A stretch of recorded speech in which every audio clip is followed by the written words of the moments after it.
and this was just the second time that she had met Leng Xiaoting. She only liked his outstanding appearance till now, and didn't know much about his personality. It wasn't hard for her to get over it. She just felt that it was a shame that she lost the chance. "Nice to meet you too, Miss Chiu," Gu Ning said politely. "All right, it's time for the meal now. Let's go dine together," Su Jinchen said, and then they left together. Gu Ning and Leng Xiaoting sat in Su Jinchen's car, and Qiu Yusen took Su Qinin's. I think that Gu Ning is younger than 20, although Qiu Yusen already got over it. She couldn't help gossiping. Probably just turned 18. I'm surprised that Xiaoting likes a girl who is so much younger than him, Su Qinin said, but she only dared to say it when Leng Xiaoting was absent. "Hey, what do you want to have?" Su Jinchen asked Gu Ning. Gu Ning was the guest and guests decided first. "Anything that you think is delicious," Gu Ning replied. "Well then, I'll make the decision." Since Gu Ning said so, Su Jinchen would choose for Gu Ning. "Oh, boss, did you get injured anywhere?" Su Jinchen suddenly thought of the question. Although they both looked fine, it was necessary for him to care about them. "Not really," Leng Xiaoting said. "Good to know." Su Jinchen relaxed. Watching the familiar scenes through the window, Gu Ning had mixed emotions again. She had been on this road countless times and had stayed in this city for so many years during her previous incarnation. Leng Xiaoting sensed her emotional change. Although he didn't know why she was suddenly so sad, he clasped her hand to comfort her. Gu Ning didn't want her bad mood to affect Leng Xiaoting, so she immediately stopped thinking about her previous incarnation. "Oh, how long will you be staying in the capital?" Su Jinchen asked. "A week at the most," Gu Ning answered. "It's just a dozen days away from the New Year festival." "I thought that you'd go to my boss's place to spend the festival with his family," Su Jinchen said. Hearing that, Leng Xiaoting looked at Gu Ning with anticipation. Apparently, he had the same idea. However, Gu Ning rejected. "I don't think that it's necessary." In other words, they hadn't been together for long, and it was impossible that she would spend the New Year festival with Leng Xiaoting's family. Gu Ning was right, but it hurt Leng Xiaoting's heart. He was immediately upset. "Please don't be disappointed. I just think that we've only been together for a short time. Neither your family or mine has any idea that we're already boyfriend and girlfriend. Don't you think it would be abrupt if I suddenly show up in front of your family during the New Year festival?" "We can tell them right now," Leng Xiaoting said. "However, my mom won't allow me to have a boyfriend until I'm in university. If she finds out now, I'm afraid that she'll have a bad impression of you." "What if she didn't permit us to be together?" Gu Ning said on purpose. Hearing that, Leng Xiaoting compromised. "Fine, we'll wait till you go to college." "Ha ha!" Su Jinchen snorted with laughter. "It seems like I better find a girl who is already graduated from college, so that we can get married directly, and I don't need to worry about her age." Su Jinchen was actually making fun of them. Hearing that, Leng Xiaoting was displeased. He also wanted to marry the girl that he loved right away. When Gu Ning had accepted him as her boyfriend, Leng Xiaoting never thought that they would be apart again, so he naturally had the idea that they would be married one day. However, Gu Ning threatened Su Jinchen. "Jinchen, aren't you afraid that if you annoy your boss, he'll arrange some tasks for you and you'll have no time to date, let alone get married?" No, please." Su Jinchen was scared and begged. "I'm sorry. I apologize." If he annoyed Leng Xiaoting, it could possibly happen. The capital was very large, and it took at least 45 minutes of driving from the airport to downtown when there was no traffic jam. It was 12 p.m., so they drove smoothly and arrived at a hotel which the Su family owned an hour later. When they walked into a private room, Gu Ning finally turned her phone on. The minute her phone was powered on, she received 7 messages which reminded her that she had missed calls from the same person, Situ Yi. There was also a message sent by Situ Yi. "Gu Ning, I know that you'll be fine, but I'm very worried about your safety. I'm flying to the capital now. I can't relax until I see you in person. Please wait for me." Gu Ning felt stressed and a little guilty, because she knew that Situ Yi liked her, but she wouldn't give him any response. She already had Leng Xiaoting after all. Gu Ning called Situ Yi back without delay. She was fine, so she didn't want him to waste his time flying to the capital to see her. However, his phone was powered off. He was probably already in a plane. Gu Ning then showed the message to Leng Xiaoting. She had no intention to hide it from him. Leng Xiaoting was obviously displeased when he read the message. "I'll go with you," Leng Xiaoting said in an undeniable tone. He wouldn't let Gu Ning meet Situ Yi alone. He knew that Situ Yi liked Gu Ning, and he wouldn't allow them to meet each other alone. "Sure," Gu Ning said. She also didn't want to give Situ Yi any chances, so it was better if they went to meet him together. After that, Gu Ning sent a message to Situ Yi. "Thank you so much for your care. I'm fine and safe now, but since you're already coming, please call me when you arrive." Took around 3 hours to fly from City G to the capital by plane, and Situ Yi would be arriving within 2 hours. Gu Ning planned to meet Situ Yi directly at the airport after the meal, but it would seem like she wanted him to leave right away, and it was a little impolite. Thus Gu Ning changed her mind. Situ Yi was being kind to visit her, and she should welcome him as her guest. Su Qinyin drove slower than Su Jinshin, and arrived later than them, so Su Jinshin ordered the food before they arrived in the hotel. Both Su Qinyin and Xiao Yusin felt a little nervous dining at the same table with Leng Xiaoting, so they stayed quiet most of the time, but they had a burning curiosity towards Gu Ning. They both wanted to figure out her basic information like her family background or how she met Leng Xiaoting and so forth. During the meal, Leng Xiaoting kept putting dishes into Gu Ning's bowl once in a while, and ignored all the single people around the table. "Can't you stop doing that? It hurts our feelings," Su Jinshin complained. "Why don't you go find yourself a girlfriend?" Leng Xiaoting retorted. Su Jinshin was struck speechless. If he had a girlfriend, he would do the same thing. In fact, there were many outstanding girls around Su Jinshin, like his cousin's female friends. Many of them were attractive. Xiao Yusin, for instance, no matter if it was her family background, appearance, education, profession, or manners, she was one in a million. Su Qinyin also tried to create chances for them, but they just had no feelings for each other.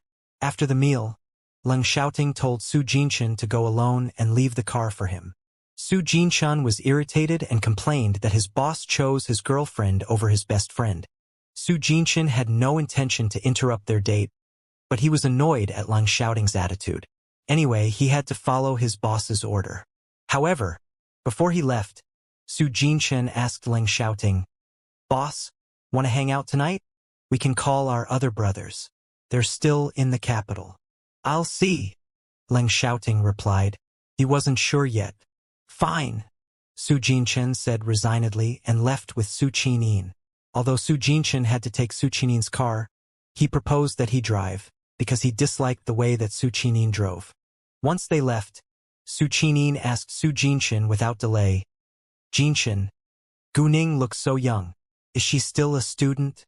"Yes, a senior in high school," Su Jinshan answered. "What? A senior in high school?" She was only 17 or 18. Although they both knew that Gu Ning was much younger than them, they thought that she had to be a college student. Where is she from? What do her parents do? How did she become Xiaoting's girlfriend? Su Qinyin asked one question after another in a hurry. "Why are you asking so much about her?" Su Jinshin liked gossip to some extent, but he didn't dare to expose details about his boss's personal affairs. Otherwise, everyone in the Red Flame would have known about Gu Ning already. "I'm just curious. You clearly know that Xiaoting has never been so close to a girl. Aren't you curious that he suddenly shows up with his girlfriend?"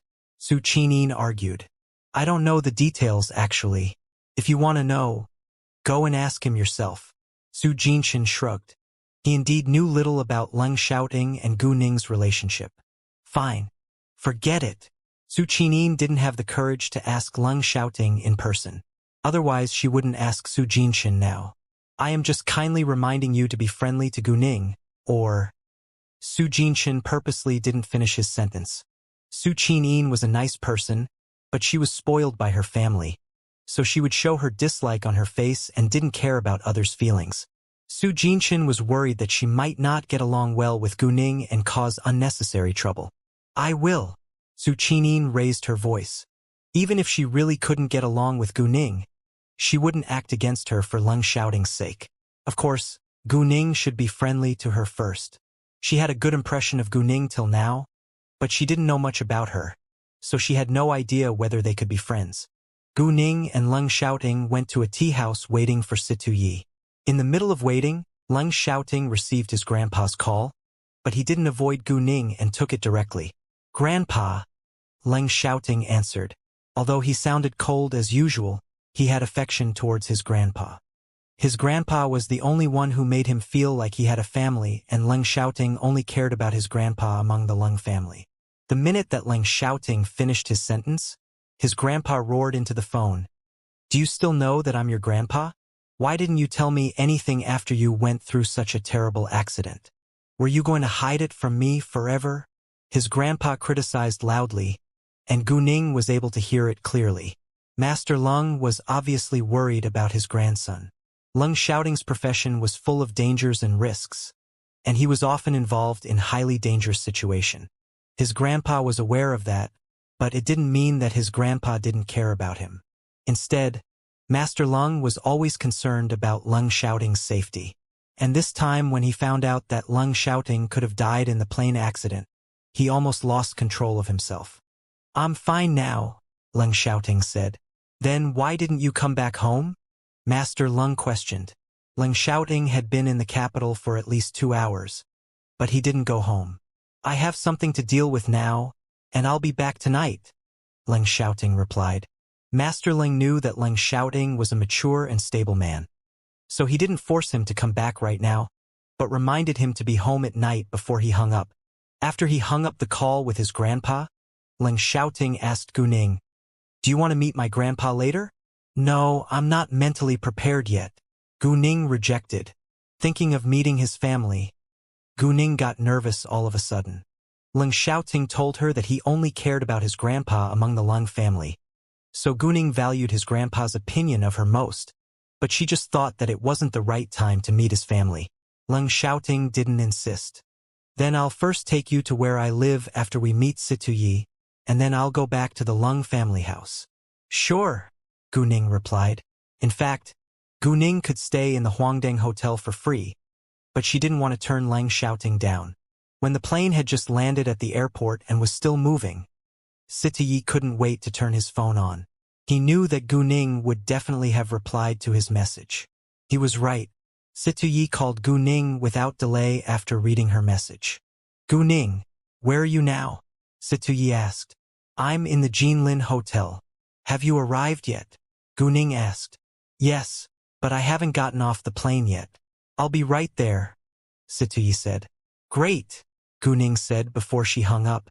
Situ Yi had told someone to prepare a car for him before he boarded the plane, so he quickly drove to the Jinlin Hotel the minute that he left the airport.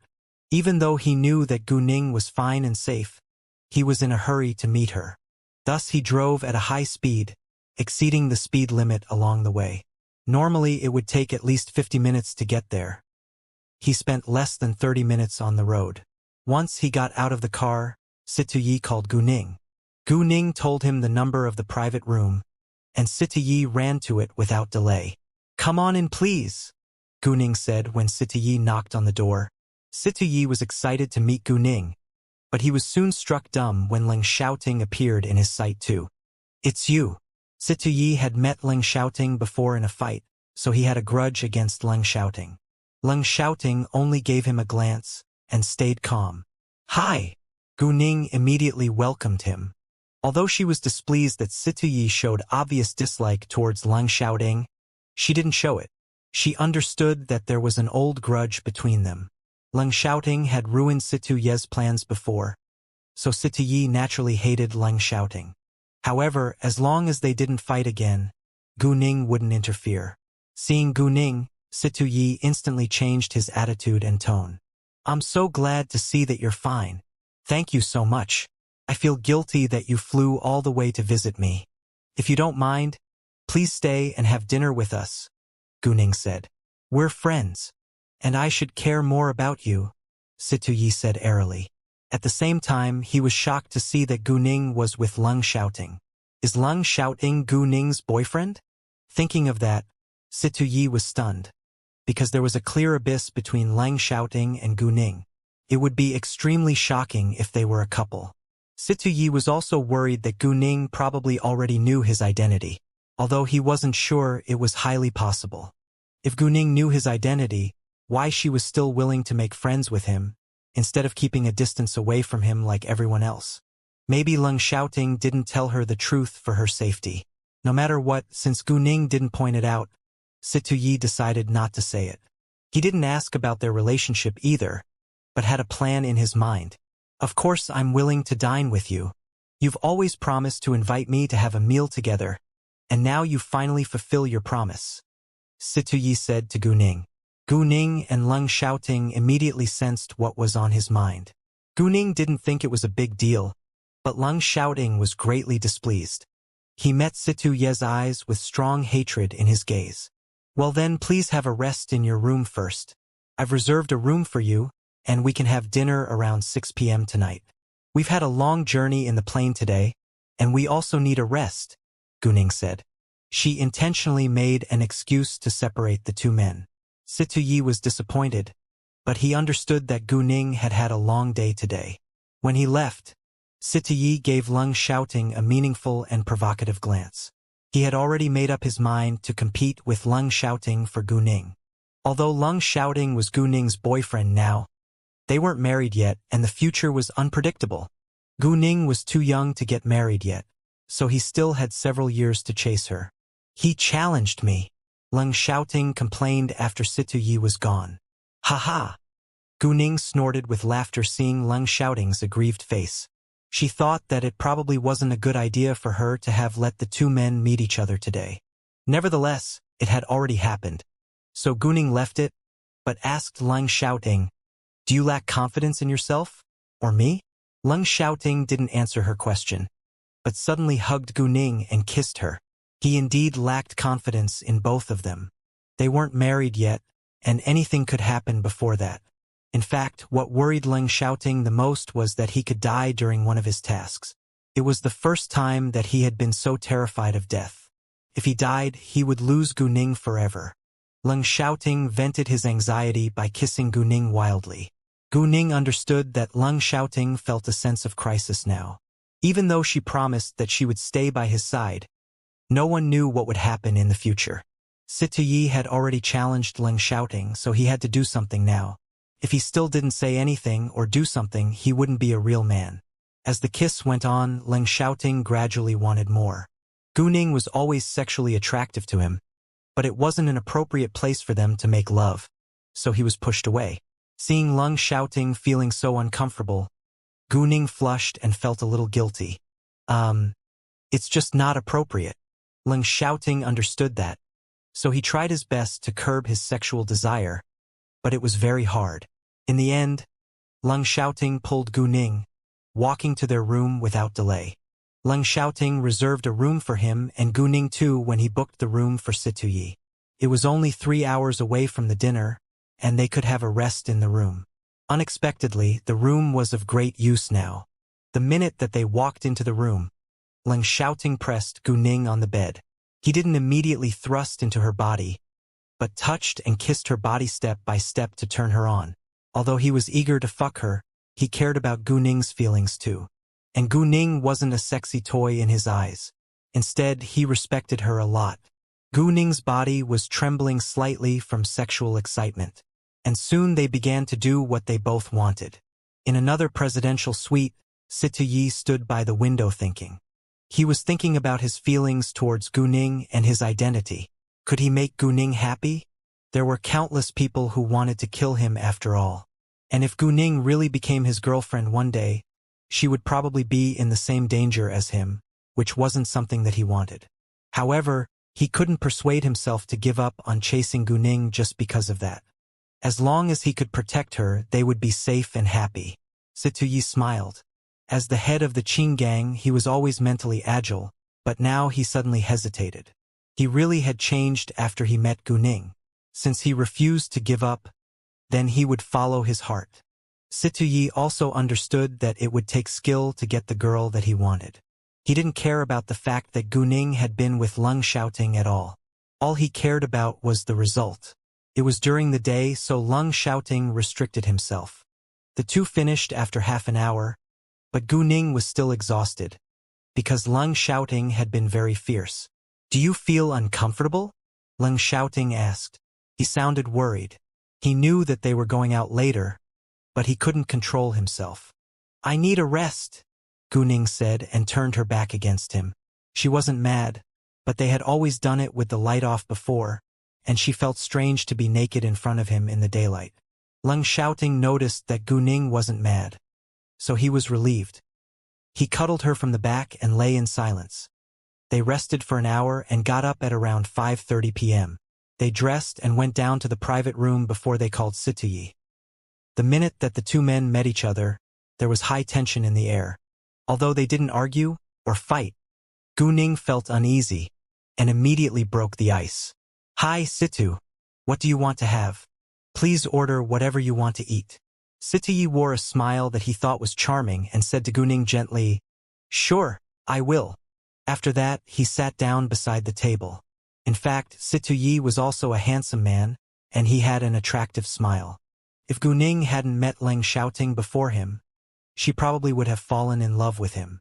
Although Lung Xiaoting was better looking than Situyi, he didn't smile at all, so he wasn't that attractive.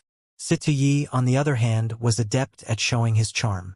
However, no matter how charming he was, Gu Ning felt nothing at all, because she already had Lung Xiaoting as her boyfriend. "We're ready to order, please," Gu Ning said to the waiter, and the waiter handed the menu to Gu Ning at once. Gu Ning gave the menu to Situyi directly, and he would be the first to order. Situyi didn't hesitate and ordered several dishes. "When will you go back?" Situyi asked Gu Ning after they finished ordering. "In a few days probably," Gu Ning replied. "If you need any help, you can call me," Situyi added. "No thanks. I can help Ning Ning." Before Gu Ning could say a word, Lung Xiaoting turned Situyi down. The capital fell within the spread of his influence, and there was nothing he couldn't help Gu Ning with. "Well, it's too early to reject me now. You and I have totally different backgrounds, so what we can do is different too. Aren't you afraid to hurt the Lung family?" Situyi smiled a little in a provocative tone. Lung Xiaoting stayed quiet because Situyi had hit the point. He served in the military and had to obey some strict principles, so it wasn't always convenient for him to deal with something. And if he accidentally provided the Lung family's enemies with ammunition, his family could be hurt. He couldn't deny Situyi's words, and was more irritated now. Seeing Lung Xiaoting being upset, Gu Ning was slightly angry and tried to defend him. "Well, I think I need different friends who work in different fields, which would be helpful to my business, right?" In other words, she needed help from different people instead of Situyi alone. Hearing that, Lung Xiaoting was cheered up, but Situyi just smiled a little. Before long, the dishes were on the table. During the meal, Lung Xiaoting still kept putting dishes into Gu Ning's bowl as usual. Although Situyi hated seeing that, he stayed calm, as if he didn't notice it at all. However, as long as Situyi got the chance to talk with Gu Ning, he wouldn't allow Lung Xiaoting to lead the conversation. "I think that your jewelry business is quite profitable now. When will you open a branch?" Situyi asked Gu Ning. "I plan to go to university in the capital, so my next step is to move the headquarters to the capital, and I'll get some trustworthy managers to deal with the branches," Gu Ning said. "Very well. Have you found any suitable stores available for renting yet?" "There are several stores in good locations under my name. If you need, I can help," Situyi said. No man could resist the charms of a beautiful woman, and Situyi would do everything to win Gu Ning's heart. "No thanks," Lung Xiaoting said before Gu Ning once more. However, even if Lung Xiaoting didn't do that, Gu Ning would reject too, because she had already agreed to let Lung Xiaoting help her with that. However, Situyi ignored Lung Xiaoting and only looked at Gu Ning. He wanted to hear the answer from Gu Ning. "Situ, thank you so much for your kindness. I'll deal with the store in the capital myself. If I need your help, I'll call you." Compared with Lung Xiaoting, Gu Ning rejected Situyi more gently. She didn't want to lose a friend like Situyi. In addition, there was no grudge between Situyi and her, so it wasn't necessary for her to keep a distance from him. Although she understood that Situyi wanted more from her, He hadn't done anything yet. Sure. If you need anything, just call me. It wasn't a surprising answer, so Situyi didn't feel disappointed. Instead, he was confident that Guning needed him. They then ate the meal in harmony. Situyi would directly ignore Ling shouting and talk with Guning only, but he wouldn't forget his manners or intentionally argue with Ling shouting. Guning was aware that Situyi was a well-educated gentleman who admired her but wouldn't interfere in her relationship with Leng shouting. After the meal, Leng shouting used an excuse and pulled Guning to leave right away, and left Situyi alone in the room. Situyi didn't stop them. He watched them disappearing from his sight, thinking deeply. Leng shouting drove Guning to his house, but he remained silent along the way. Guning pursed her lips. Are you mad? No, Leng shouting answered, but his annoyed tone betrayed him. You're lying, Guning said. Obviously, she didn't believe his answer. I just don't like him, Leng shouting said in the end. He was talking about Situyi, of course. Guning felt like laughing, but said to him seriously, if you dislike every man who admires me, I think you will probably be mad often. Guning wasn't a narcissist, but was telling the truth. With her outstanding appearance and ability, she had plenty of admirers. During the short time after she had been reborn, she had already met Qin Yifan and Situyi. Both of them were quality men, although they couldn't compare with Leng shouting. It didn't matter which one of them was her boyfriend. She would live a good life. However, in the end she chose Leng shouting. Well, compared with me, you're better looking and from such an influential family. There must be far more women who admire you than men who admire me. Nevertheless, the point is whether you're determined to be with me only, no matter how many admirers you have. Guning naturally was displeased when other women made eyes at Leng shouting, but as long as Leng shouting loved only her, she wouldn't be mad at him.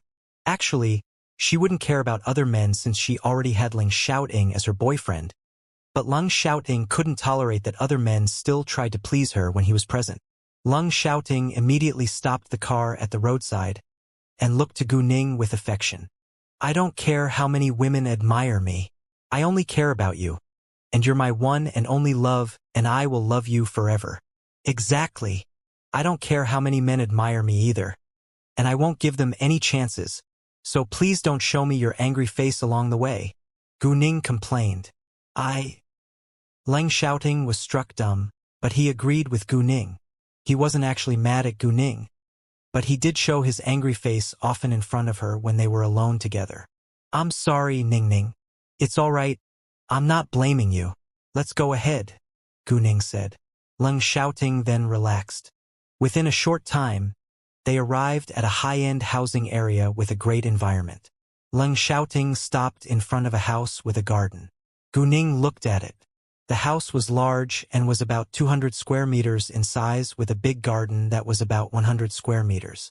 The house price was extremely high in the capital, and only the super-rich could afford a large house with an outdoor garden here, but it wasn't actually surprising given Leng shouting's family background. I usually stay in the capital for a short time, and this is where I live when I'm in the capital. This house is cleaned regularly, so we can live in it any time, Leng shouting said. After that, Leng shouting held Guning's hand, walking into the house. The lights were on, and Guning took a glance around the house.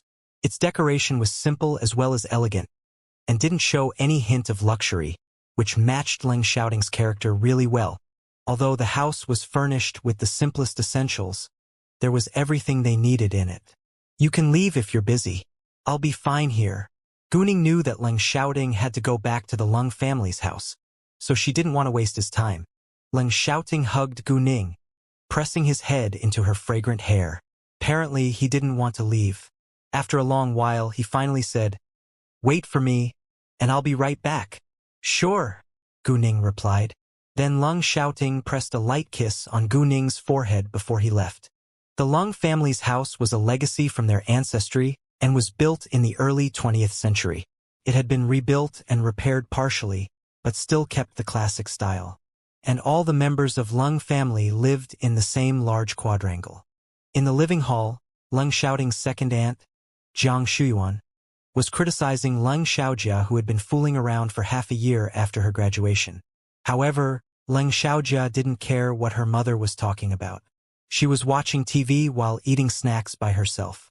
"Welcome home, Lord Leng." At this time, the housekeeper's surprised voice sounded, which struck both Jiang Shuyuan and Leng Xiaojia dumb for a second. "Leng Xiaoting is back?" Jiang Shuyuan and Leng Xiaojia were obviously displeased after hearing the news that Leng Xiaoting was back. Leng Xiaoting was too outstanding among the young generation in the Leng family, so he was likely to inherit the Leng family's properties.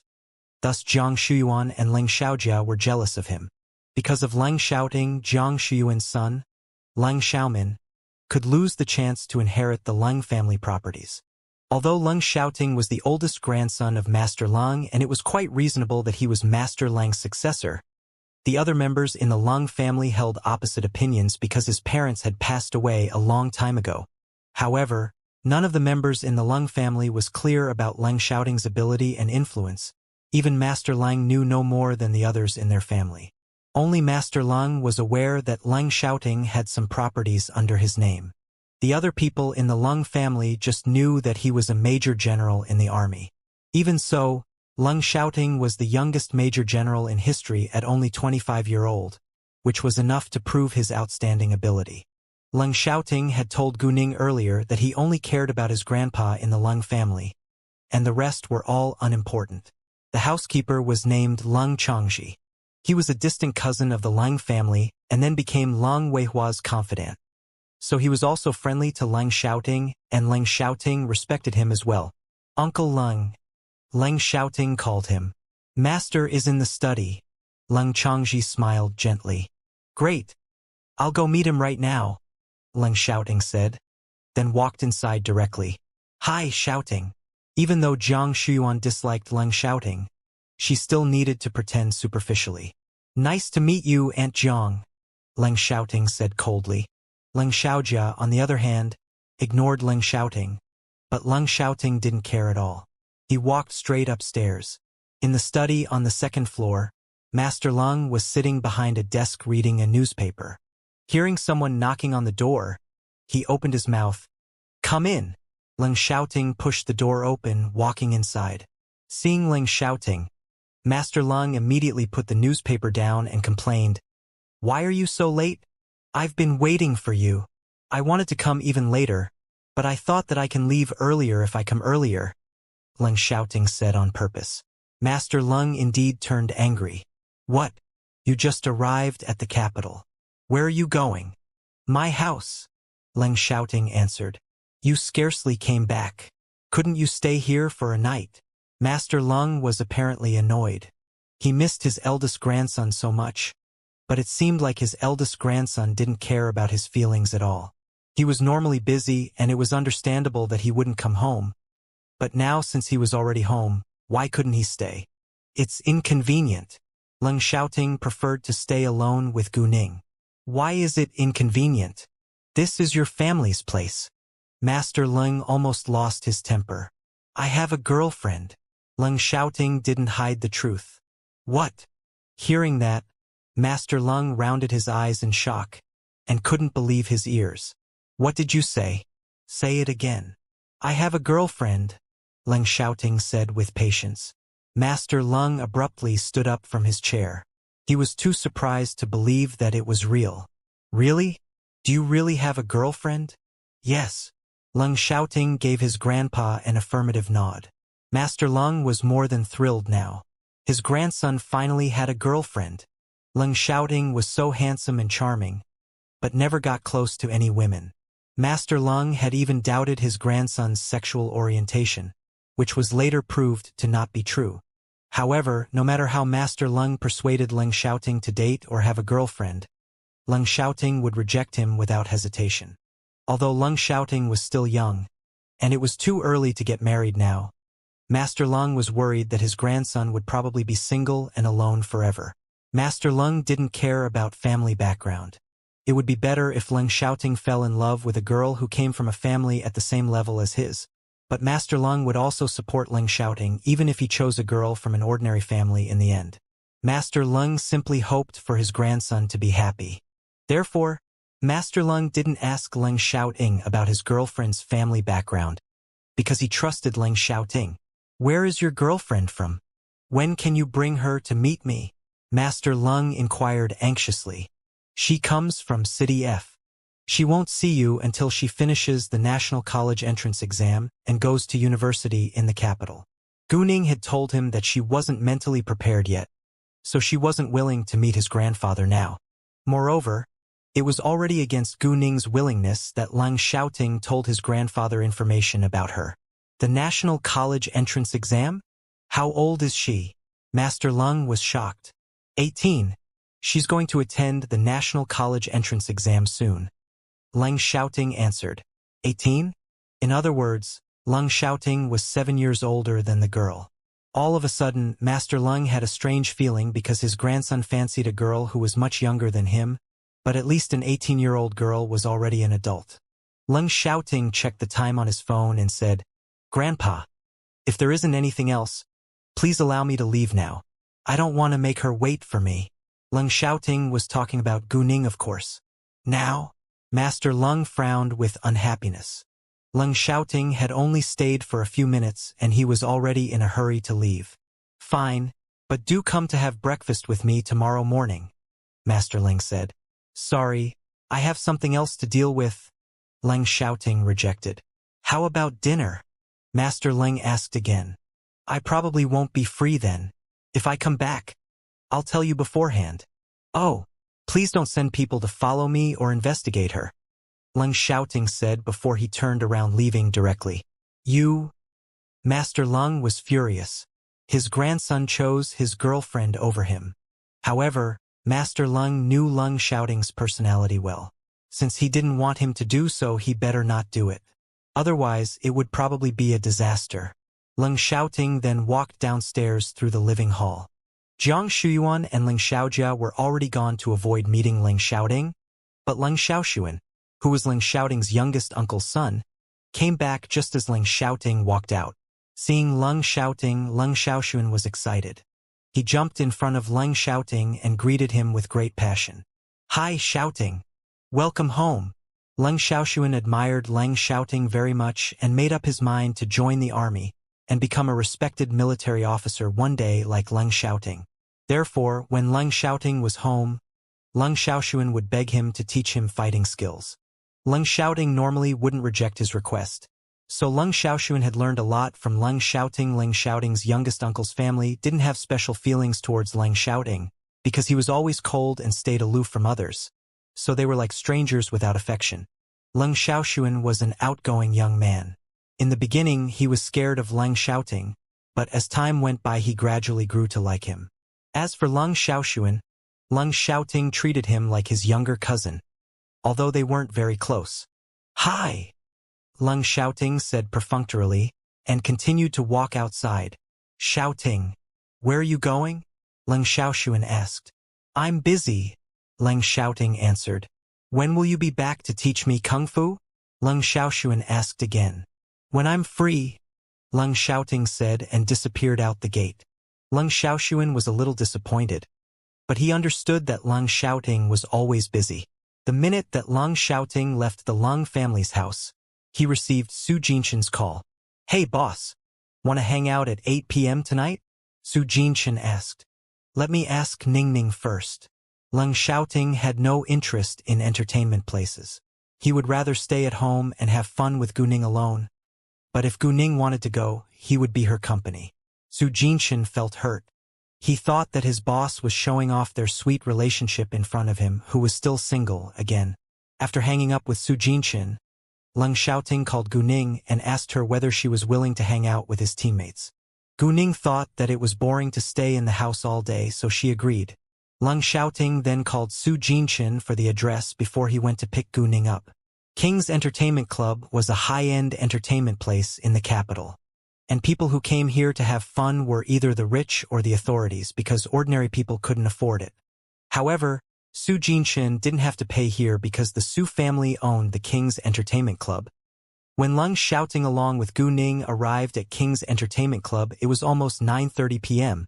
because the capital was a large city with a lot of traffic. In a super luxurious private room, Su Jinshan, Chun Meng, Si Ming, Qiu Yusin and Su Qinin had already arrived.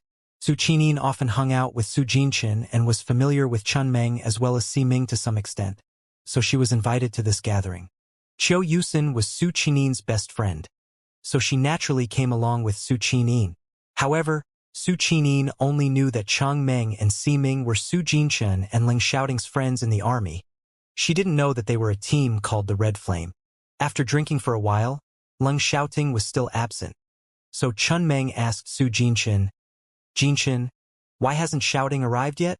Su Jinchen told them that Ling Xiaoting was coming at around 8 p.m., but 1.5 hours later, he was still absent. Even if there was a traffic jam on the road, it was enough for Ling Xiaoting to drive here from the Ling family's house.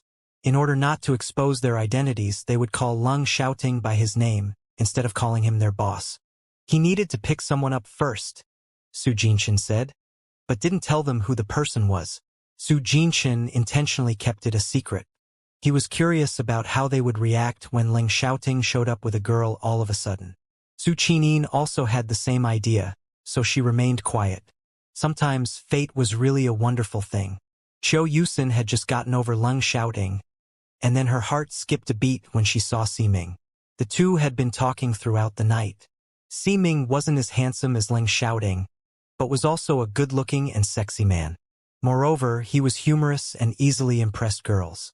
Si Ming was actually just being polite and talking with Su Jinchen when such a great beauty appeared in his sight. Unexpectedly, they shared a lot in common. It was the first time that Su Qinin had seen Qiu Yusin enjoying the conversation so much with a man. As her best friend, Su Qinin knew Qiu Yusin well. Qiu Yusin was a beauty who never talked much to men, but once she became talkative in front of a man, she had to have fondness towards him. Apparently, Si Ming was the man. "Hey, does Si Ming have a girlfriend?" Su Qinin asked Su Jinchen. Hearing that, Su Jinchen immediately realized the reason why Su Qinin asked the question, because he had also noticed Si Ming's unusual behavior tonight. "Nope," Su Jinchen smiled. Su Jinchen thought that Qiu Yusin was a great girl and his parents also thought highly of her. Unfortunately, he felt nothing with her. Right at this moment, someone knocked on the door. "Come in, please," Su Jinchen said. King's Entertainment Club was a high-end entertainment place with excellent equipment for privacy. Without the permission of the people in the room, no one could push the door open from the outside. Without a doubt, the newcomer was Ling Xiaoting. They were precisely right. The minute the door was pushed open, Ling Xiaoting appeared in their sight. However, when they noticed that there was a girl who was holding Ling Xiaoting's hand beside him, both Chun Meng and Si Ming were so shocked that they abruptly stood up from the sofa. "What is going on? Why is boss holding a girl's hand?" Within a second, Chun Meng recognized Gu Ning. "Gu Ning, do you know each other?" Su Jinchen was surprised. Chun Meng wasn't in the mood to answer his question. "Hi, nice to meet you again," Gu Ning smiled. "Are you?" Chun Meng pointed at their hands, which were clasped together. Actually, their relationship was quite obvious, but he couldn't believe it. It was completely shocking news that Ling Xiaoting suddenly had a girlfriend. "Yes, a couple," Ling Xiaoting said, and sat down on the sofa with Gu Ning. Wow, what a memorable moment. Si Ming was excited. Their first reaction after they found out that Ling Xiaoting was in love was to be happy that he was finally fell in love with a girl, instead of asking about the girl's background. In their eyes, it was already a miracle that Ling Xiaoting was willing to date a girl or have a girlfriend. "Come on, let's have a toast for Xiaoting, to congratulate that he finally has a girlfriend." Si Ming immediately poured 2 glasses of wine for Ling Xiaoting and Gu Ning, as if the man who finally had a girlfriend was himself. Hearing that, everyone raised his or her glass. Ling Xiaoting was happy to hear that too, so he lifted his glass without hesitation. Gu Ning did the same thing.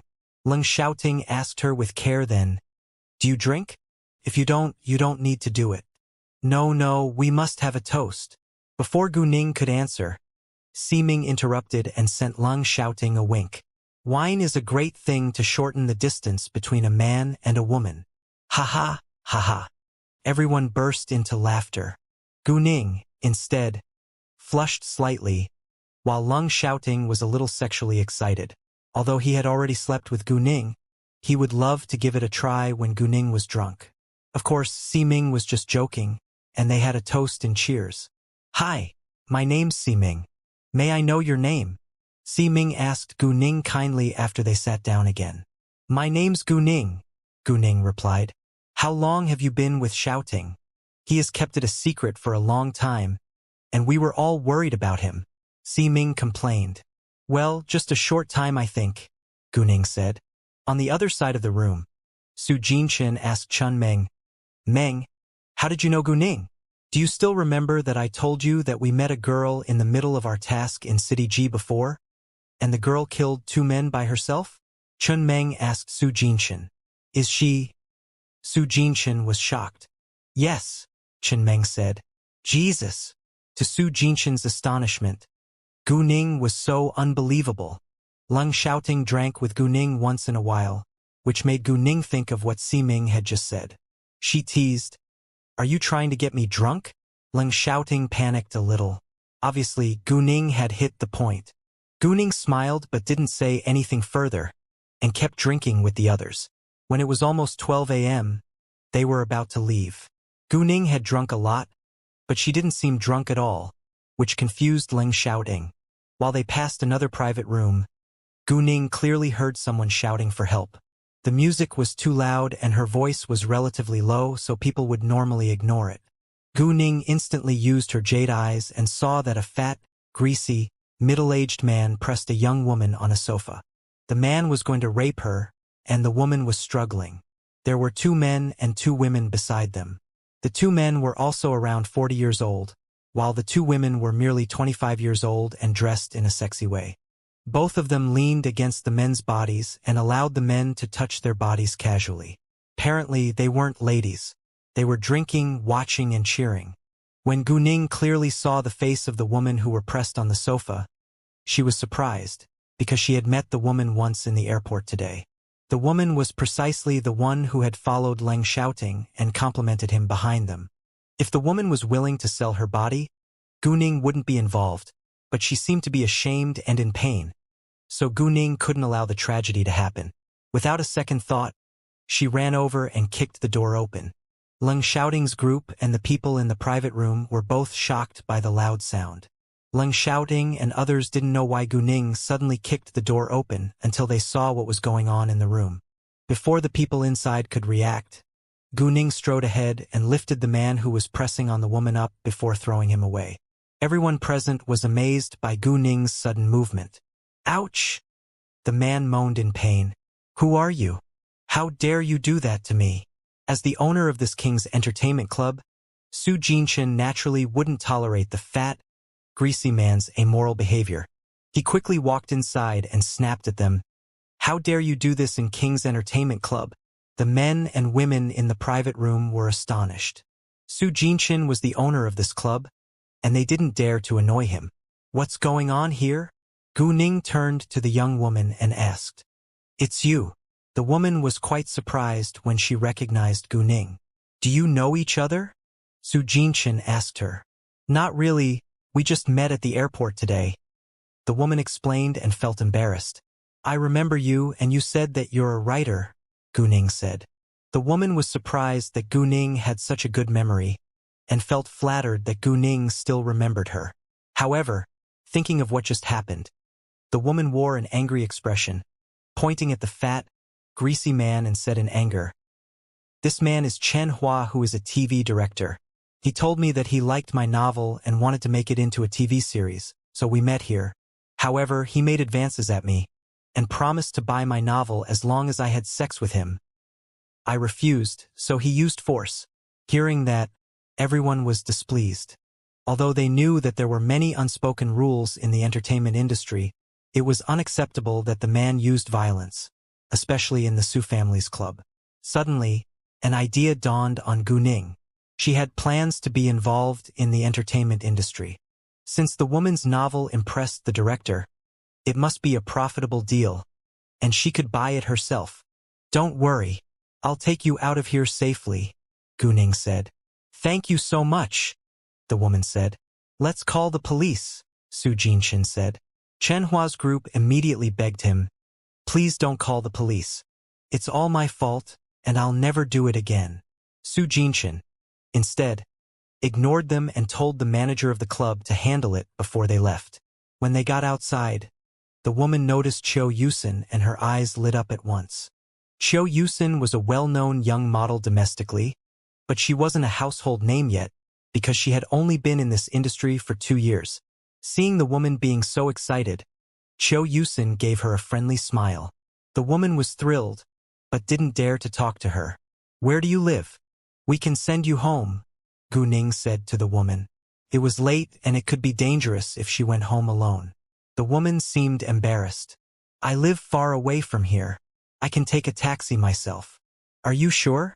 It's very late now, Gu Ning said. Well, after what had just happened, the woman was indeed terrified, so she said in the end, I live in XX hotel. Obviously, her family wasn't in the capital since she stayed in a hotel. And the hotel was located in a remote area which wasn't safe. That's not a safe place. Why don't you stay with me in the Jinlin Hotel? Gu Ning said. She had booked a room there and hadn't checked out yet, so the woman could stay there. Oh no thanks. Jinlin Hotel was a 5-star hotel and the woman couldn't afford it. Otherwise, she wouldn't stay in a small hotel in a remote place.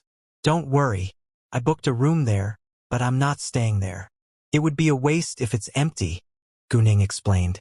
The woman hesitated and felt ashamed. She wasn't worried that Gu Ning would hurt her, or she wouldn't have been rescued by them. Gu Ning didn't give her a chance to reject her and pulled her to get into a car before saying goodbye to Su Jinshin and the others. They had all drunk, so nobody was driving. Su Jinshin had arranged chauffeurs for them. After that, Si Ming immediately sent a message to the rest of the Red Flame teammates. Big news. Our boss has a girlfriend. He didn't give more details. All the other teammates were shocked after reading the message, and the first one who called Si Ming was Xian Bei. Ming, what exactly happened? Is it real? What does the girl look like? What does she do? The minute Si Ming answered his call, Xian Bei asked one question after another in excitement. Go and ask our boss if you want to know more. Si Ming purposely didn't tell him any details. You? Xian Bei was mad. But before he could say another word, Si Ming hung up on him. In the following minutes, Si Ming received calls from the other teammates, and he gave them the same answer, which annoyed everyone. None of them dared to ask Leng Xiaoting in person. Si Ming wasn't by their side, or they would directly punch him for the answer. Chun Meng and Si Ming sat in the same car. On the way back to Si Ming's apartment, Chun Meng said, Aren't you afraid that boss will get revenge on you once he finds out that you've told the rest of the teammates? Why? Boss already brought his girlfriend to meet us. He wants it to go public, Si Ming said airily. Otherwise, he wouldn't dare to tell the other teammates. Jinlin Hotel wasn't far from the King's Entertainment Club, so they arrived a few minutes later. On the way, Gu Ning got to know that the woman's name was Duan Lisin, and she was from a 4th-tier city. She had published several books, and Chen Hua liked her latest novel, which was an imperial harem drama, so they had an appointment at the club. Unfortunately, she had almost been raped. When they arrived at the hotel, Gu Ning told Leng Xiaoting to wait for her in the parking lot, and she went to the room with Duan Lisin. Duan Lisin was struck dumb when she found out that the room was a presidential suite. Miss Gu, this? Gu Ning ignored her shock and laid her cards on the table. Miss Duan, to be honest with you, I plan to be involved in the entertainment industry. And since there is a director that likes your novel, I think it must be good to some extent. I would like to cooperate with you, and you can also be a full-time scriptwriter in my company. As for the salary, it depends on your ability. What? Hearing that, Duan Lisin rounded her eyes in shock again. She thought that it was too good to be true. I'm serious, and you can have a night to think about it. Let's exchange our numbers. If you agree to cooperate with me or work for me, we can talk about the details tomorrow. If not, I won't force you, Gu Ning said. Duan Lisin was of course more than willing to either work with or for Gu Ning. After exchanging numbers with Duan Lisin, Gu Ning left. After a long while, Duan Lisin finally got her mind back and started to believe that it was real. She walked around the luxurious presidential suite in excitement. This was the first time that she had ever stayed in a five-star hotel. Once they got back to the house, Leng Xiaoting clasped Gu Ning in his arms at once, as if they had been apart for ages. "Why are you so good at drinking?" Leng Xiaoting asked and complained a little. He seemed dissatisfied that Gu Ning wasn't drunk at all even after she had drunk a lot. Gu Ning knew exactly what was on Leng Xiaoting's mind and said, "Do you really want me to be bad at drinking? What if I got drunk during a meal with other men in the future and wasn't able to go home by myself? Aren't you afraid that someone would sexually assault me?" Hearing that, Leng Xiaoting was struck dumb and realized that it was indeed possible. So he hugged Gu Ning in his arms tightly and said, "Remember to not get drunk if I'm not with you, all right? Actually, you better not drink at all." If she didn't drink, there was no chance for her to get drunk. However, in actual fact, it was impossible because Gu Ning had to socialize with her business partners. Leng Xiaoting understood that, but he couldn't help but remind her to be careful. "I can't refuse to drink, but don't worry, I won't get drunk," Gu Ning comforted him.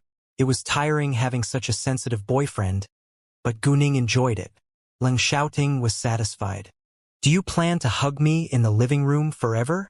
Seeing that Leng Xiaoting had no intention to let her go, Gu Ning felt like laughing. The two had gone into the house and were still in the living room. Hearing that, Leng Xiaoting immediately said, "Let's go to the bedroom." Afterwards, he pulled Gu Ning, walking straight to the bedroom. Gu Ning felt a little embarrassed, because it seemed like she couldn't wait to make love with him. I need to get a person's phone number. Can you help me with that?" Gu Ning asked and tried to stop Leng Xiaoting from approaching her. "Sure, but the phone number has to be applied for with his or her ID number," Leng Xiaoting answered. "Will you please help me get the phone number of the famous director, Lu Zhan?" Gu Ning asked. "No problem," Leng Xiaoting replied with alacrity. He already knew Gu Ning's intention, but didn't ask further. As long as Gu Ning wanted something, he would do anything for her. He did not want Gu Ning to turn to another man for help. After the small talk, Leng Xiaoting couldn't wait any longer and pressed Gu Ning to the bed, kissing her wildly. However, just as Leng Xiaoting's hand moved to her abdomen, Gu Ning felt something warm flowing out of her body. "Wait a moment." She immediately caught Leng Xiaoting's hand. "What?" Leng Xiaoting was confused. "I need to use the bathroom first," Gu Ning said and pushed Leng Xiaoting away, running to the bathroom. Leng Xiaoting was left alone on the bed and had no idea what was going on. The minute that Gu Ning walked into the bathroom, she looked in her underwear and saw a touch of blood. She forced a smile. Her period came at the wrong time. It seemed like Leng Xiaoting would have to take a cold shower to deal with his sexual desire. "I'm so sorry. My Aunt Flo is visiting," Gu Ning said to Leng Xiaoting, embarrassed after she left the bathroom. She then went to open her suitcase. Luckily, she had the feeling that her period was coming soon, so she had prepared tampons. Otherwise, it would be even more awkward. What Gu Ning said was like a bucket of cold water poured on Leng Xiaoting's head, but he still cared about Gu Ning's body first. "Do you feel uncomfortable anywhere?" No, Gu Ning shook her head. She walked back to the bathroom with a tampon, while Leng Xiaoting walked out of the bedroom too. When Gu Ning came out again, Leng Xiaoting walked in with a glass of warm water. "Drink some of this to warm your body," Leng Xiaoting said to Gu Ning. "Thanks." Although Gu Ning was fine, she didn't want to turn Leng Xiaoting down. Afterwards, Leng Xiaoting reminded Gu Ning to have a good rest, and he went straight to the bathroom to help himself. Gu Ning felt a little guilty, but thought that it was funny. Leng Xiaoting had a cold shower before he cuddled Gu Ning, falling asleep in the bed. The next day around 8 a.m., Gu Ning was having breakfast with Leng Xiaoting when Sita Yi called her. Sita Yi told Gu Ning that he was leaving for City B and that he would meet up with her back in City G. Leng Xiaoting was unhappy that Sita Yi kept calling and meeting with Gu Ning, but he was also happy to know that Sita Yi was leaving. A few minutes later, Gu Ning's phone rang again. "Hi," she said. "Miss Gu, good morning. It's Duan Lisan." There was a light smile on Gu Ning's lips, and she asked, "May I know your answer?" "Yes. I'm willing to follow your lead," Duan Lisan said. she decided to work for Gu Ning. It seemed more stable if she joined Gu Ning's company as a scriptwriter. As long as she became a scriptwriter in Gu Ning's company, she could have more chances and resources to create. Thus it was a great deal to her. Duan Lisan's major was film and television screenwriting, and she had been an excellent graduate to some extent. She wouldn't allow herself to miss the chance that Gu Ning had provided. She would work harder to be an outstanding scriptwriter. Duan Lisan had thought about it and her dream the entire night and barely slept until daybreak. She thought that Gu Ning probably got up too around 8 a.m. and she couldn't wait to call Gu Ning. She immediately told Gu Ning her answer when the call was answered. Gu Ning wasn't surprised. "Sure. I'll meet you in the hotel to talk about the details after my breakfast." "Very well," Duan Lisan said. After hanging up the call with Duan Lisan, Gu Ning told Leng Xiaoting that she was going to the Jinlin Hotel to discuss business with Duan Lisan, and that he didn't need to keep her company if he was busy. Hearing that, Leng Xiaoting was displeased, as if he had been abandoned by Gu Ning. "I'm not busy today," he said. In other words, he could go with her if she wanted him to. "Didn't you say that you would help me get Lu Zhan's phone number and find a good store as well as an office building with a great location?" Gu Ning asked. She had no intention to get rid of Leng Xiaoting, but she was afraid that he would forget the important things. Right at this moment, Leng Xiaoting's phone rang and a new message came in. He looked at it and then gave his phone to Gu Ning. "I've already gotten his phone number." Lu Zhan's phone number was there along with lines of words which explained why Lu Zhan had been thrown out of the entertainment industry. Tang Bingsen was the man who had thrown Lu Zhan out. Reading the name, Tang Bingsen, Gu Ning got nervous and a touch of animosity flashed through her eyes, because Tang Bingsen was precisely Tang Aining's father in her previous incarnation. "What's wrong?" Leng Xiaoting asked, noticing Gu Ning's sudden emotional change. "Nothing," Gu Ning said, but didn't explain further. Leng Xiaoting didn't ask further, but felt worried about Gu Ning because he saw the obvious animosity in Gu Ning's eyes, although he had no idea who it was aimed at. 2 years ago, Lu Zhan had planned to shoot a TV series of which the Tang family had been the investor. However, the Tang family had made an abrupt decision to replace the leading actress with a newcomer without any acting skills. Lu Zhan, who had always had a high standard for his work's quality, had refused to do so, and he had been forced out of the industry afterwards. Before long, Gu Ning adjusted her emotions and calmed down. She looked to Leng Xiaoting and complimented plainly, "Thank you so much for your fast and detailed information." Leng Xiaoting was happy at being complimented by Gu Ning and said, "I've already sent people to find a store and an office building with a great location, but it takes time." No matter what Gu Ning needed, he would help her do it right away. It was easy to get someone's phone number, but it took time to find a good store and an office building. Moreover, Leng Xiaoting wanted to give Gu Ning a few choices. Gu Ning smiled resignedly. "Fine. Then let's go to the hotel together." Leng Xiaoting wanted to spend every second with Gu Ning, which was slightly annoying sometimes. Getting Gu Ning's permission, Leng Xiaoting beamed with happiness. After breakfast, Gu Ning and Leng Xiaoting left together. The minute that Gu Ning arrived at the Jinlin Hotel, she read an extract from Duan Lisan's Imperial Harem drama. Gu Ning wasn't a professional, but she was able to distinguish the good ones from the bad ones. She had to admit that this was an excellent novel. After reading its extract, Gu Ning went on to read the first chapter of the novel. It was full of novelty and Gu Ning thought that it could be popular. "I think that this is really good. It will certainly be popular," Gu Ning complimented. Duan Lisan was excited that Gu Ning approved her novel. "However, I think that it'll be better if the director also likes it. The director will only be absorbed in shooting if he is interested in the story." Although Gu Ning was the investor, she wasn't a dictator. Hearing what Gu Ning had just said, Duan Lisan felt nervous again, but she couldn't agree more with Gu Ning, because normally the director was the decision-maker when it came to the script. The New Year festival is around the corner. You can go back home and spend the festival with your family first, and we'll discuss more after the festival. I'll inform you.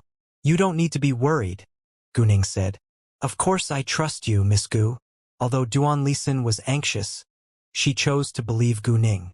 Gu Ning and Leng Xiaoting then left the hotel, and Gu Ning called Lu Zhan at once. Lu Zhan was in a cafe, leaning against a sofa, sighing with sadness. He just finished a conversation with another director, but he didn't get the result that he wanted. The director wanted Lu Zhan to be his co-director, but Lu Zhan's name wouldn't be shown on the screen because he didn't want to annoy the powerful person who had shut Lu Zhan out of the entertainment industry. Besides, Lu Zhan would only get the basic salary without a bonus, which was complete exploitation. However, if Lu Zhan disagreed, he wouldn't find another suitable job. All of a sudden, his phone rang, and it was a strange number. "Hi, Mr. Lu, this is Gu Ning. We met on the plane. I must apologize that I got your phone number without your permission, but I wanted to talk to you about our potential cooperation concerning TV shows and movies. Is it convenient for you to meet me?" Gu Ning asked politely. Lu Zhan didn't know Gu Ning's name, but he recognized her voice. He was greatly surprised that she would call him. Gu Ning had apologized in the beginning because she had secretly gotten his phone number, and Lu Zhan forgave her. And apparently she knew that he was a director because she wanted to talk to him about TV shows and movies. As for Gu Ning's invitation, Lu Zhan had no idea that Gu Ning was going to hire him. He thought that Gu Ning was probably a student who was majoring in film and wanted to learn something about that from him. "Sure. I'm free now." Lu Zhan welcomed her. Gu Ning had saved his life after all. "Great. Where are you right now?" "I'll come to you," Gu Ning asked. "I'm in California Cafe at table number 8, Lu Zhan replied. Half an hour later, Gu Ning and Leng Xiaoting found him in the cafe. Seeing Gu Ning and Leng Xiaoting, Lu Zhan immediately stood up to greet them. "Nice to meet you. Please have a seat." "What do you want to drink?" Lu Zhan asked. "2 cups of mocha, please," Gu Ning said directly without reading the menu. "Sure. Please wait a second," the waiter said and left. "May I ask? Why do you want to talk about TV shows and movies?" Lu Zhan asked. Speaking about the topic, Lu Zhan instantly wore a serious expression, which showed that he was indeed a professional. "I read the news about Director Lu, and heard that you've been shut out of the entertainment industry by a powerful figure till now." Gu Ning put it plainly and wasn't worried that Lu Zhan might be unhappy. Lu Zhan, instead, was already used to it. "That's true."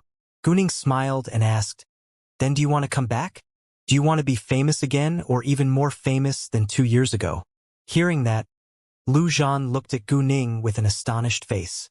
He obviously understood what Gu Ning was talking about, but he didn't know why she brought it up. Could she help him? Nevertheless, why would she? No matter what, Lu Zhan still answered Gu Ning's question with sincerity. "Of course I do." He had worked in the entertainment industry for more than half of his life, and it was already part of his life, so he had a high standard for his work's quality. Unconsciously, because of that, he had annoyed a powerful figure and had been shut out till now. "If you trust me, you can cooperate with me," Gu Ning said. "You?" Lu Zhan was surprised as well as curious. Gu Ning added then, "I know that I'm young and that you might doubt my ability, because many people have done the same thing, but all of them changed their minds in the end. You can never judge a person from appearance. I'm a businesswoman, and I appreciate your way of directing and your talent. I have always wanted to get involved in the entertainment industry, and I think that you're a great choice to be the general director in my company. What do you think?" Lu Zhan was shocked after that. What? This girl is going to be involved in the entertainment industry? Lu Zhan indeed doubted Gu Ning's ability because of her young age. However, just as Gu Ning had said, it was unreasonable to judge a person from their appearance. He had met many different kinds of people in the entertainment industry, and he was able to form an accurate opinion of a person at first sight. Seeing Gu Ning being so serious and sincere along with her air of maturity, Lu Zhan believed that she wasn't lying and she had no reason to deceive him. However, what worried Lu Zhan was the fact that Gu Ning would be affected because of him. "Miss Gu, I've angered a powerful figure, so he shut me out. Even if I finished a great TV show or a movie, it wouldn't pass the censoring," Lu Zhan said. Although he was badly in need of help now, he didn't want to hurt anyone else's career. "It will," Leng Xiaoting said with confidence before Gu Ning could say a word. He didn't care about the Tang family at all. Lu Zhan was surprised. Are they more powerful? Lu Zhan wasn't dumb. and he sensed that Leng Xiaoting wasn't simple after he said that. In addition, Leng Xiaoting had an air of nobility and power. Director Liu, please don't worry about that. Since I came to you during this time, I don't care who has shut you out, Gu Ning said with confidence too. It seemed like they could indeed help Lu Zhan. Do you know who has shut me out? Lu Zhan asked. Lu Zhan actually had no idea who the powerful figure was. Gu Ning laughed lightly and said coldly, the Tang family. It wasn't a surprising answer to Lu Zhan. He thought for a while before opening his mouth again. Miss Gu, thank you so much for your approval. Nevertheless, since you already know me, I assume that you must be aware of my way of working. I'm very strict with the actors in each show, especially the leading actors. I have no request for famous ones, but he or she must be skillful at acting. Otherwise, he wouldn't have been shut out just because he had refused to use an actress without any acting skills. Lu Zhan added later, as for the script, I must be involved too. I will only use scripts that I'm interested in so that I can get absorbed in shooting the story. Of course, I know that it's important to satisfy the audience's need, and I will certainly do that, but I can't promise that each of my works will be popular. Instead, I can only promise that I'll do my best every time. Lu Zhan thought that it was necessary to lay his cards on the table, in case they disagreed with each other while working together in the future. Hearing that, Gu Ning smiled. I can't agree with you more, and I value quality the most as well. Lu Zhan was excited to hear that. Well then, I think that we can have a great cooperation. They shared the same values and the same goal, which was quite exciting. I'm looking for a suitable office building for my company at the moment, and I won't register a new company until the office building is settled. So we'll begin to work after the New Year festival, Gu Ning said. Sure, Lu Zhan replied. He was a little uneasy that the company hadn't been established yet, but all he could do now was to wait. As for the actors and scripts, you can have complete control of it as long as you're the director. Gu Ning would allow Lu Zhan to make the decisions all on his own, but there would be more than one director in her company. I already found an interesting novel about an imperial harem drama, and you may read its extract first. If you're interested in it too, we can shoot the story first once our company is established. If you're not interested, I can hire another director to shoot it, and you can prepare for your own shows, Gu Ning said. Sure, I will, Lu Zhan said. Then Gu Ning took out pieces of paper with the extract on and gave it to Lu Zhan. Lu Zhan read the story and his eyes lit up. Apparently, he liked it too. After reading it, Lu Zhan complimented the story plainly. I think that it's a great story. It's very different from previous ones, and I'm interested in the details of the story. Lu Zhan was satisfied with the extract, but he hadn't read the whole novel, so he wasn't sure whether its details were also attractive. Well, I'll send you the novel then. If you're interested, we can buy this intellectual property. I already hired the writer to be a scriptwriter in our company. You can talk to her if you have any questions after the New Year festival, Gu Ning said. Till now, they had made great progress, and they would discuss the rest after the company was established. Director Liu, see you then. Gu Ning stood up, reaching out her hand to Lu Zhan. Lu Zhan immediately stood up, shaking hands with Gu Ning. It was very nice meeting you today, boss. After that, Gu Ning and Leng Xiaoting went to have lunch together. Where do you want to go next? Leng Xiaoting asked Gu Ning when they left the restaurant. Gu Ning thought for a while and said, The New Year festival is coming. Let's go to the shopping mall. I want to buy gifts for my family. No problem, Leng Xiaoting said. He held her hand while walking to the parking lot. On their way, Leng Xiaoting asked Gu Ning, What's the name of your new entertainment company? Well, I'll call it Fenghua Entertainment, Gu Ning said. What about the employees? Do you need me to help you hire people? Leng Xiaoting asked. That would be so much better. However, it seems like you've done everything for me. Gu Ning suddenly realized that Leng Xiaoting had helped her a lot. You're the big boss. All you need to do is count the money, Leng Xiaoting joked. Haha, you're right. Gu Ning agreed. Leng Xiaoting took Gu Ning to the best shopping mall in the capital. Seeing the familiar places, Gu Ning had mixed emotions again. But in order to not worry Leng Xiaoting, she tried to curb her anger. She walked to the male clothing area first to buy some clothes for Leng Xiaoting.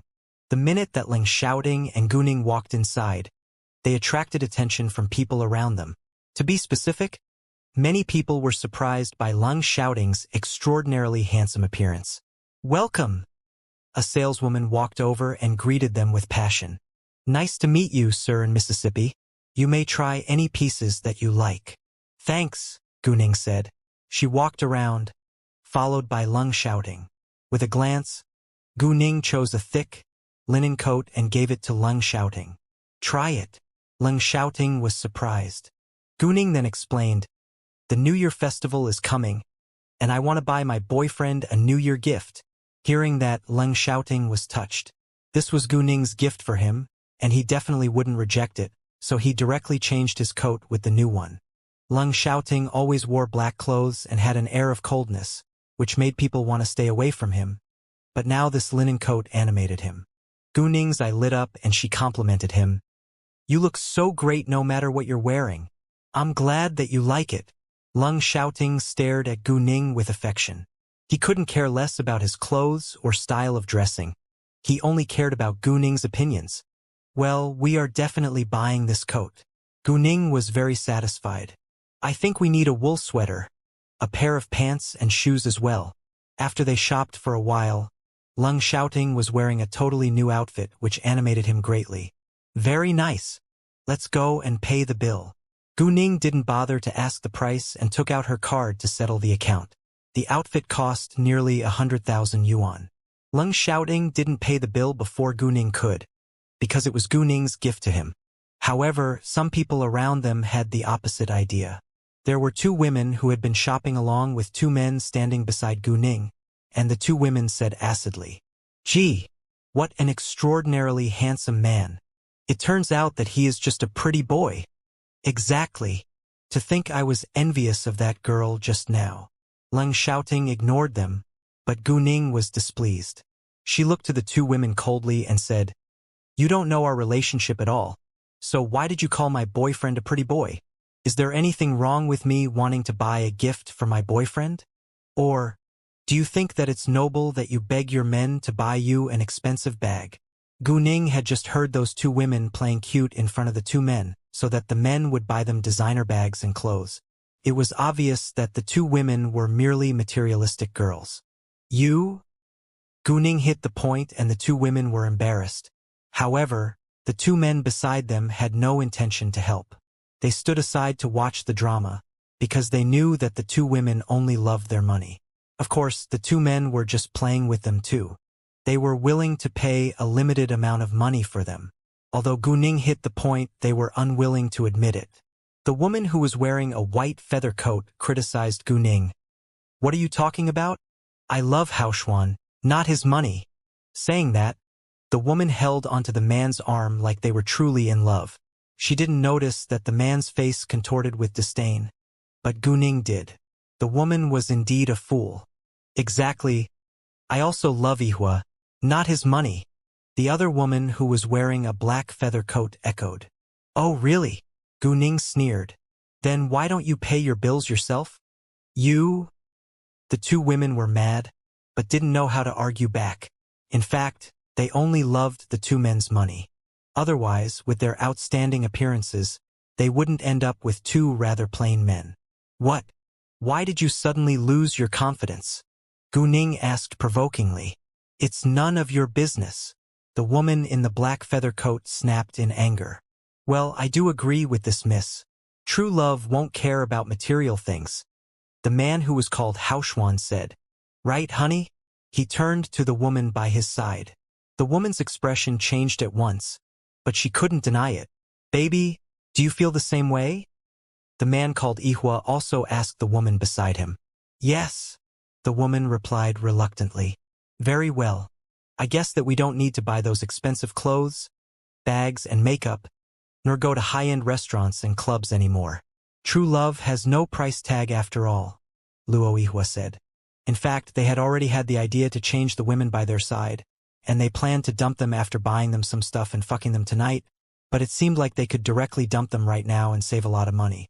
"Ihua," the woman said and played cute. She was obviously dissatisfied, but didn't dare to say it directly. "What, babe?" Luo Ihua pretended that he didn't understand what was going on. The two women weren't dumb, and they knew that the men were going to dump them. It wasn't the first time that they had played around with rich second-generation heirs, and they were aware that their relationship wouldn't last long, which was the reason why they seized every chance to let them pay the bills for them. However, once the men wanted to dump the women could do nothing to keep them or their wallets, even if the women begged. Gu Ning had vented her anger at them and lost interest in arguing any longer. However, before she left, Gu Ning still intentionally showed off in front of the two women. She raised her left hand and the blood-red jade bracelet was bare in the air. "Didn't you say that my boyfriend is just a pretty boy? Take a look at this blood-red jade bracelet." A 46-gram blood-red jade bracelet was sold at the price of 48 million yuan at auction. While this one weighs heavier than that, it's worth at least 50 million yuan. Now, do you still think that my boyfriend is merely a pretty boy? And my boyfriend has sent me many priceless jewels till now. All of them are worth at least 100 million yuan. I don't think that you're qualified to judge me. After that, Gu Ning left with Leng shouting, and the rest of the people were shocked still. At least 100 million yuan. Her boyfriend must be super rich. Many people had the same thought. At the same time, some doubted its authenticity. However, no matter what, the two women were quite jealous of Gu Ning now. They wished that they had such a super rich as well as handsome boyfriend. "I think that she is just a materialistic girl too," the woman in the white feather coat said. "I agree," the woman in the black feather coat echoed. When they left the shopping mall, Leng shouting said to Gu Ning, "I don't actually care." "I do," Gu Ning said. She cared about others' attitude towards her boyfriend. Afterwards, Gu Ning and Leng Shouting went to another male clothes store to shop for Jiangsu this time. Leng Shouting paid the bill before Gu Ning without delay. As Gu Ning's boyfriend, he tried to show his kindness to her family. Although her family wouldn't know that he paid the bill, Gu Ning knew, which was enough. Gu Ning didn't stop him because she knew that he was just being kind. "Well, I'll buy some gifts for you family later as well. Although they won't know that I paid the bill, which is enough." Leng Shouting sent her family gifts, so Gu Ning planned to do the same thing. "Please just send a gift to my grandpa." Leng Shouting didn't reject, but he limited the range of his family.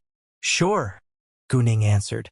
She didn't ask further, because she knew that Leng Shouting didn't get along with the other members in the Leng family.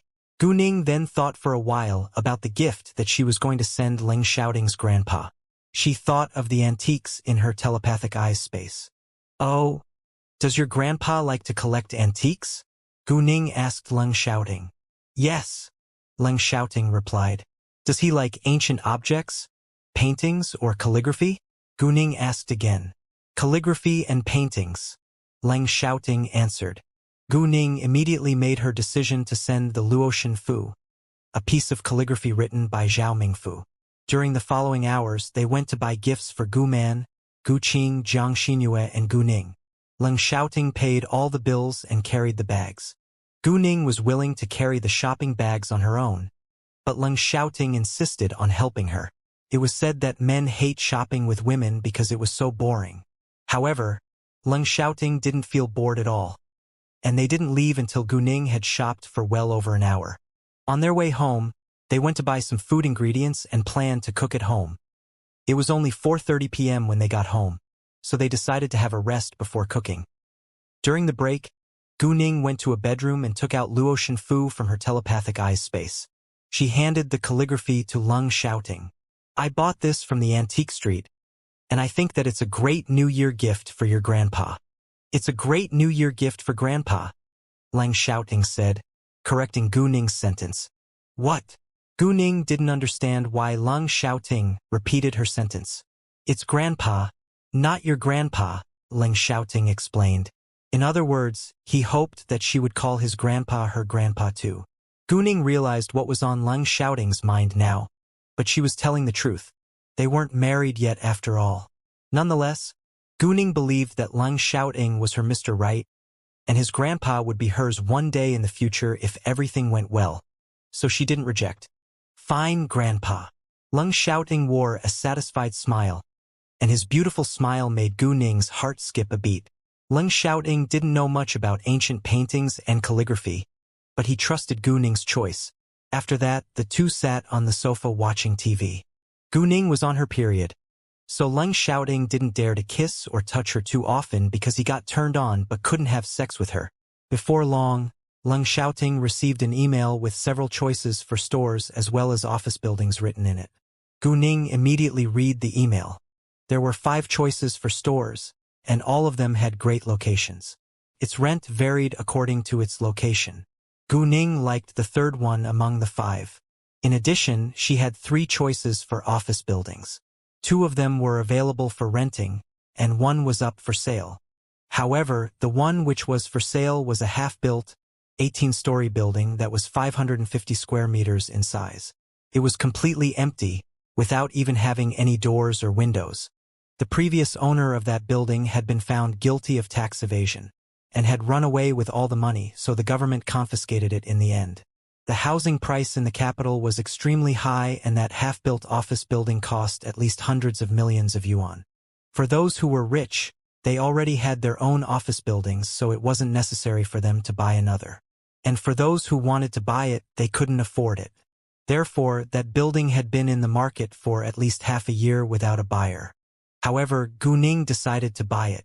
It wasn't far from the capital university and the store, so it would be convenient for her to commute between her university and her company. More importantly, it was only 2 kilometers away from the Tang family's company too. Thinking of the Tang family, there was a touch of hostility that flashed through her eyes.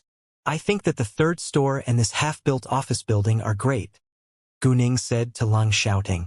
Although it was shown in the survey that there was no problem with its quality, Gu Ning thought that it was better if she went to check it herself. That office building cost hundreds of millions of yuan after all. No problem, Leng Xiaoting said. He immediately called a subordinate and told them to pay the deposit.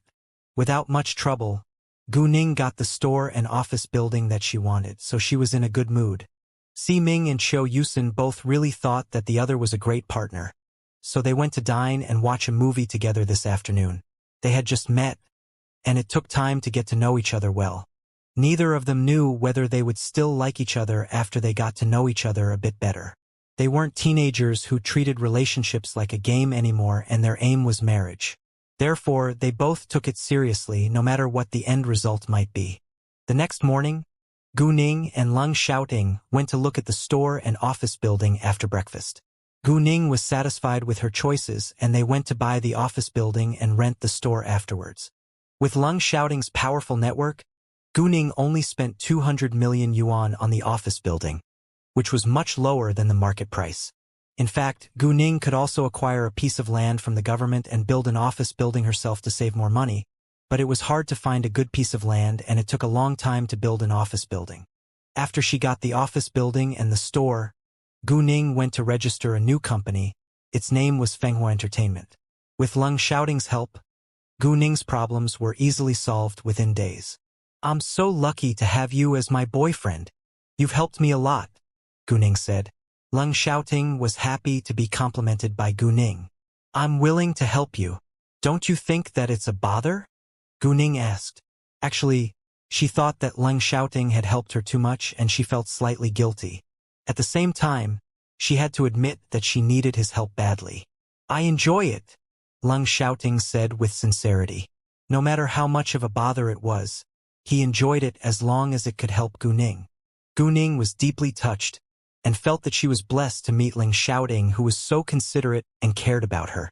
It's almost 12 p.m. What do you want for lunch? Gu Ning asked. Up to you, Leng Xiaoting said. Gu Ning took a glance around to see what they could choose. There is a restaurant. Let's go and have a try, Gu Ning said. Sure, Leng Xiaoting replied, and then they walked to the restaurant. Since Gu Ning had already settled the store and the office building, her next step was to decorate and furnish them.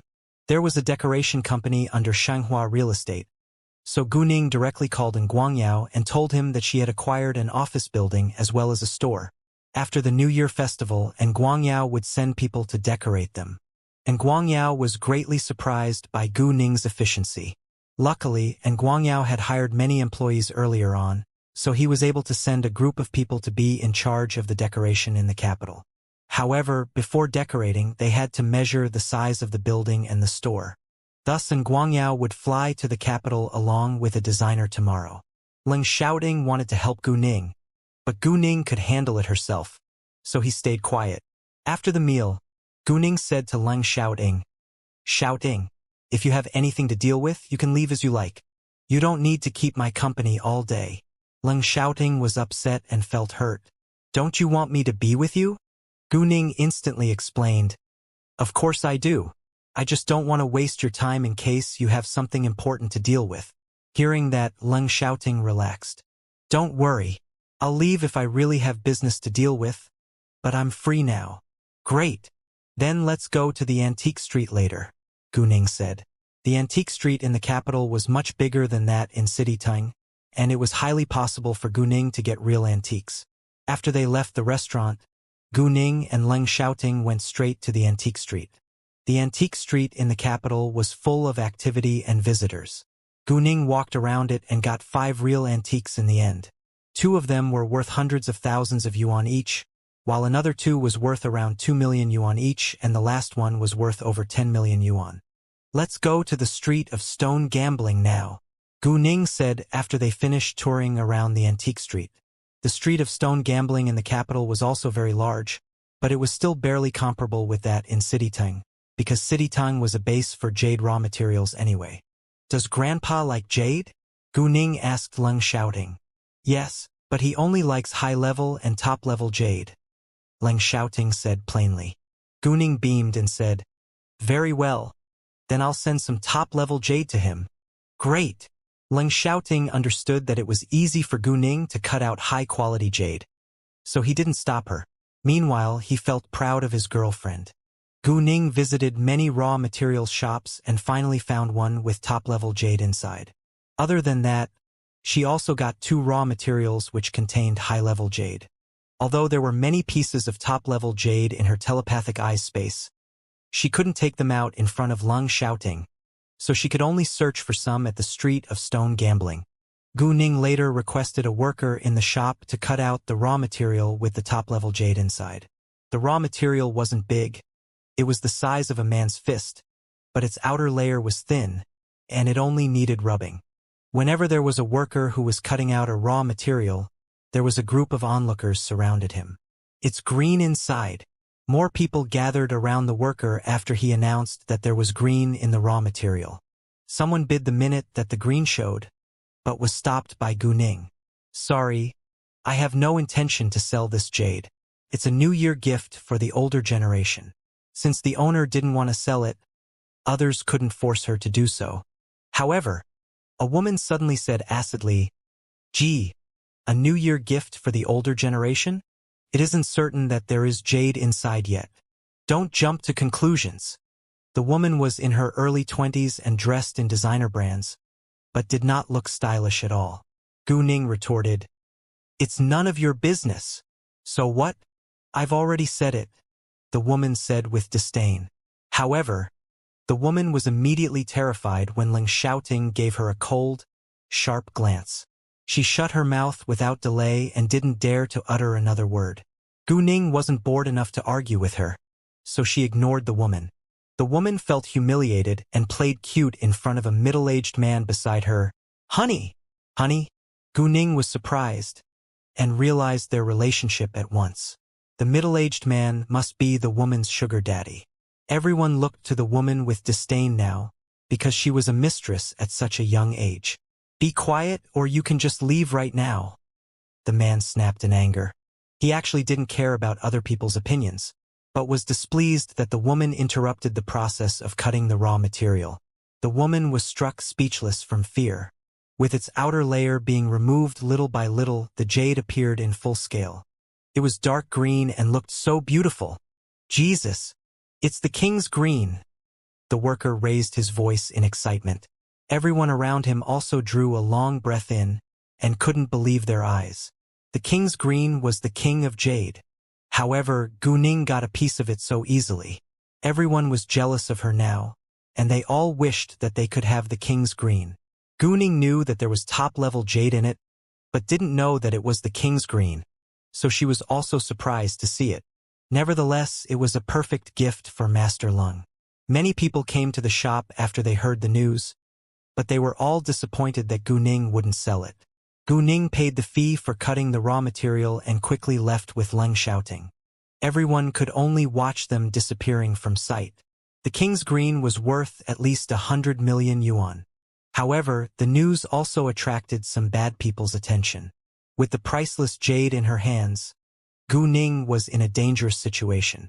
The minute that they left the shop, they felt that some people were stalking them. However, they ignored them, walking straight to the parking lot. There were many people on the street, so the bad men didn't have chance to attack Gu Ning. They planned to grab the jade from Gu Ning when they were in the parking lot. However, Gu Ning and Leng Xiaoting walked to a Hummer, which shocked the bad guys.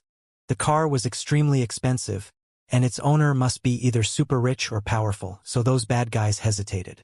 Meanwhile, they were reluctant to miss the king's green, which was worth at least 100 million yuan. Therefore, they made up their mind to take the risk. 100 million yuan wasn't much to Gu Ning, but it was a fortune to ordinary people. There were few people in the parking lot, so the bad men directly ran at Leng Xiaoting and Gu Ning when they were about to get in the car. However, before they could attack them, Leng Xiaoting punched them first. Within several movements, the three men were kicked away. To their astonishment, they failed before they even began to attack Gu Ning. The three men were moaning in great pain on the ground, and they now realized that they had made a terrible mistake. They were scared by Leng Xiaoting and eager to escape away. Unfortunately, they could barely stand up. Leng Xiaoting didn't bother to waste time on them, so he got in the car and drove away without hesitation. Both Leng Xiaoting and Gu Ning weren't affected by what just had happened. "We need to find a good box to pack it up before sending to Y Grandpa," Gu Ning said. She almost said "your grandpa" again but changed it at once. "I think that it's too expensive. Can't we prepare another gift?" Although Leng Xiaoting understood that Gu Ning didn't lack jade at all, the top-level jade was too rare. He wanted her to think about it twice. "Don't worry. This isn't the first time that I've cut out the king's green," Gu Ning said.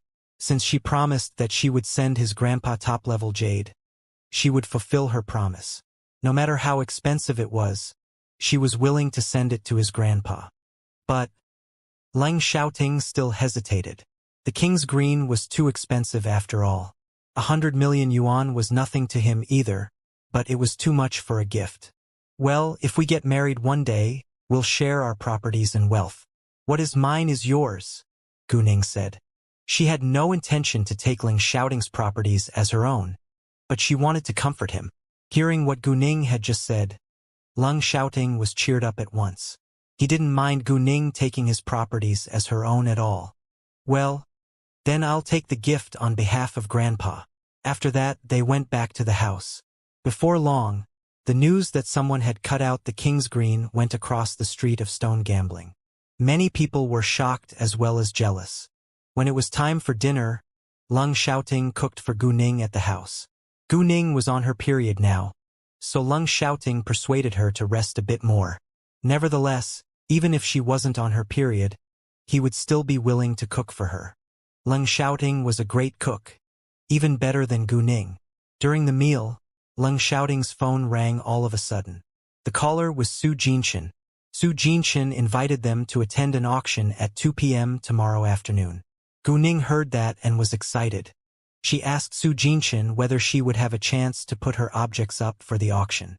In fact, Gu Ning just wanted to sell her ancient objects for fun, not for money. "Do you have antiques as well? What is it?" Su Jinshin asked with curiosity. Gu Ning thought for a second before she said, "An official kiln writing brush washer." She just wanted to attend the auction for fun, so she didn't want to put an object that was too expensive up for it. "No problem," Su Jinshin answered with alacrity. He knew little about antiques, thus he didn't ask further about the official kiln writing brush washer. At the auction, there was an appraiser who was responsible to evaluate the objects anyway. Of course, the appraisers weren't always right, so occasionally there would be replicas. Some of them looked so real, and many experts failed to tell the difference from real ones. However, before the auction, potential buyers could check the object themselves, and so they would be responsible for their own choice. The auction house didn't need to bear any responsibility, and its reputation wouldn't be damaged because that was the rule in this industry.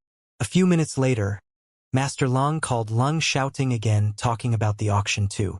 Master Lung was an antique lover, so he was interested in the auction.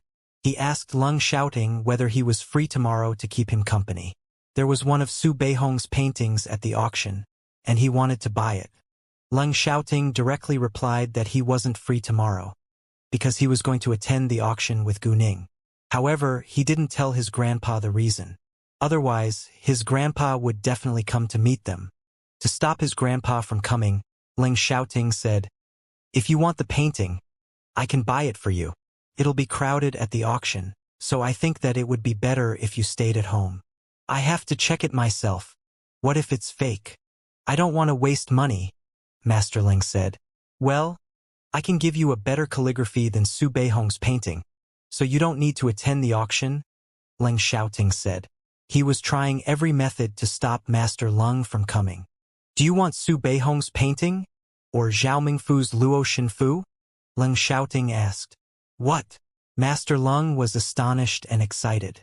"Are you sure that you have Luo Xinfu?" "Yes," Lung shouting said.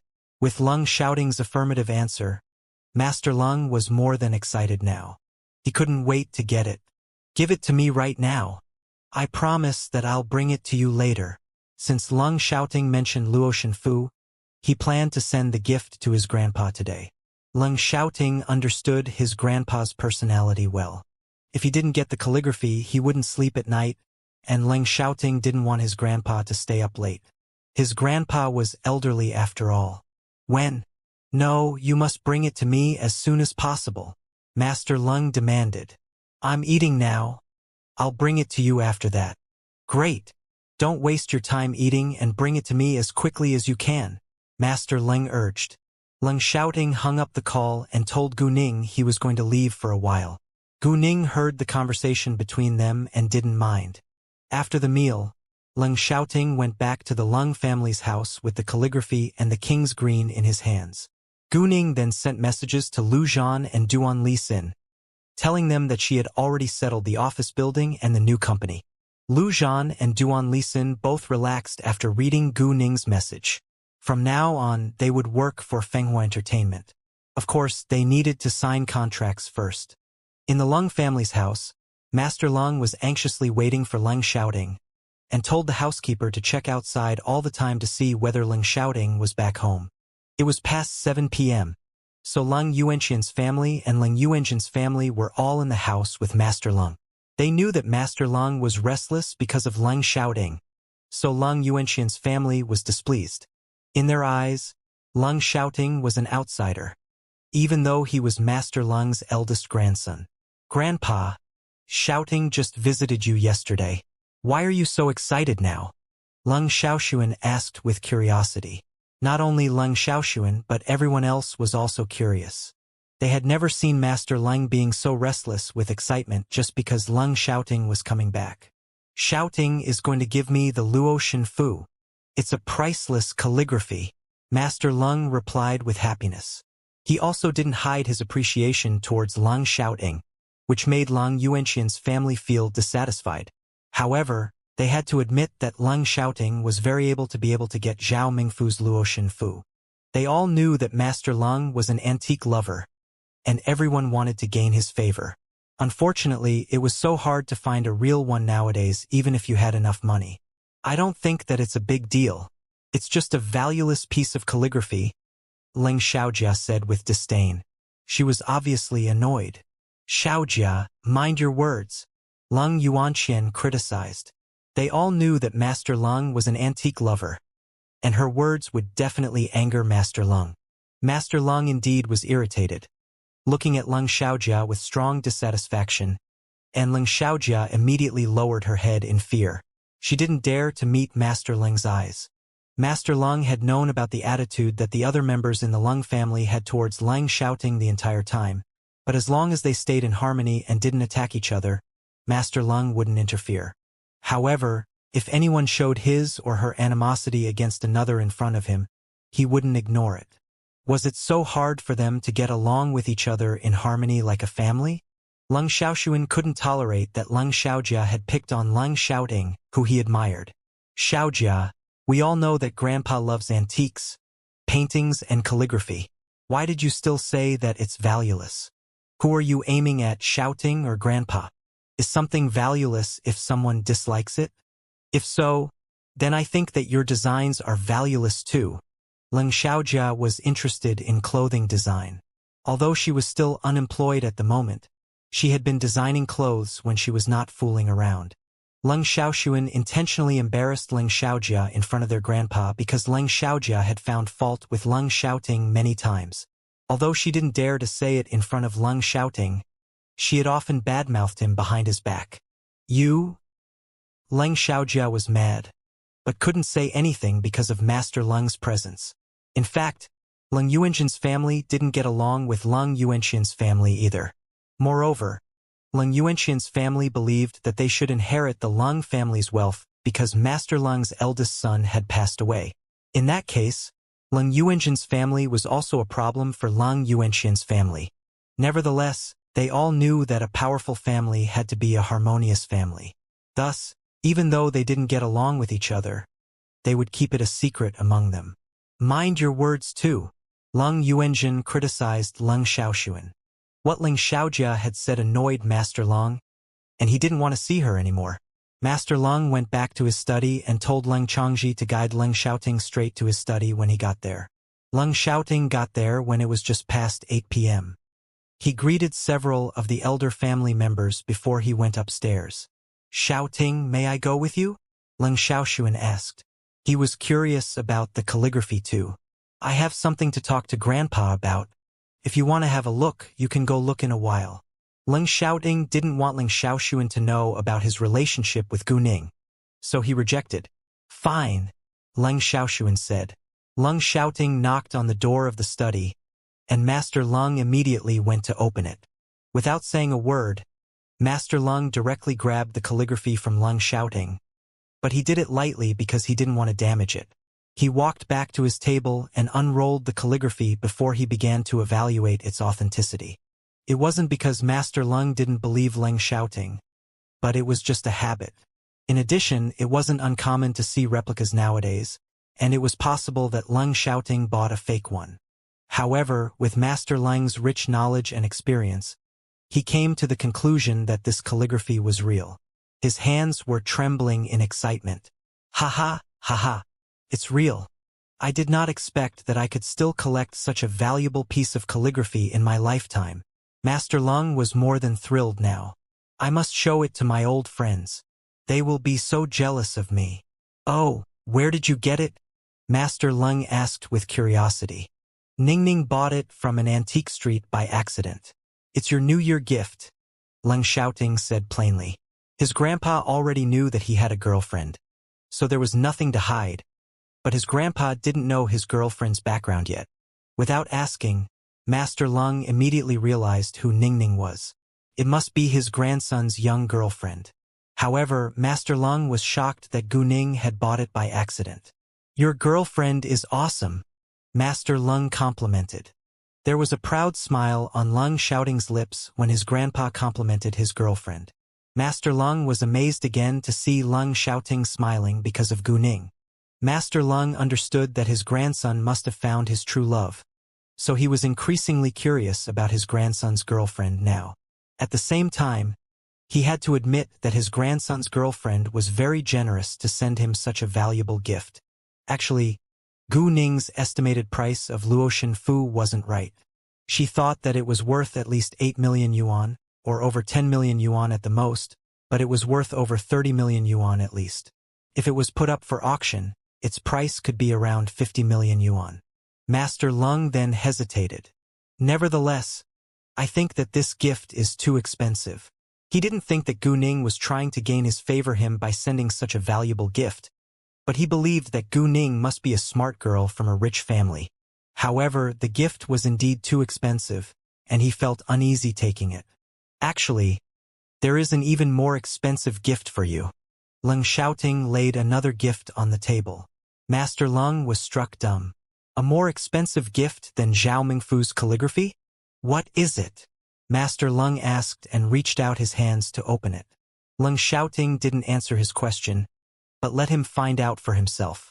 Master Leng opened the wooden box and a piece of dark green jade came into his sight. He rounded his eyes in great shock. This. He was too astonished to say a word. Although he already had the answer, he wasn't sure. Master Leng took the jade out and had a closer look at it. This is the King's Green. How did you manage to get it? Ningning cut it out at the Street of Stone Gambling today, Leng Xiaoting said. What? Master Leng was more than shocked now. Again, he had indeed heard the news that a girl had cut out a piece of King's Green, which was worth over 100 million yuan at the Street of Stone Gambling a short while ago. Unexpectedly, the girl was Leng Xiaoting's girlfriend and his granddaughter-in-law-to-be. The King's Green jade was worth over 100 million yuan. It could be worth far more than just 100 million yuan. Master Leng was short of words to describe his feelings now. Xiaoting, your girlfriend is so incredible. She's able to pick out real antiques and cut out high-quality jade. Master Leng had thought that Leng Xiaoting had merely chosen a beautiful young girl, but to his surprise, the girl was really talented. You'll find out more, Leng Xiaoting said. Nevertheless, it's too expensive. Master Leng felt more uneasy this time. The King's Green was worth over 100 million yuan after all. Over 100 million yuan wasn't much to the Leng family, but it was too expensive if it was just a gift. Even the Leng family wouldn't send a gift at that price to others. In fact, Gu Ning was just Leng Xiaoting's girlfriend and they hadn't gotten married yet. Therefore, Master Leng wasn't Gu Ning's family right now, but she was willing to send him such an expensive and rare gift. Master Leng was astonished by Gu Ning's generosity.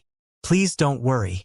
It wasn't hard for her to cut out the King's Green, and she won't take back what she has given away, Leng Xiaoting said, although he had the same thought as his grandpa.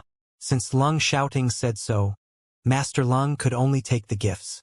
Well, let me send a gift back to her, Master Leng said, and was about to find something for Gu Ning, but was stopped by Leng Xiaoting. Don't bother, please. I didn't tell her that you already know that I have a girlfriend, because she wants to keep it a secret for now. She told me to send you these 2 gifts under my name, but I didn't want to waste her kindness, so I told you the truth, Leng Xiaoting said. What? Hearing that, Master Leng was shocked. Unexpectedly, Gu Ning had no intention to let him know that she had prepared the 2 gifts for him. Master Leng believed that Leng Xiaoting wouldn't lie to him, so he now thought more highly of Gu Ning than ever. Leng Xiaoting didn't stay there very long.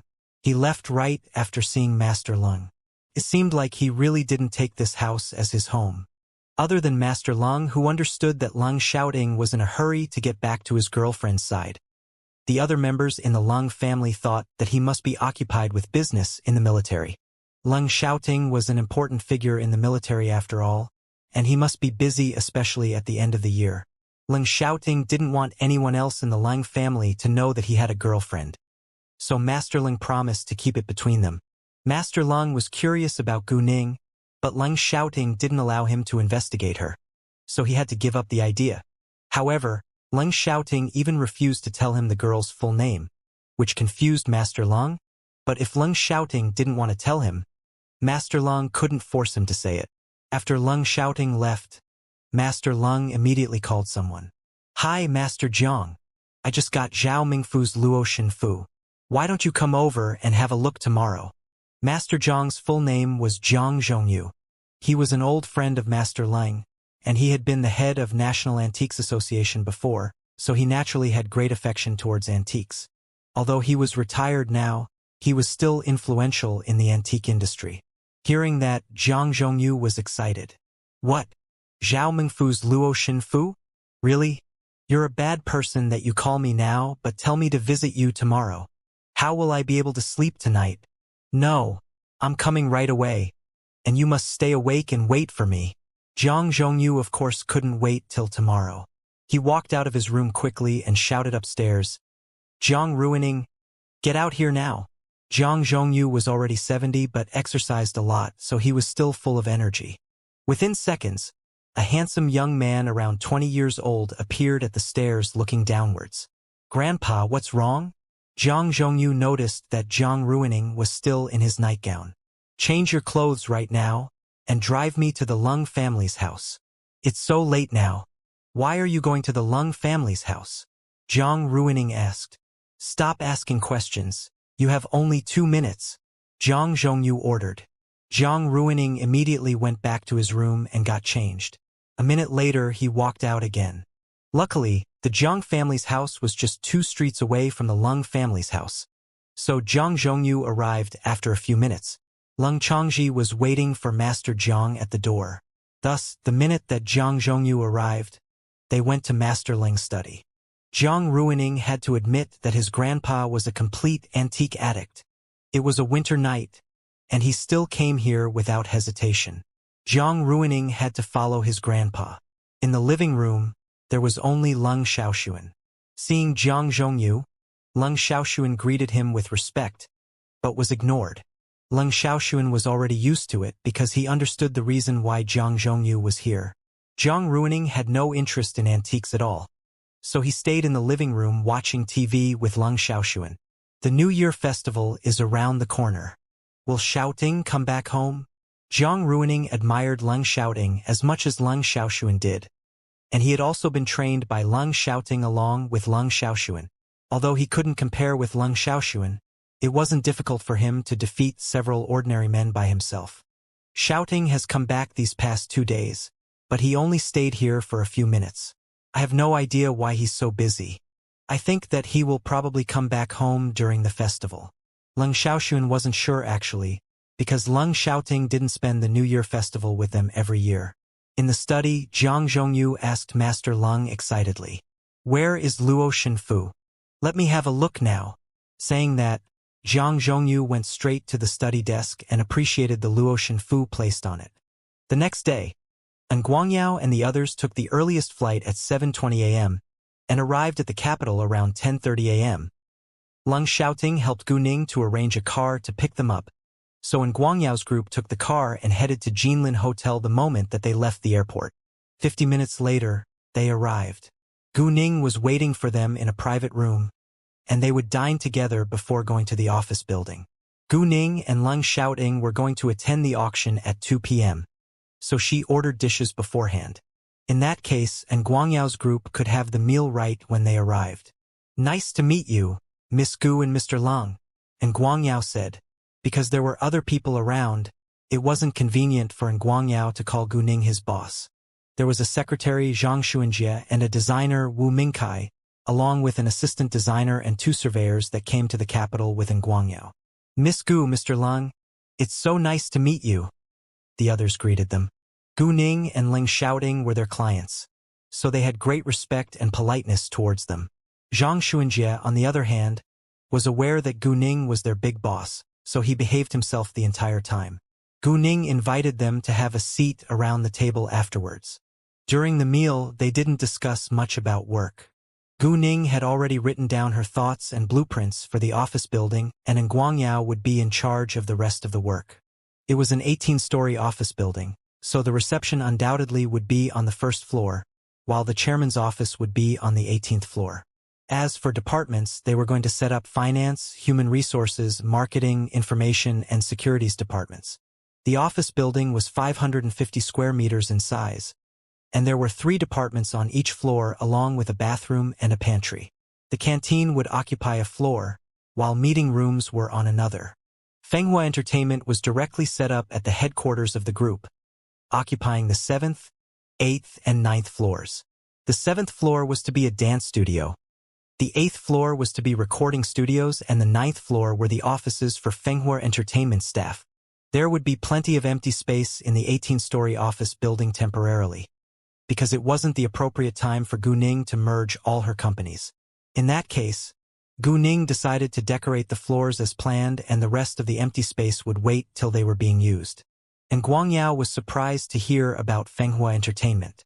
To his astonishment, Gu Ning was going to be involved in the entertainment industry. Because of Shanghua Real Estate and Jade Beauty Jewelry, and Guangyao had no doubt about Gu Ning's ability. He admired Gu Ning more than ever because she was able to establish her business empire at such a young age. They all knew that Gu Ning and Ling Xiaoting had something else to deal with, so they finished the meal within half an hour. After that, they left for the office building. The capital wasn't only large, but also had heavy traffic, so they didn't arrive until half an hour later. Gu Ning and Ling Xiaoting were going to attend the auction, so they left in another direction.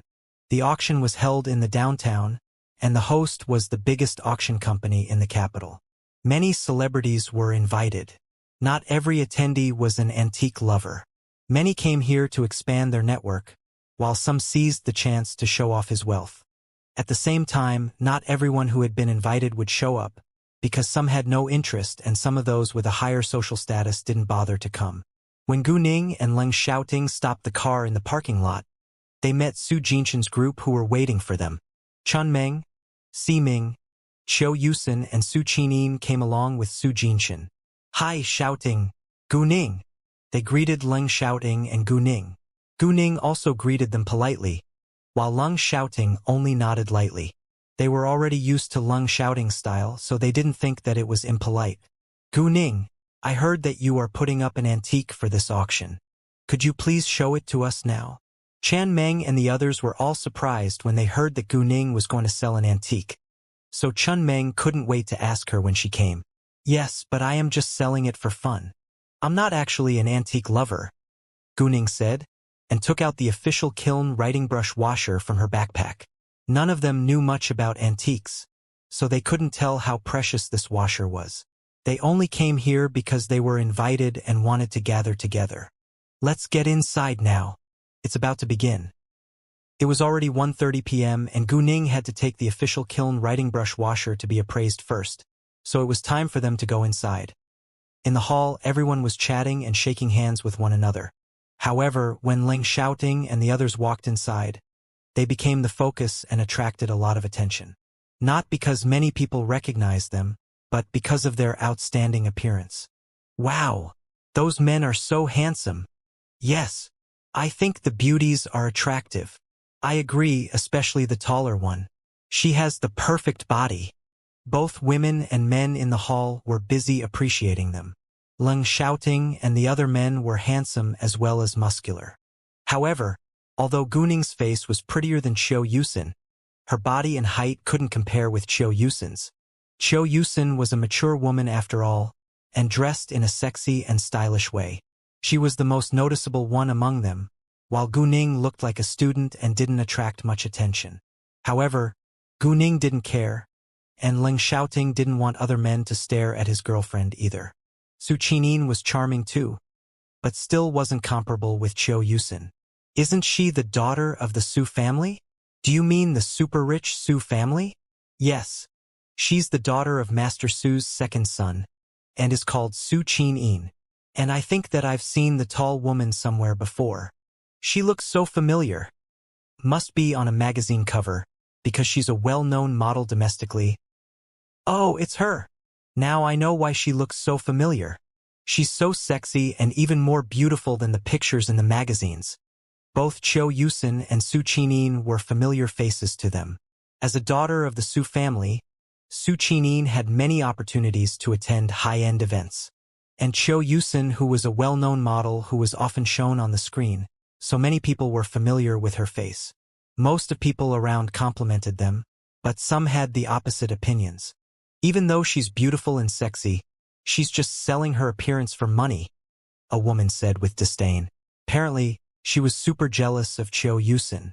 The woman was good-looking and stylish and around 27 years old, but barely comparable to Qiu Yusin. It was understandable that she was so green with envy. Exactly. I think that she must be the mistress of one of the men.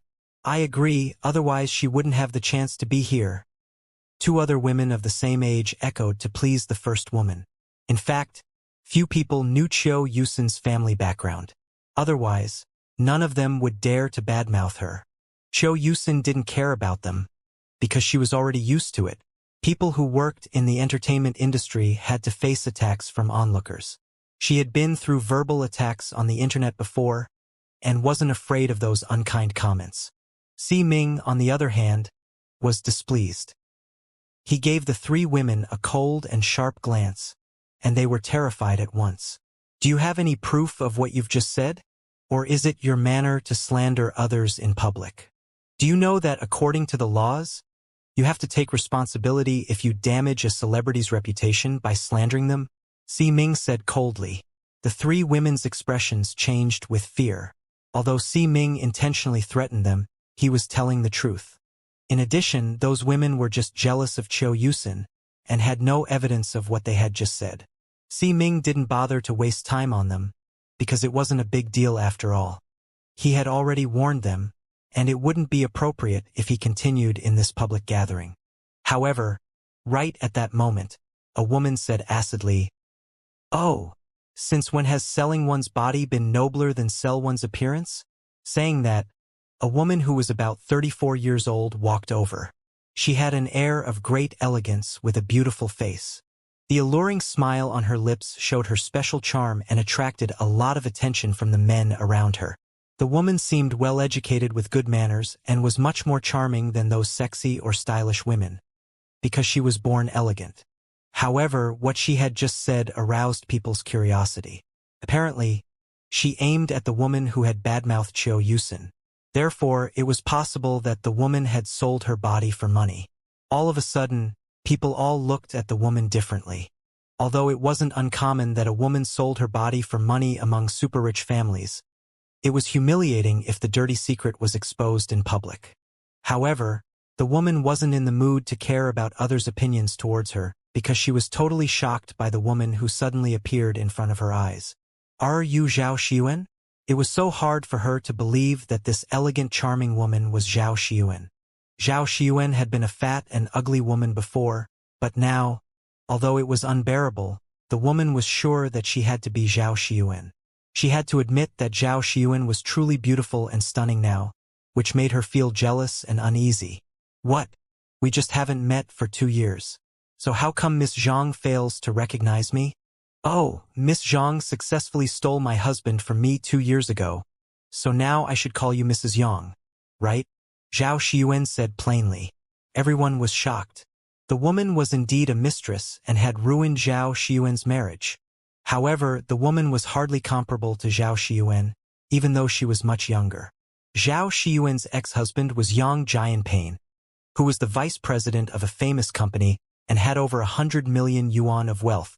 They had gotten married 7 years ago when Yang Jianping had just been a department manager. And Yang Jianping earned his later achievements step by step during the following years. However, once he was rich, their marriage was on the edge of crisis. Zhao Xiyuan had given birth to her daughter 5 years ago and became a housewife afterwards.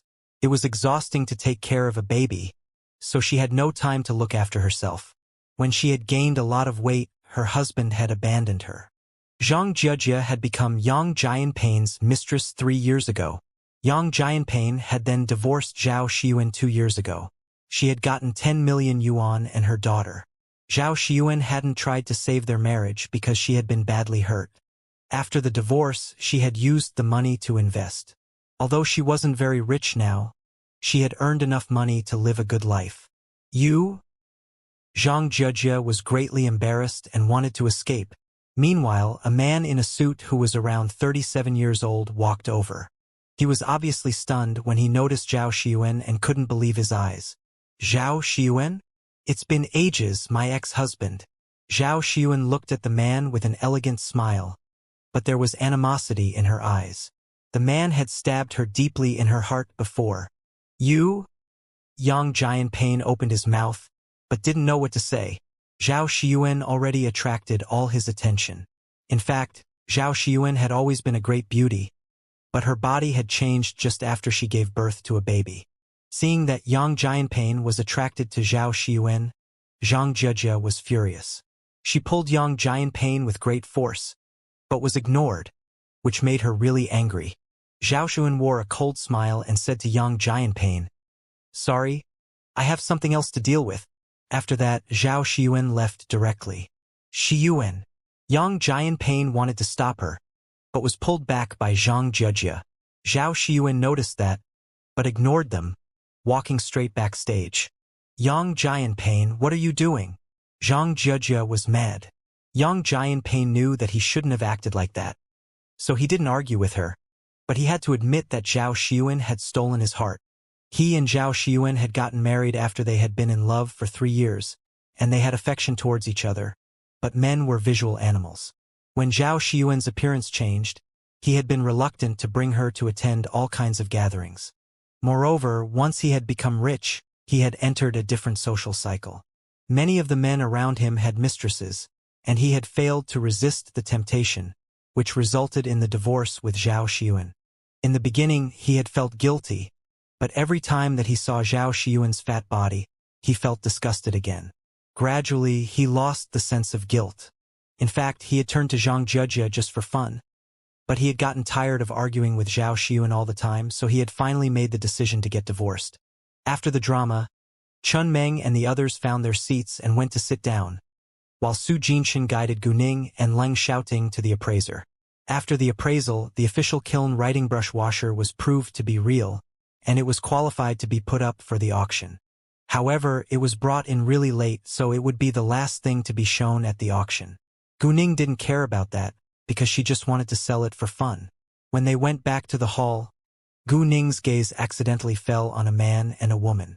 All of a sudden, her eyes were full of animosity and coldness. The man and the woman were Qi Ziyue and Tang Yaxin. They were chatting with others. "What's wrong?" Leng Xiaoting and Su Jinshan asked Gu Ning when they noticed her sudden emotional change. Gu Ning immediately went back to normal. "Nothing. I just saw 2 people that I hate." Gu Ning had thought about her reaction when she met Tang Yaxin and Qi Ziyue countless times before. She had thought that she could stay calm, but actually she couldn't, and all she wanted to do was kill them. Leng Xiaoting and Su Jinshan didn't ask further, but they knew that it couldn't be that simple, because it seemed like Gu Ning wanted to kill someone. Qi Ziyue also sensed the cold glance which was full of hatred, but when he turned to search for it, he found nothing. "What's wrong?" Tang Yaxin asked. "Nothing." Qi Ziyue couldn't figure it out, so he could only say that it was nothing. At this time, celebrities were seated one after another because the auction was about to begin. All the tables in the hall were round, and there were 3 of them in a row. Each table had seating available for 6 people to sit together, but there were 7 people in the group of Gu Ning, so there was a seat added at their round table. The seats were arranged according to the attendees' social status. As the young lord of a well-known super-rich family in the capital, Su Jinshan of course occupied one of the best positions. He and all his friends sat on the right side of the room in the second row. Experts and senior officials all sat in the first row, and other senior officials along with super-rich families sat in the second row. However, very few of the very senior officials and super-rich families would come. The Tang family was arranged at the left side of the room in the third row, so there was a distance between them and Gu Ning. Gu Ning didn't want to think about Tang Yaxin and Qi Ziyue, so she intentionally sat with her back towards them. However, she couldn't control her thoughts and couldn't help thinking about them. Luckily, they didn't notice her yet. Before long, Gu Ning was attracted by an object shown at the auction. There were many things which could be put up for auction, like antiques, real estate, stores, and so forth. What attracted Gu Ning's attention was the 9th object, which was the Shangyun Antique Store. As it was described, this antique store was located at the Antique Street with a great location. Shangyun Antique Store had a history of over 70 years, so it gained great fame in the capital. However, the owner of Shangyun Antique Store had just lost his wife and son in a car accident. He felt great grief and lost his appetite for running the store, so he put it up for auction. Gu Ning thought that it would be better if she had her own antique store, because there were many real antiques in her telepathic eye space. Although she had only found a dozen real antiques till now, it wasn't necessary to sell only real antiques in an antique store. Many people would love to buy replicas too, because the price was much lower. Therefore, Gu Ning made up her mind to bid for Shangyun Antique Store. The store wasn't small and was 86 square meters in size. It consisted of 2 facades with 2 floors, and the owner was selling it along with its foundation property. At 2 p.m., the auction began. A sexy, mature woman in a red split cheongsam walked onto the stage. Many people immediately recognized her. She was precisely Zhao Xiyuan who had argued with Zhang Jie just then. Seeing Zhao Xiyuan, Yang Jianpain fixed his eyes on her body. Zhang Jie was mad and pinched him heavily, but Yang Jianpain still focused on Zhao Xiyuan and ignored Zhang Jie. Zhang Jie was furious but didn't dare to make more noise. Ladies and gentlemen, welcome to today's auction. I'm Zhao Xiyuan, the chief auctioneer of the Detian Auction Company. Zhao Xiyuan stopped for a second before continuing. There are supposed to be 12 objects on the list today, but we just added a new one. It's an official kiln writing brush washer from the Song Dynasty. So we have 13 objects that are all open for bid today. An official kiln writing brush washer? Everyone was shocked because it was highly valuable. Especially those who loved calligraphy. They had natural fondness towards the 4 treasures of study. So many of them were ready to bid for it. Alright, now let's bid for the first object. When the first object was shown on the stage, the potential buyers all went to have a look in an orderly manner. However, more people stayed at their seats. Detian Auction Company was the largest auction company in the capital, and all of the objects shown at today's auction were expensive. Only 2 or 3 of them were worth less than several million yuan, and most were worth over 10 million yuan. There were even 2 objects which were worth over 100 million yuan. The 6th auction item to be auctioned is Su Beihong's The Injured Lion. This picture was created in 1938, when invaders from country are occupied most of our country. Our country was mourning, and our people suffered. Su Beihong was in great grief and anger when he painted the injured lion. The lion in the painting looks back and contains infinite depth of meaning.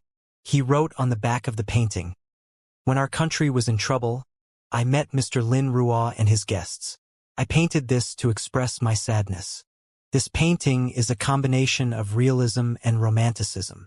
Our country is known as the Sleeping Lion of the East, and it had been invaded by country R. Afterwards, the sleeping lion had become a wounded male lion. From the painting we can see that the injured lion that is glaring backwards is ready to fight. Speaking of that, everyone shared the same hatred against country R. The grudge between this county and country R could never be solved. The starting price for the injured lion is 5 million yuan, and the minimum edition is 1 million yuan. Now let's begin. The minute that Zhao Xiyuan finished, many started to raise their paddles to bid. Leng Xiaoting also had to buy this painting of Su Beihong for his grandpa. Coincidentally, Tang Yaxin was one of the bidders for the painting. Leng Xiaoting didn't raise his paddle yet, because he planned to wait for the end. No. 39, 12 million yuan. No. 57, 13 million yuan. No. 62, 26 million yuan. Number 62 was Tang Yaxin. At this moment, nobody followed, and it was time for Leng Xiaoting to raise his paddle. No. 32, 29 million yuan. Number 32 was Leng Xiaoting. Tang Yaxin was determined to win the injured lion, but to her surprise, number 32 suddenly joined the bidding. Nevertheless, it was the rule that the most generous buyer got the auction item, so she couldn't stop him. A few rounds later, Tang Yaxin's face started to change, because number 32 had no intention to stop. Leng Xiaoting raised his paddle without delay, as if he didn't care about money at all. Tang Bingsen had ordered Tang Yaxin to buy this painting as a gift for an important figure, but now it seemed hard for her to fulfill her assignment. A few rounds later, Tang Yaxin had to give up, because its price was 38 million yuan now. She knew that it was almost the highest price of the painting, and it wasn't worth making a higher bid. Although the Tang family didn't lack money, they didn't want to lose it either. In the end, Leng Xiaoting got the injured lion at the price of 38 million yuan. Gu Ning, of course, was happy to see Tang Yaxin fail. Leng Xiaoting unconsciously helped her revenge herself. Before long, the 9th auction item, Shangyun Antique Store, was ready for bidding. Shangyun Antique Store is the 9th auction item, Zhao Xiyuan said.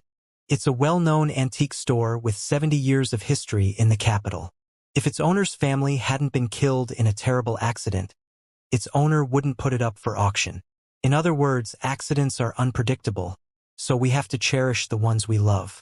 Never regret in case you lose them.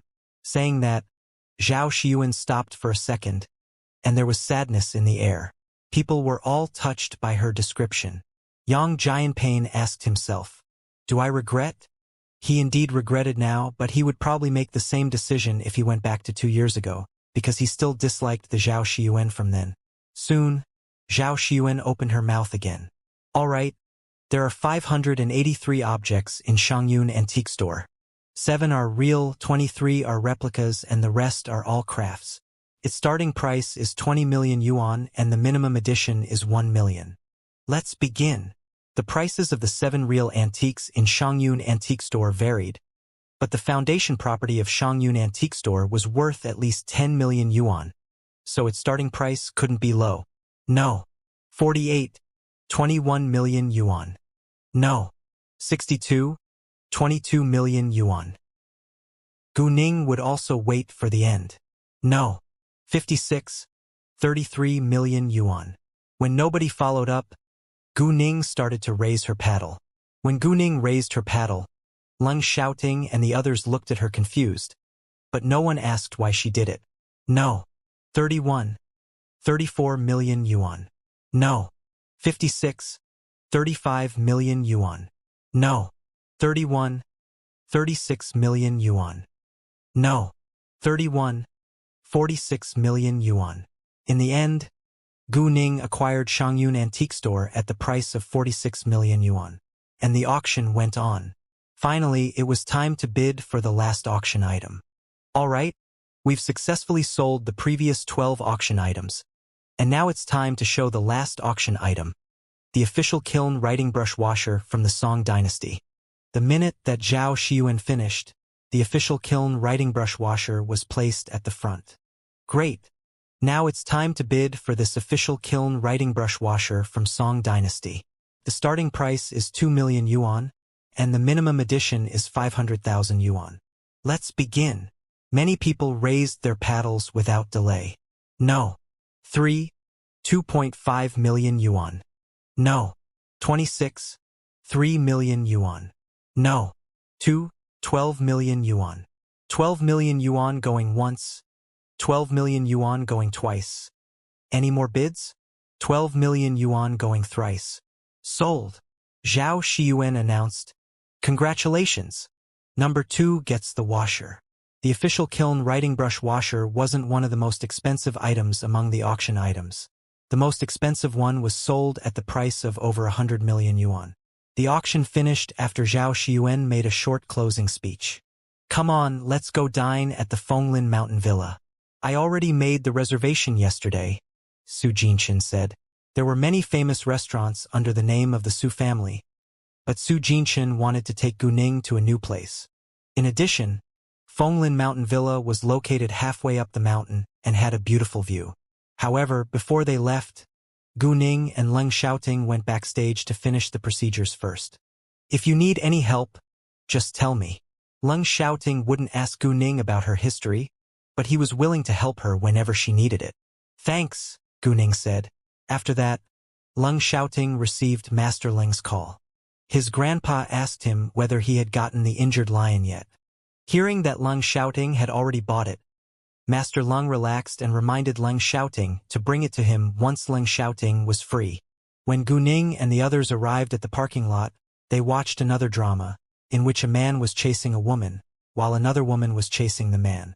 The roles in the drama were precisely Zhao Xiyuan, Yang Jianping, and Zhang Jie.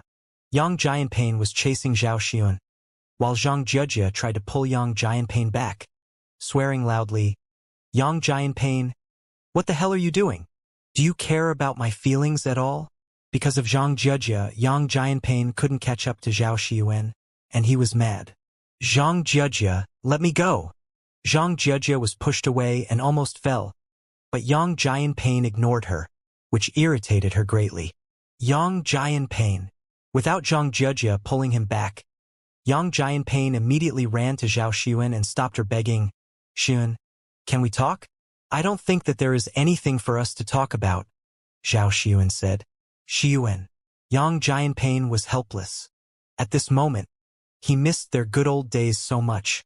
Zhang Jie followed him up and stood between Yang Jianping and Zhao Xiyuan, as if she was going to defend her man and their marriage. Zhao Xiuan, you've already divorced Giant Pain. Why can't you disappear from our site? Zhao Xiuan felt like laughing. Zhang Jejia, are you dumb or something? I work for Detian Auction Company and it's my duty to host the auction. In addition, it's your husband who is standing in my way now, not me. In fact, Zhao Xiuan had the thought of showing up in front of them and getting revenge on them, but today was truly a coincidence. Zhang Jejia was struck dumb, because Zhao Xiuan was telling the truth. However, once Zhao Xiuan appeared, Yang Jianpain directly ignored her. And Zhang Jejia blamed Zhao Xiuan for that. Yang Jianpain, come home with me now. Zhang Jejia pulled Yang Jianpain to leave, but Yang Jianpain got rid of her. Enough. I just want to talk with Xiuan. Yang Jianpain said that like he was being serious, but no one believed him. You're already divorced. There is nothing to talk about between you two. Zhang Jejia wasn't an idiot. It was quite obvious that Yang Jianpain fell in love with Zhao Xiuan again when Zhao Xiuan had shown up in his sight. If they got along with each other again, Zhang Jejia would probably be abandoned. And Zhao Xiuan was much more beautiful now. It was impossible that Yang Jianpain could remain calm. Couldn't we talk about Yaya? Yaya is my daughter. Yang Jianpain snapped at Zhang Jejia. Hearing that, both Zhao Xiuan and Zhang Jejia wanted to laugh. Yang Jianpain, stop acting. Don't you think it's disgusting? You never cared about Yaya in the last 2 years, and we signed the agreement when we got divorced. Yaya has nothing to do with you, Zhao Xiuan said. Yang Jianpain was really a man without basic moral standards. He had cheated on his wife and had even abandoned his wife along with his daughter.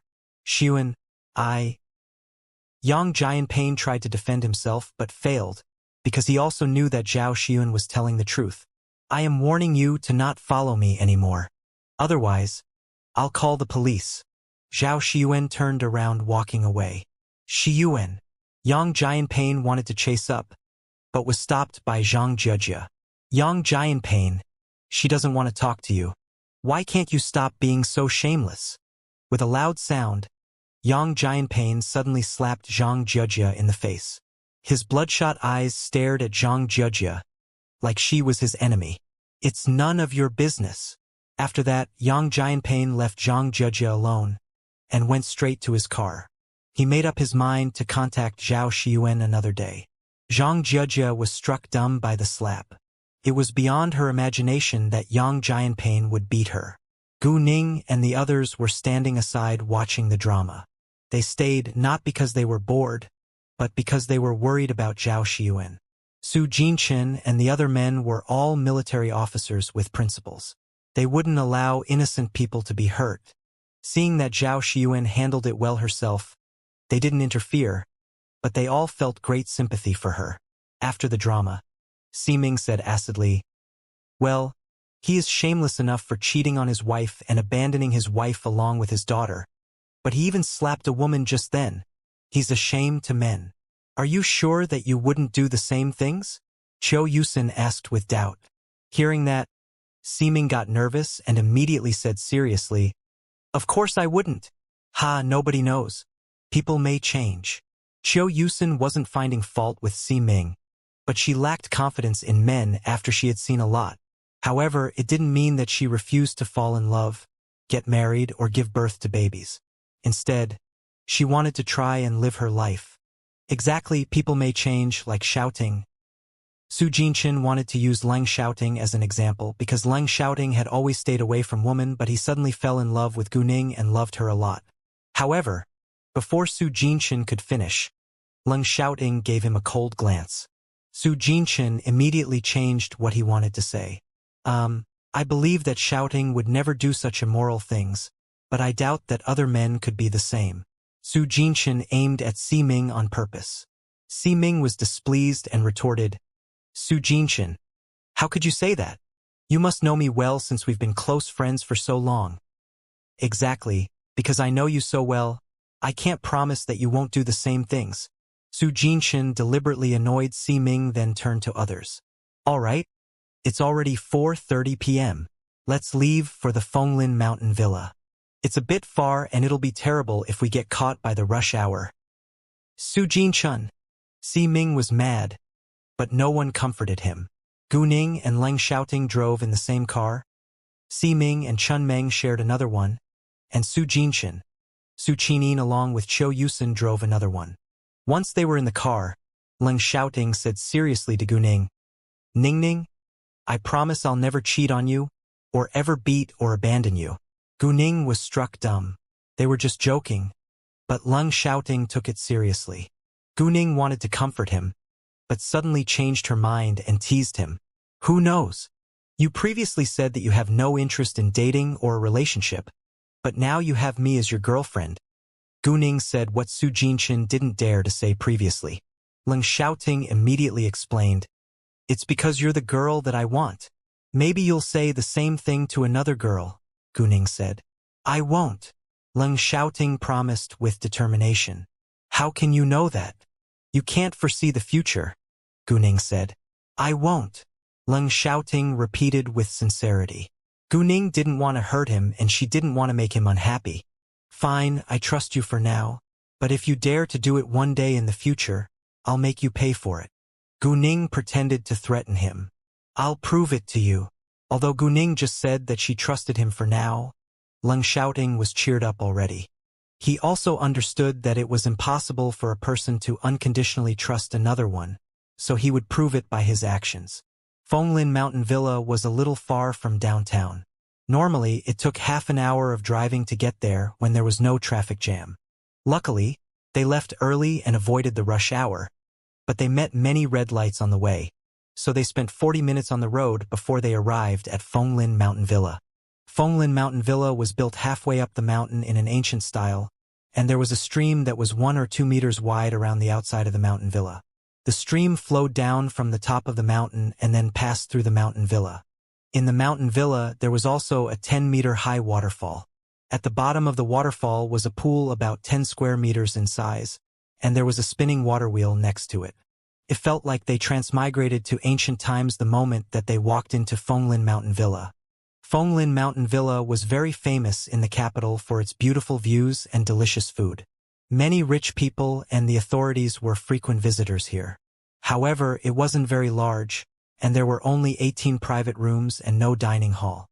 Therefore, guests had to make a reservation beforehand. Fonglin Mountain Villa was always popular, but its owner had no intention to expand it, because he preferred to keep its rarity. What most rich people liked was precisely the rarity. Gu Ning and the others decided to have a tour around Fonglin Mountain Villa first, after they parked the cars in the parking lot, because it was still too early for their dinner reservations. "Gu Ning, would you mind if we had a competition of kung fu for fun?" When they walked to an empty grassland, Su Jinchen proposed. He was very curious about Gu Ning's level of kung fu. An ordinary girl couldn't have gotten control of 2 suspects with guns with their hands empty. However, Su Jinchen didn't believe that Gu Ning could be better than him, because he had been trained strictly in the army for so long and had fought against terrorists on the battlefields. On the other hand, Gu Ning was merely a common high school student. She might be good at fighting ordinary people, but was hardly comparable to professionals. Su Jinchen had no intention to beat Gu Ning down. Instead, he was just curious about her level of kung fu. Before Gu Ning could respond, Si Ming and Su Qinin started to criticize Su Jinchen. "Su Jinchen, how can you take advantage of a young girl? Aren't you afraid that shouting will tear you apart?" "Exactly, Jinchen, you're a man. How can you fight against a girl?" Qiu Yusin disagreed with Su Jinchen's proposal, but she thought that Su Jinchen had to be doing it for a reason. Qiu Yusin was indeed right. "Come on, you know nothing about Gu Ning at all. She's excellent at kung fu, and we will just be competing for fun. I won't hurt her." And shouting didn't say anything yet. "Why do you all have to be so angry?" Su Jinchen argued.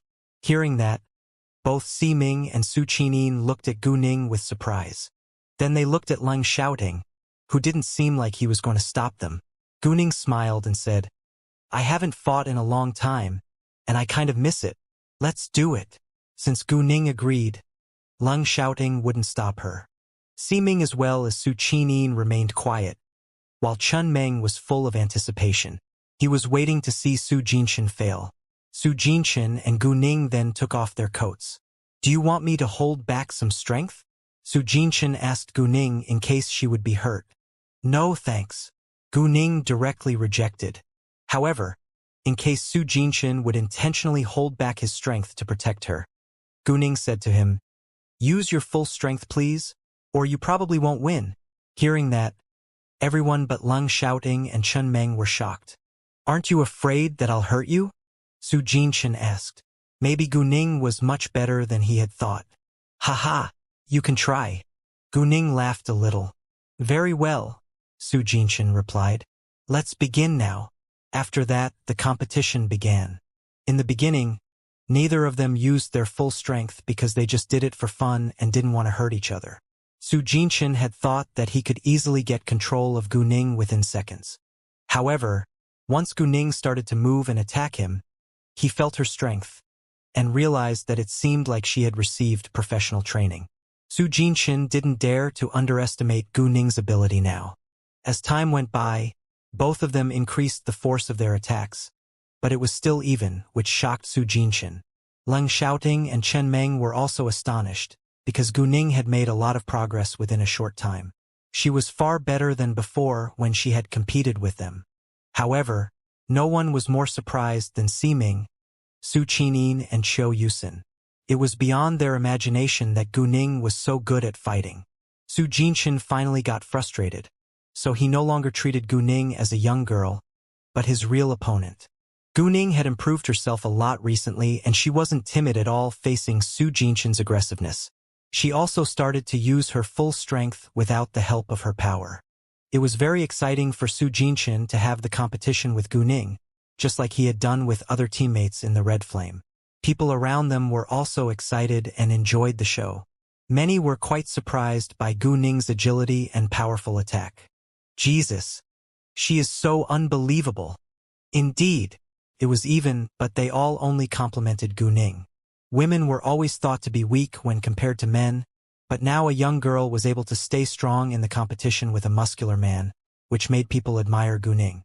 All right, I think it's time to stop. When they had been fighting against each other for a long while, Leng Xiaoting reminded them to stop. Although there was no winner or loser, they had enjoyed it. Hearing that, Guning and Su Jinshin ceased at once. Leng Xiaoting took out tissues to wipe the sweat off Guning's face, which was quite sweet. When the competition was over, a round of loud applause sounded. Jesus! Guning! I didn't expect that you're so awesome. Su Qinyin jumped in front of Guning with her face full of admiration. Su Jinshin had already felt hurt when he couldn't beat Guning, and now his cousin even showed her obvious admiration towards Guning right in front of him. I'm not bad either. Why don't you compliment me? Su Jinshin said. Come on, you're a military officer but you failed to beat a young girl. Su Qinyin replied. You? Su Jinshin was annoyed, but he also felt embarrassed. At this moment, Ximing remained unusually quiet. He didn't make fun of Su Jinshin, because he knew that he would be the same if he fought against Guning. They were the ace members of the National Special Forces, but they couldn't beat a young girl, which was quite embarrassing. Well, it's time for dinner now. Let's go to the private room. Chen Meng didn't want to expose the fact that he couldn't beat Guning either, so he immediately changed the topic. After that, they walked to their private room and the onlookers dispersed. Before the meal, Guning called in Guangyao about the ongoing project. It had all gone well. However, the sky turned dark around 6 p.m. in winter, so they couldn't continue measuring without light and would come back tomorrow. The designer and surveyors would stay until they finished their work, but Guangyao had to leave tomorrow because he still had a company to manage in City G. After the meal, Su Jinshin proposed to go have fun in a club, but Leng Xiaoting rejected, because Guning was on her period now and she needed more rest. You're in an uncomfortable condition now, and I was afraid that you'd be bored, so I turned Jinshin down. Leng Xiaoting explained to Guning when they were back in the car. I understand, thanks. Guning smiled. She of course understood why Leng Xiaoting did that, and she felt touched. On their way back, they passed an amusement park, and there was a Ferris wheel with all its lights ablaze. Guning suddenly got interested and wanted to play in the amusement park. Leng Xiaoting of course wouldn't reject her, even though he thought that amusement parks were for children. No matter whether it was in her previous incarnation or this incarnation, Gu Ning had never been to an amusement park, so she really wanted to give it a try. Although it was a winter night, there were many people inside. Leng Xiaoting parked the car in the parking lot before he went to buy tickets. In the amusement park, many young couples or families were having fun, and it was full of children's cheers. Gu Ning came into this amusement park for the Ferris wheel. So the moment they entered, Gu Ning pulled Leng Xiaoting, walking straight to it. There was a long line for the Ferris wheel, and they were waiting at the end of the line. It is said that a couple that takes the Ferris wheel together will end up breaking up, Gu Ning said. Hearing that, Leng Xiaoting pulled Gu Ning to leave right away. Then we won't take it. He refused to break up with Gu Ning. Ha ha! Gu Ning snorted with laughter. However, when the Ferris wheel moves to the highest point and the couple kisses each other, they will be together forever. Really? Leng Xiaoting asked with doubt. Yes. If you don't believe me, you can go and ask other people. Gu Ning felt like laughing. He was really like a cute kid. But anyway, he really loved her a lot. Leng Xiaoting always trusted Gu Ning, but he also took their happiness seriously. Wait a second, Leng Xiaoting said to Gu Ning, then walked to a nearby worker. Gu Ning didn't expect that Leng Xiaoting would really go and ask other people. She was surprised as well as amused. And she was also curious whether Leng Xiaoting would feel embarrassed when he went to ask others about the kiss. Leng Xiaoting asked the worker and another 2 visitors, and they all said the same thing. Didn't you feel embarrassed? Gu Ning asked him when he walked back. Not at all, Leng Xiaoting replied. As long as it concerned Gu Ning, he didn't feel that it was embarrassing at all. When it was Gu Ning and Leng Xiaoting's turn, they sat in the Ferris wheel together. As the Ferris wheel moved upwards, the noise and cheers on the ground started fading away. It felt like they were the only 2 people left in this world. Gu Ning appreciated the beautiful view in front of her eyes, but Leng Xiaoting fixed his eyes on her the entire time. What? Gu Ning asked. We're going to reach the highest point, Leng Xiaoting said. Apparently, he had been waiting for it. Ha ha! Gu Ning laughed again. We just moved 1/3 of the route. Leng Xiaoting looked upwards, and suddenly felt like the Ferris wheel moved very slowly.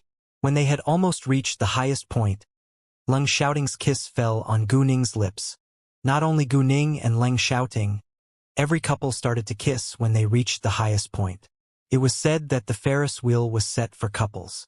It was said that every time the Ferris wheel turned, there was a couple who kissed each other on the earth. That each of the gondolas were full of happiness, and the Ferris wheel existed for the reason that people who loved each other could share happiness together. It was said that you would be happy once you sat in the Ferris wheel.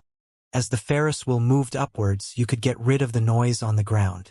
In that case, you would be near to God, and you could make a wish when you reached the highest point. God would hear it, and if God believed that you were a good kid, your wish would come true. However, those were all old sayings which could comfort people. When the Ferris wheel passed the highest point, Leng Xiaoting didn't stop. Gu Ning had to pinch him to make him stop when they had almost arrived at the ground. But Leng Xiaoting looked at Gu Ning like he was innocent. Apparently, he wasn't satisfied yet. It was normal that couples kissed in Ferris wheel, but it was unusual that they had kissed for so long. Gu Ning flushed when they walked out. It was still early, around 8 p.m., so they didn't leave right away, but walked around in the amusement park. All of a sudden, a picture flashed by Gu Ning's eyes. She saw a man who was around 40 years old holding a little boy who was around 7 years old at a high bridge. The river was 20 meters below them. After the man lost control of his emotions, he jumped into the river along with the little boy and they both died. The high bridge was right next to this amusement park. Gu Ning and Leng Xiaoting had just passed by it. Xu, I suddenly had a premonition. Come on. Let's go to the nearby high bridge. Gu Ning couldn't tell Leng Xiaoting that she had jade eyes which could foresee the future, so she could only make an excuse. Sometimes, people might have a premonition when something bad was going to happen. Leng Xiaoting then followed Gu Ning, running to the high bridge. From afar, they noticed that there were many people gathered on it, and many cars parked on the side. A little boy was crying loudly in the arm of the man who was standing on the edge. Seeing the scene, Leng Xiaoting sensed that something had to be wrong, and ran faster ahead. Meanwhile, a young woman was crying while begging, "I can give you money, no matter how much you want. Please just let my son go. I don't want money. I just want Jiang Zhenghua to die. He has ruined my life. And if he doesn't come, I'll kill his son." The man roared in anger. It wasn't because he had enough money, but because he knew that money was useless now. He already did it. Even if he was willing to let their son go, they wouldn't let him get away with it. Therefore, he only wanted Jiang Zhenghua to die now. And it was acceptable for him to exchange Jiang Zhenghua's life with his son's. Hearing the name, Jiang Zhenghua, Leng Xiaoting was slightly surprised. He naturally knew who he was, because Jiang Zhenghua had a good relationship with the Leng family. Jiang Zhenghua? Isn't he the director of the National Medical Products Administration? And the man is Qin Huichuan. He's the chairman of Guanghua Pharmaceutical Factory. I heard that his pharmaceutical factory was found guilty of producing fake medicine, and he went bankrupt and ended up with huge debts. I think that he deserved it. Exactly. Nevertheless, he blames Director Jiang for it and kidnapped his son. Hearing the discussion among the crowd, everyone immediately understood what was happening now, and they all criticized Qin Huichuan. At this moment, Gu Ning and Leng Xiaoting didn't dare to make noise, in case Qin Huichuan would loosen his arm and let the little boy fall, but they couldn't wait without doing anything. Gu Ning used her jade eyes to check the construction under the bridge. She thought that she could probably wait under the bridge and catch the boy when they fell, and she believed that Leng Xiaoting was able to control the situation on the bridge. If the man was going to hurt the little boy on the bridge, Leng Xiaoting could stop him. As long as the little boy was alive, she was confident that they could save his life. Shouting. Gu Ning told Leng Xiaoting her plan in a low voice, but Leng Xiaoting disagreed at once. "No, it's too dangerous. You can stay aside, and I'll deal with it." He was worried about Gu Ning's own safety and didn't think that her plan would work. "You don't trust me?" Gu Ning seemed unhappy. She was angry because Leng Xiaoting didn't trust her, but in her heart, she understood that Leng Xiaoting was concerned about her. "Ning, it's too dangerous," Leng Xiaoting said again. "I know, but we both want to help the little boy, right?" Gu Ning asked. Leng Xiaoting stayed quiet. He obviously wanted to rescue the little boy, not even mentioning the fact that he was a military officer. The Jiang family also had a good relationship with the Leng family. "Since we agree, why won't you let me try it?" It was the first time that Gu Ning had been really angry at Leng Xiaoting. She disliked that he wanted to restrict her freedom even though he did it because he cared about her. Leng Xiaoting was worried about her safety, and she had the same feeling towards him, but she chose to believe in him. Otherwise, she wouldn't have allowed him to come here with her. Besides, she had foreseen this accident. If she did nothing, she would blame herself. Seeing Gu Ning getting angry, Leng Xiaoting was nervous. He hesitated for a second, but still agreed in the end. "Fine, you have to be careful. Do not get hurt." Hearing that, Gu Ning relaxed. "I will be careful. Don't worry." Afterwards, Gu Ning turned back, disappearing from the crowd. Although Leng Xiaoting was still worried about her safety, he knew that the little boy was in the most dangerous situation right now. Leng Xiaoting understood that Qin Huichuan was determined to risk his own life, so it was impossible to negotiate with him. He could only wait until Gu Ning was prepared. If Qin Huichuan and the little boy fell down at the same time, Leng Xiaoting would try to catch them from the above and the rest would rely on Gu Ning. Gu Ning climbed up onto the iron frame of the bridge until she was in position beneath Qin Huichuan. She took out a rope from her telepathic eye's space and tied one of its ends around the iron frame, while the other end was fastened around her waist. Afterwards, Gu Ning fixed her jade eyes on Qin Huichuan. There was a knife in Qin Huichuan's hand, so Gu Ning couldn't directly shoot him. The little boy was still crying in fear. Meanwhile, the loud police sirens sounded and several police cars drove over. People around all stepped aside to let them pass through.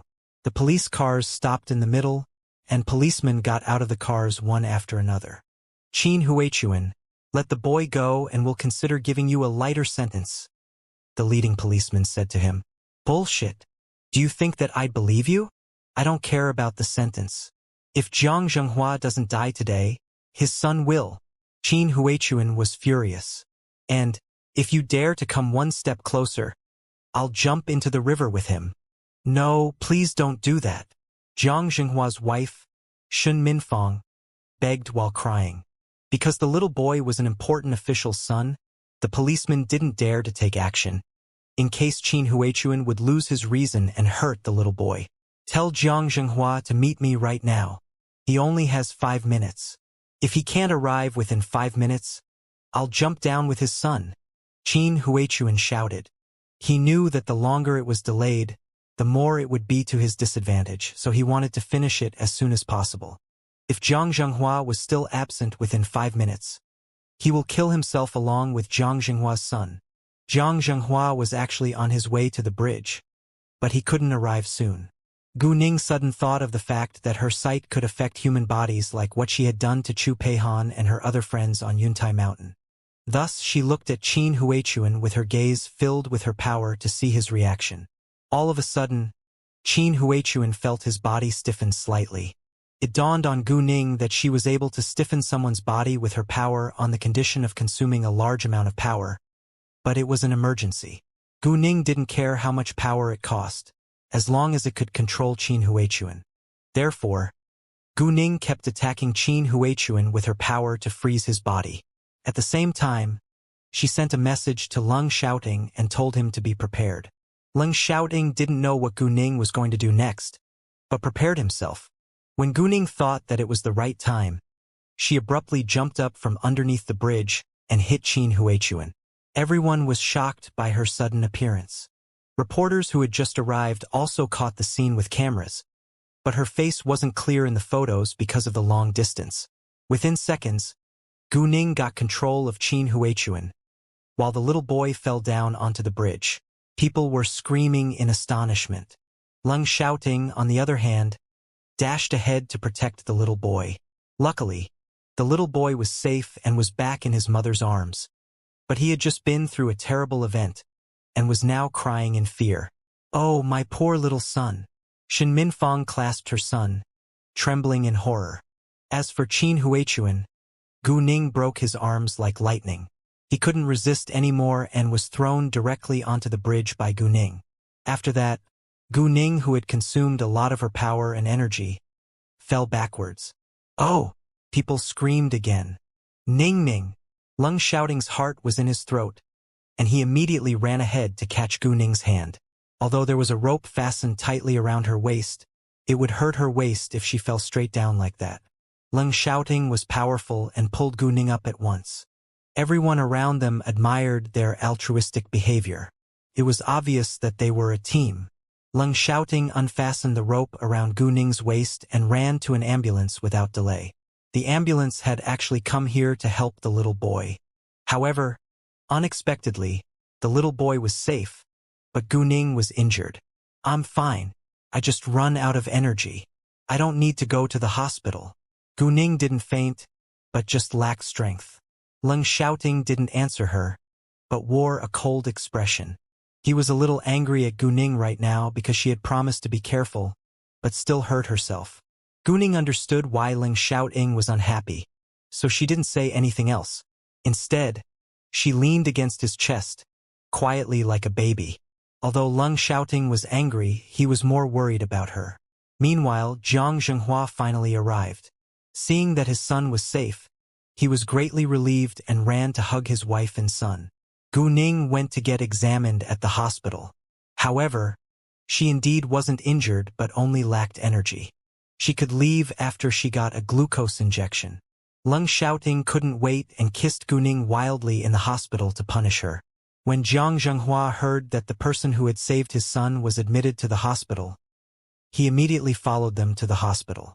Jiang Zhenghua didn't know that it was Leng Xiaoting along with a girl who had rescued his son until he arrived at the hospital, and saw that Leng Xiaoting was taking good care of the girl.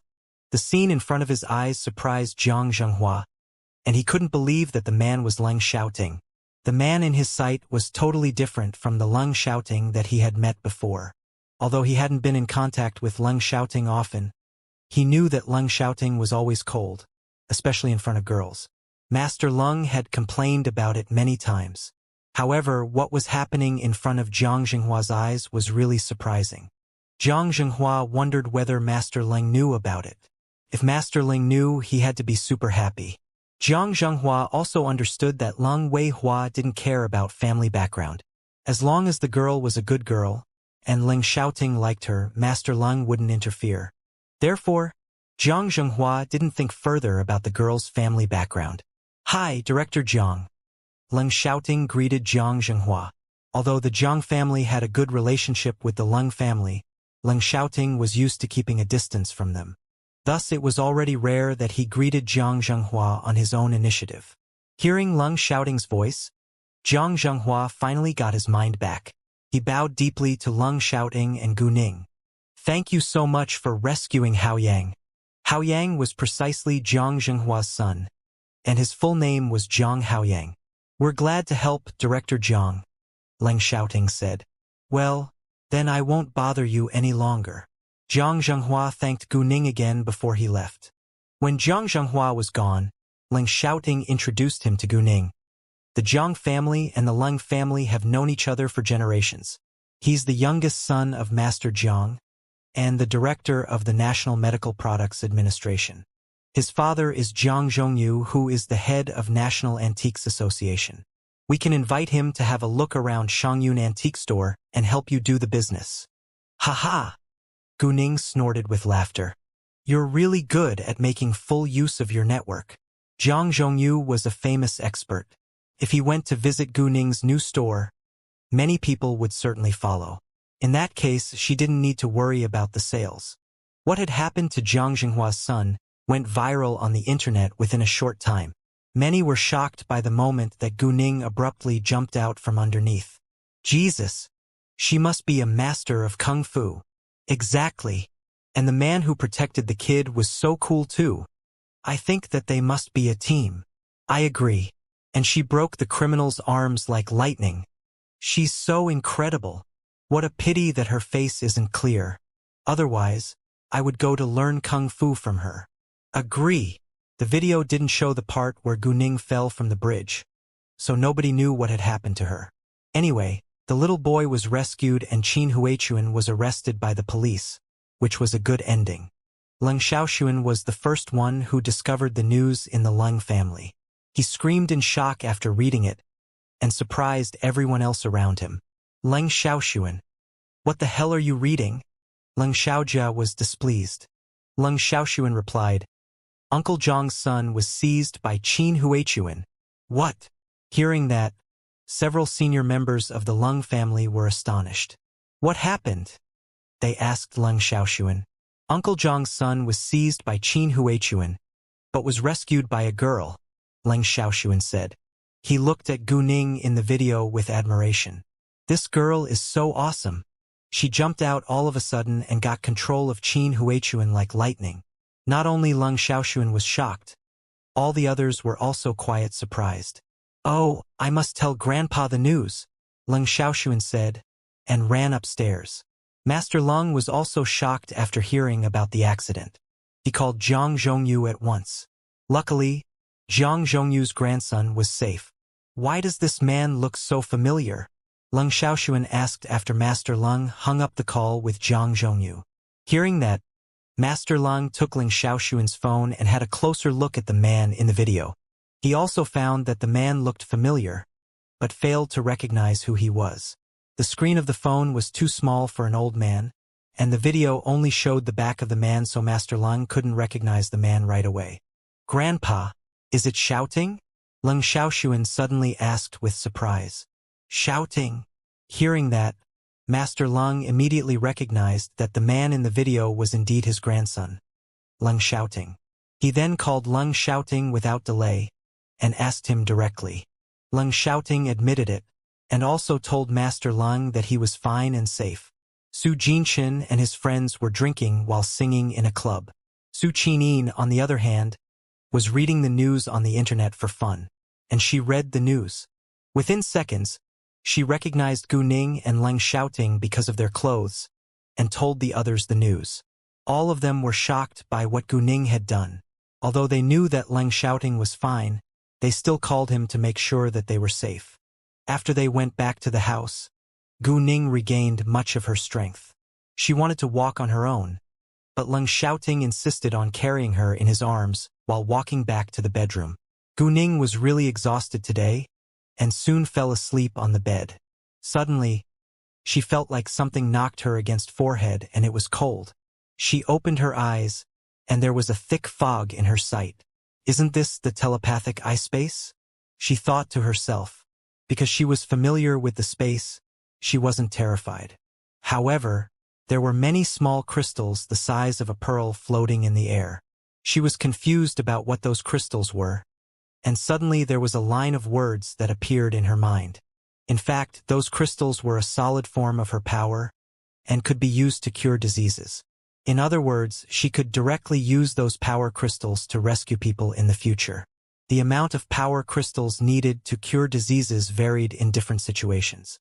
The power crystals could melt in water, food, or be swallowed directly.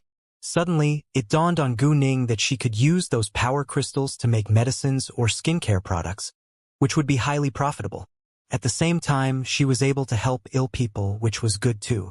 Once Gu Ning made the decision, she would definitely actualize it. When she opened her eyes again, it was already morning. Gu Ning's body was fully recovered, but Leng Xiaoting still didn't allow her to get up early and demanded that she sleep for a while longer.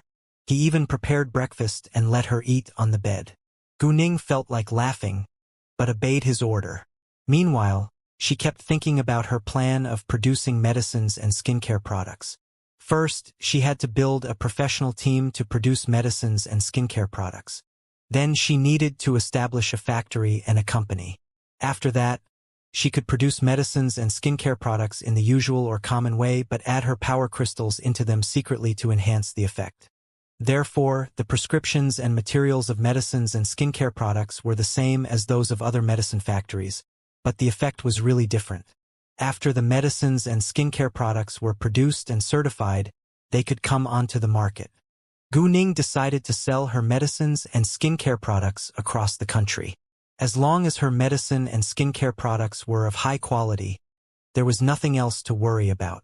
However, she didn't tell Leng Xiaoting her plan yet. When Leng Xiaoting was not in the bedroom, Gu Ning sent a message to Kay and asked him to help her investigate whether there were any medical companies barely staying afloat. She wanted to acquire one. Kay was surprised by Gu Ning's enthusiasm towards business. It seemed like she wouldn't miss any chance to make money. And Kay, of course, wouldn't reject his boss's order. Leng Xiaoting didn't allow Gu Ning to get up until he prepared lunch. After lunch, Gu Ning went to the antique street. Since she had bought Shangyun Antique Store, she definitely had to visit it and meet her staff. Leng Xiaoting went along with Gu Ning. The moment that they got to the antique street, Gu Ning unconsciously used her jade eyes to scan the antiques on the stands along the street. After a while, a bronze dagger with black mist mixed with white mist came into Gu Ning's sight. Gu Ning understood that the white mist was natural power, but she was confused by the black mist. She walked nearer and sensed a strong yin on the bronze dagger. Gu Ning guessed that this object was probably evil. Normally, evil objects were dug out from graves, but not every piece of ancient objects carried yin. It depended on the location of the graves. And once people had objects with yin, he or she would be affected by yin. Yin could cause nightmares, diseases, or even death. Gu Ning then looked at the stand owner. He looked pale and lacked energy. His forehead was even slightly dark. Obviously, he was already being affected by the yin. A person's forehead was the most important part of their face, and the condition of their forehead implied the person's luck or fate. If one's forehead was smooth and shiny, the person had good luck, but if the person was going through a hard time, his or her forehead would look rough. However, if the forehead turned black or dark, the person would be in great trouble. The stand owner in front of Gu Ning had obviously been deeply affected by the yin of the bronze dagger. If he didn't dump the bronze dagger right now, his life could be in danger. Gu Ning didn't believe in yin and yang before, but now that she saw it with her own eyes, she had to believe it. "Hi, miss. These are all real antiques that I just bought from the countryside yesterday. the stand owner said to Gu Ning, but he sounded weak. Gu Ning thought for a second and picked the bronze dagger up. A flow of cold air immediately intruded into her body. Gu Ning felt extremely uncomfortable and used her power to protect her heart at once. When Gu Ning used her power to protect her heart, the power moved through her body and to the bronze dagger. Shortly, the black mist of the bronze dagger had decreased a lot. Gu Ning then realized that her power could drive Yin away. Knowing that, Gu Ning continued to put her power through the bronze dagger to drive its Yin away. Although Gu Ning's power was able to do it, it wasn't easy. When the Yin was finally driven away, Gu Ning lost a lot of energy and her face turned slightly pale. "How much is it?" Gu Ning asked. 30,000 yuan. No bargaining, the stand owner said. No problem. Gu Ning directly took out 30,000 yuan and handed it to the stand owner. No matter how much was it, Gu Ning was going to buy it anyway because it was real. Bronze was an instrument made of bronze alloy, created in the Bronze Age of human civilization. From the late Shang dynasty to the Spring and Autumn period and the Warring States period, the bronze dagger was popular and its craftsmanship was excellent. The one in Gu Ning's hands was a bronze dagger with a sheep head made during the Shang dynasty. It was priceless. Seeing that Gu Ning bought the dagger without hesitation, the stand owner regretted that he hadn't sold it at a higher price. What he didn't know was that Gu Ning had saved his life by buying this dagger. "Is this everything that you bought from the countryside?" Gu Ning asked. She indeed wanted to buy some real antiques dug out from the earth. She also didn't want innocent people to get ancient objects with Yin. "Yes," the stand owner replied. "Where are these ancient objects from?" Gu Ning asked again. The bronze dagger was newly dug out from the earth, so it must be from somewhere near the countryside. "Fengyang village," the stand owner answered. "Thanks," Gu Ning said. "What's wrong?" Leng Xiaoting thought that Gu Ning must have asked the stand owner so many questions for a reason. "This bronze dagger is real and it is newly dug out from the earth. Thus I thought that there is an ancient grave around the countryside where the stand owner got these ancient objects," Gu Ning said, but she didn't tell Leng Xiaoting about the bronze dagger's Yin. "Do you want to go there?"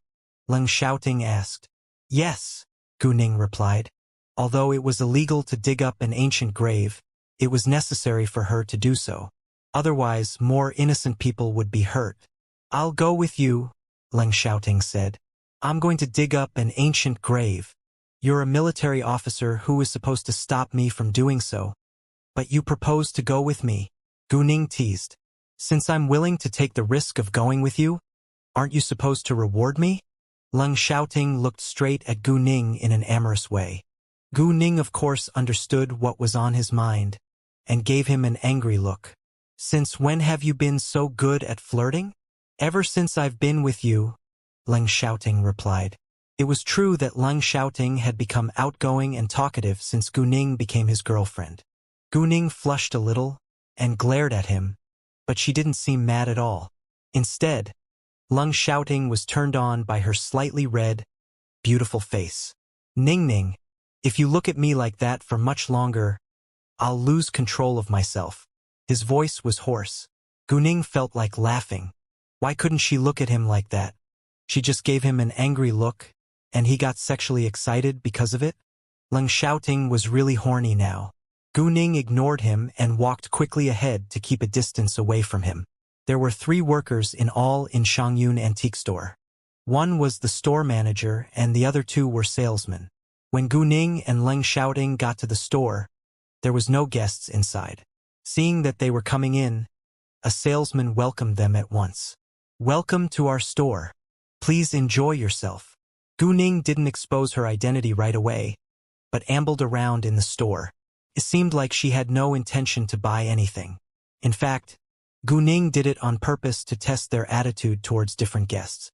And it turned out that they were still very polite and kind, at least superficially. After Gu Ning and Leng Xiaoting had stayed in the store for a long time, a salesman even poured 2 cups of tea for them. When Gu Ning was about to open her mouth, a middle-aged man came inside with a sack in hand. Seeing the man, Gu Ning squinted, because this middle-aged man was in the same condition as the stand owner that Gu Ning had just met. Or to be specific, This middle-aged man looked even weaker and his forehead was even darker. Obviously, he had touched ancient objects with Een. Afterwards, Gu Ning's sight fell on the sack in the man's hand.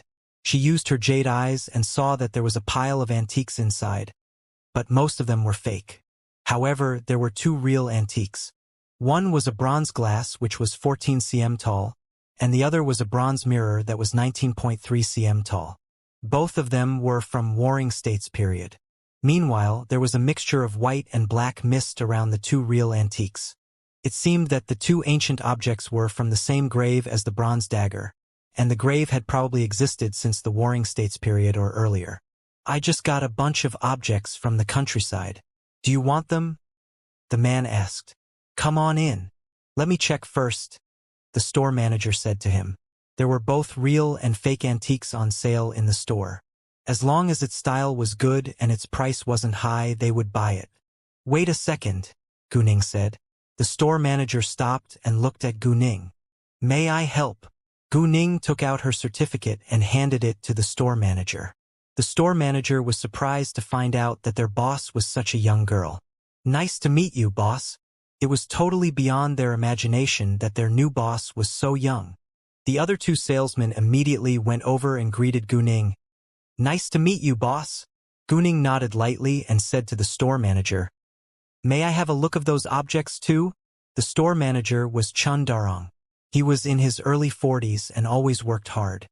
This year was the 20th year that he had been working in Shangyun Antique Store. He had started his career as an apprentice and was now an antique expert.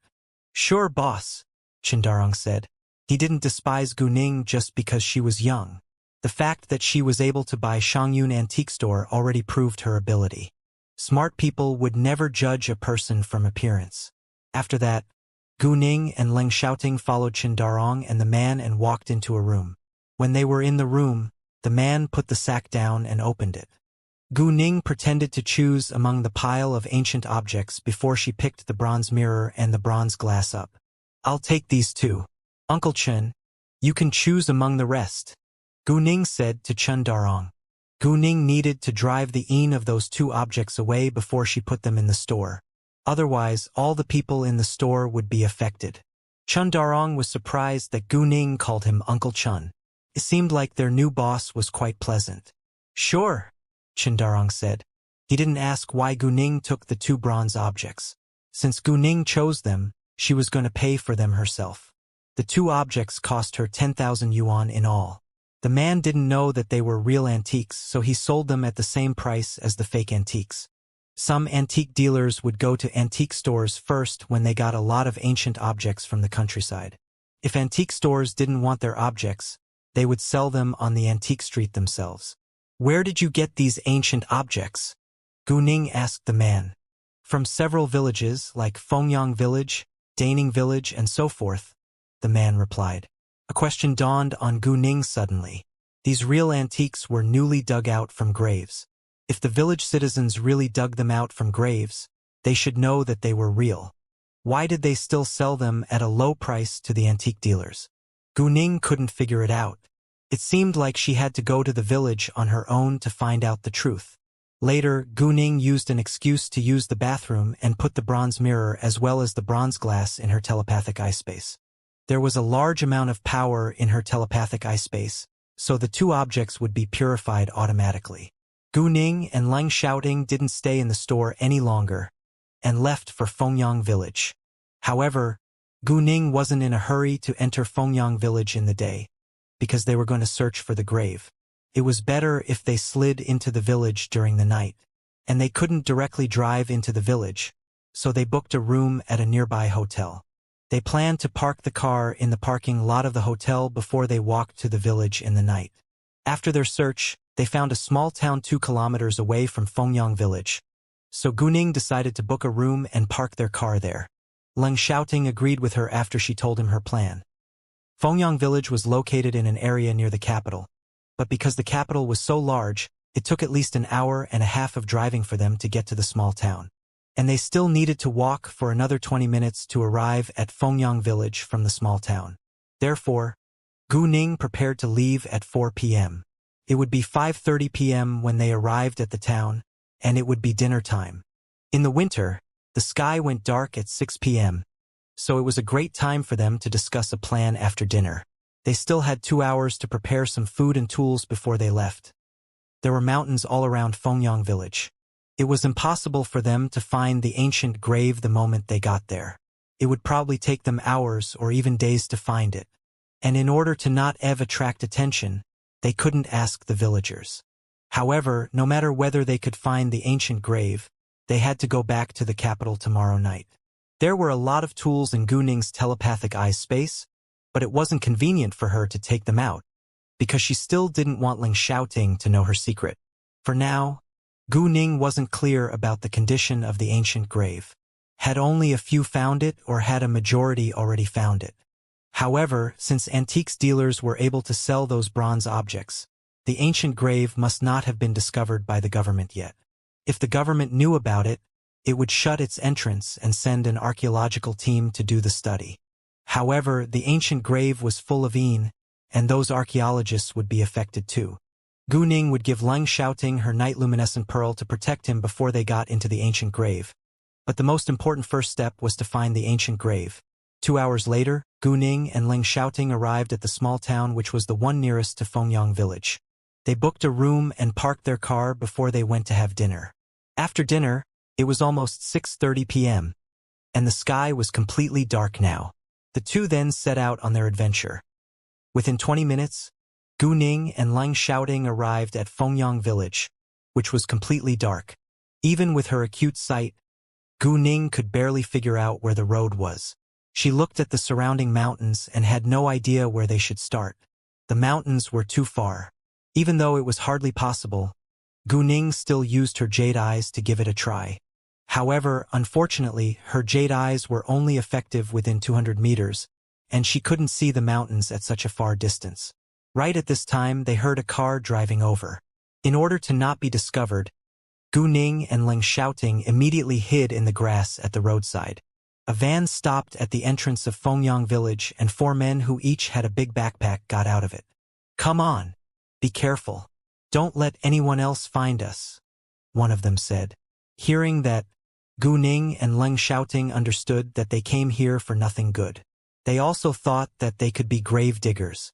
Gu Ning instantly used her jade eyes to scan their backpacks. There were all kinds of tools for grave digging in their backpacks. Once they 4 men left, the van drove away without delay. "Let's follow them," Gu Ning said. Ling Xiaoting gave her an affirmative nod. After that, they quietly followed the 4 men. Half an hour later, they had climbed halfway up one of the mountains, and the 4 men never found out that Gu Ning and Ling Xiaoting were following them. Afterwards, they stopped at a rather steep rock wall and uncovered an area of grass. A hole immediately appeared. It was probably the dug-up grave. The 4 men fastened ropes and abseiled down.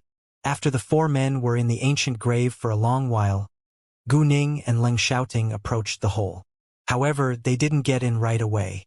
Gu Ning used her jade eyes to check the depth and the 4 men's location first in case they met them by accident. The hole was about 20 meters deep, and there was a tomb tunnel beneath it. About 3 or 4 meters from the tomb tunnel, there was an anteroom which was about 10 square meters in size, and 4 coffins were laid in the anteroom. The 4 coffins had been opened already. That was all that Gu Ning could see with her jade eyes. The 4 men were in the anteroom, but they didn't stay there because they had already stolen all the valuable objects there. Thus they were walking towards other anterooms, but it wasn't easy to get into an anteroom. From the ancient objects that they had already found, they knew that the person who had been buried in this ancient grave had to be an important figure, so it was highly possible that there were traps or poison at the entrances of the anterooms. The 4 men came to another anteroom, but didn't dare walk in directly.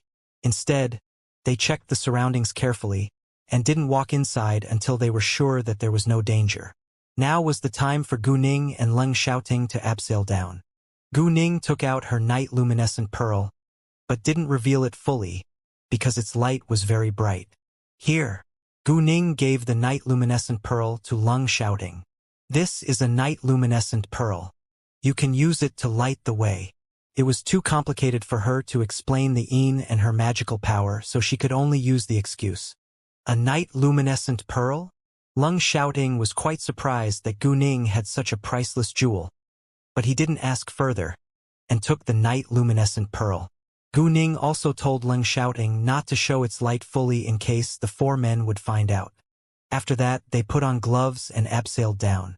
Once they were in the tomb tunnel, they walked to the first anteroom. Before long, they came to the first anteroom, which had already been robbed clean. It was a mess in there, and there were pieces of blackened bone with some armor in each of the coffins. They could be servants that had been buried together with their master.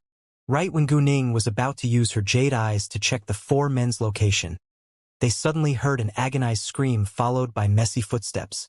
Gu Ning and Lung Shouting sensed that something must be wrong, and walked out of the anteroom without hesitation. But they encountered the four men right as they left the anteroom. The man who was running in the front saw two shadows in the tomb tunnel and was frightened to a stop right away. The other three men who were running behind him didn't expect that he would stop all of a sudden and knocked him over directly. However, they were in a dangerous situation and immediately struggled to get back on their feet. All of them were scared to death when Gu Ning and Lung Shouting appeared in their sight. One of them said in a trembling voice, "Are you human beings or ghosts?" "Ghosts," Gu Ning joked because she thought that it was funny. However, the man relaxed instead. "You can speak, so you're human beings, but get out of here right now. There is a group of bats flying towards here." They weren't curious about why Gu Ning and Lung Shouting were here, because there were many grave diggers. It wasn't uncommon that others found this ancient grave. A group of bats? Hearing that, Gu Ning immediately used her jade eyes and saw a large group of black bats flying towards this tomb tunnel from an anteroom. The four men ran to the anteroom beside Gu Ning and were about to close the door, but Gu Ning and Lung Shouting were still out in the tunnel. "Hey, do you want to get in here or not? We're closing the door," one of them said. Although they were opponents as grave diggers in the same ancient grave, the four men had already warned Gu Ning and Lung Shouting that there was a group of bats. If Gu Ning and Lung Shouting wouldn't come inside, it wasn't their fault. Gu Ning and Lung Shouting then walked into the anteroom without delay, and a man closed the door tightly. They were all relieved afterwards. Seconds later, they all heard the continuous noise made by the large group of bats. "What should we do now? The bats are afraid of light and fire, but there are too many bats and our flashlight are barely enough. I don't think that there is anything we can burn here," a man said. "Reveal the night-luminescent pearl fully now," Gu Ning said to Lung Shouting. Lung Shouting nodded, then revealed the entire night-luminescent pearl. Shortly, the anteroom was completely lit up, which shocked the four men. They looked to the light source and rounded their eyes in shock.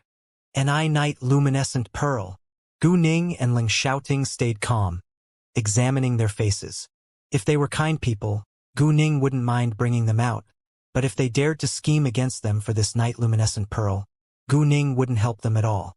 Three of the four men were astonished, but didn't show any greedy expressions. However, the last one seemed to have his own plan. Of course, just because the three men didn't show their greed didn't mean that they had no intention to steal it from Gu Ning. So Gu Ning was on alert now. She turned to a man who was around 25 years old. He was the youngest one among them. "You're injured."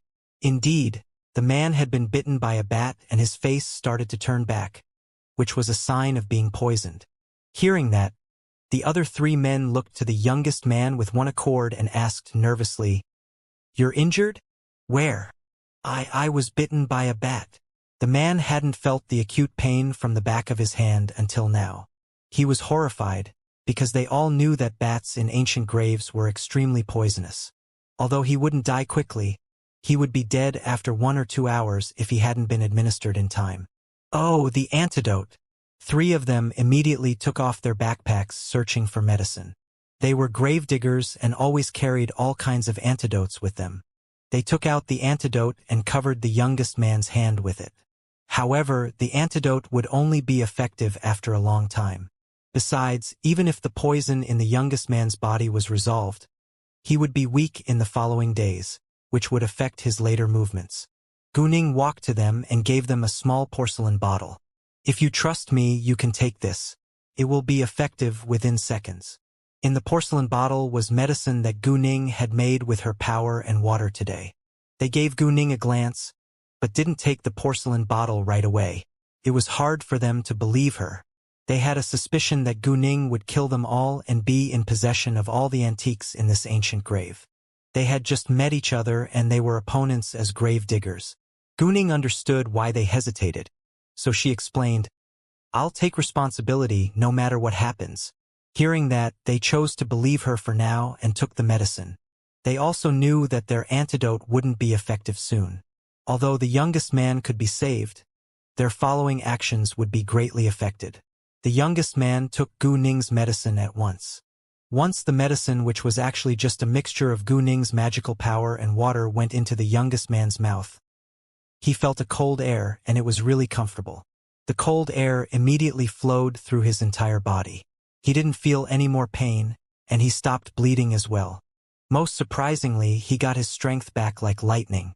The people around his were all quite astonished. The man's wound wasn't healed yet, because of the lack of power. However, Gu Ning did it on purpose. If the medicine was too effective, it could cause her trouble. "Thank you so much," the four men said to Gu Ning. "My pleasure." Gu Ning replied and asked, "You're professional grave diggers. Haven't you found anything strange about this ancient grave?" Gu Ning wasn't sure herself, but tried to get more information from them. Once Gu Ning asked that question, the four men's faces all changed. Apparently, they indeed had been through something strange. The four men had been to this ancient grave last week, but they were all sick ever since. Thus, they didn't come back again until a week later when they recovered. Ever since they had been to this ancient grave, they had been having nightmares and lacked energy. But the four men didn't know why Gu Ning asked that question, so they stayed quiet and waited for her to finish her sentences. "I can tell what has happened to you all from your appearance. Out of my kindness, I can be honest with you. The ancient objects in this grave are evil and contain Een. If you take them, the Een would affect your health and you would be either weak or sick. It's also possible that you'll die in the near future," Gu Ning said. It sounded so unusual and unbelievable, but the four men who had been through it couldn't doubt it. "Then what should we do?" the youngest man asked in anxiety. "Do you mean that we better give up these antiques?" A man who was around 35 years old asked in an unpleasant tone. "If you want to live, you better give up, but if you don't care, just take them," Gu Ning said. "Stop scaring us. If we give up, you'll have the chance to take them all." Another man who was around 30 years old retorted. Although they had felt uncomfortable for a period of time, it was impossible for them to give up those antiques in such a large amount. "Lao San," the oldest man among them, who was around 40 years old, snapped at the man. He believed what the man had just said, but he believed what Gu had said more. He had been a grave digger for a long time, and was willing to accept it. "Since you don't believe it, I won't force you," Gu Ning said. "Well, are you going to give up the ancient objects in this grave too?" Lao San asked, but he obviously didn't believe that Gu Ning would. "Of course I won't." Gu Ning said it plainly. Hearing that, the four men were upset at once, but before they could say another word, Gu Ning added, "You should know that night-luminescent pearls are full of power and can drive Een away. Thus, the ancient objects won't affect me much once they are in my hands." They were grave diggers who had been in touch with far more unusual things than common people, so they sort of believed in Een and Yang. Shouting didn't have that experience, but he had heard of Een and Yang. He neither believed nor disbelieved it, but he was curious about it. "So what? We can steal the night-luminescent pearl and it'll be ours," Lao San said aggressively. "Lao San, how can you do that?" The oldest man was displeased. "Boss, are you going to listen to her and give up all of the valuable antiques?" Lan Sen argued. "Only fools would give up the fortune right in front of their eyes." "Well, do you think that you have the ability to steal it from me?" Gu Ning asked with disdain. "You?" Lao San was irritated. However, before he could attack Gu Ning, his boss stopped him. The oldest man said to Gu Ning, "Miss, I know that you're just being kind to tell us that, but it cost us a lot of energy and effort to find this ancient grave and dig this hole. It's impossible for us to leave here with empty hands. Of course I won't make you leave with empty hands. So I have two ideas. First, I can transfer 100 million yuan to your account and then all the ancient objects in this grave would belong to me, Gu Ning said. But she was interrupted by Lao San. 100 million yuan? Do you think that we are beggars? Random object in this grave is worth over 10 million yuan, he said in anger. He was right. A random ancient object in this grave was worth over 10 million yuan. Thus it wasn't fair for them, however that was only when their life wasn't in danger. You indeed would rather die for money. Gu Ning shook her head resignedly and signed. Well, second, we can compete against each other for the antiques. That's reasonable, Lao San said, but others remained silent. However, physical attacks are not allowed. If you attack us, we don't mind fighting back, Gu Ning warned. And if you choose the second, I won't bother saving your life again, or protecting you from the bats outside. Gu Ning thought that she had already saved them once and warned them. Even if they were all dead in front of her eyes now, she wouldn't feel guilty, because they deserved it. Hearing that, the four men panicked a little. The large group of bats outside was indeed a major threat. All right, then we'll leave first, Gu Ning said. She and Leng Xiaoting then took out protective suits and put it on, in case the bats bit them. Gu Ning already knew that this ancient grave was dangerous, so she had checked related knowledge on the internet beforehand. She was aware that there could be bats, mice, or snakes in it. Although the protective suit couldn't stop the poisonous animals from attacking them, it wouldn't be difficult for them to deal with them given their outstanding agility. Seeing that Gu Ning and Leng Xiaoting put on protective suits, the four men were envious, especially Lao San, who was already jealous of them and couldn't wait to leave this anteroom. He was worried that Gu Ning and Leng Xiaoting would get all the antiques before them. Hey, if you open the door now, the bats will get inside. Lao San tried to stop them. Don't worry, I won't allow a single bat to get in here. Gu Ning smiled with disdain. Lao San lost his patience and urged his partners. Boss, let's get out of here now. However, his boss suddenly said to Gu Ning, Miss, we choose the 100 million yuan over the ancient objects in this grave, but you need to keep your promise. What? They were all surprised. Lao San, on the other hand, was furious. Boss, what do you mean? Are you scared of what this girl said? Lao San, I don't have the right to stop you, but if you still regard me as your boss, please take my advice and don't leave here. If you insist on walking out, you can go alone. The oldest man, Lao Da, said.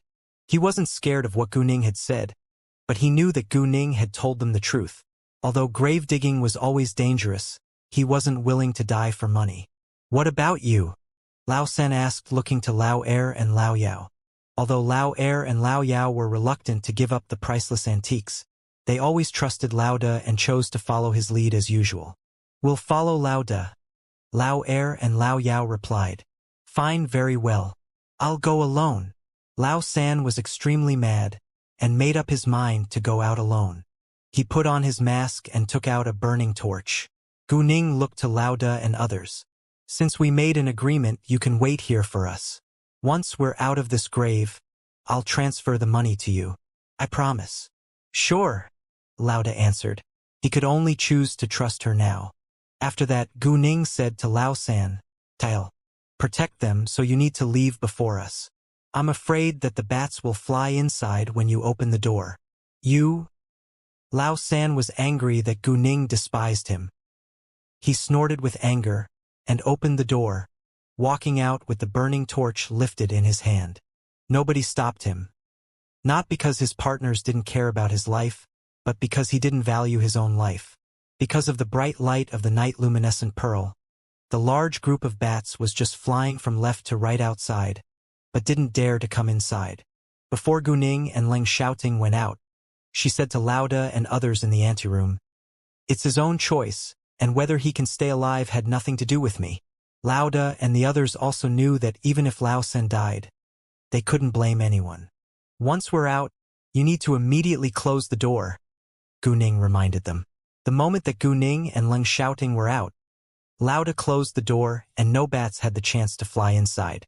In the tomb tunnel, Lao San was holding his burning torch, so the bats didn't dare to approach too close, but the light of a single burning torch was too weak in front of thousands of bats.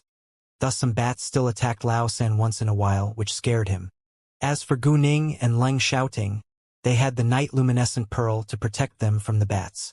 However, if they didn't kill the bats, it could still be dangerous.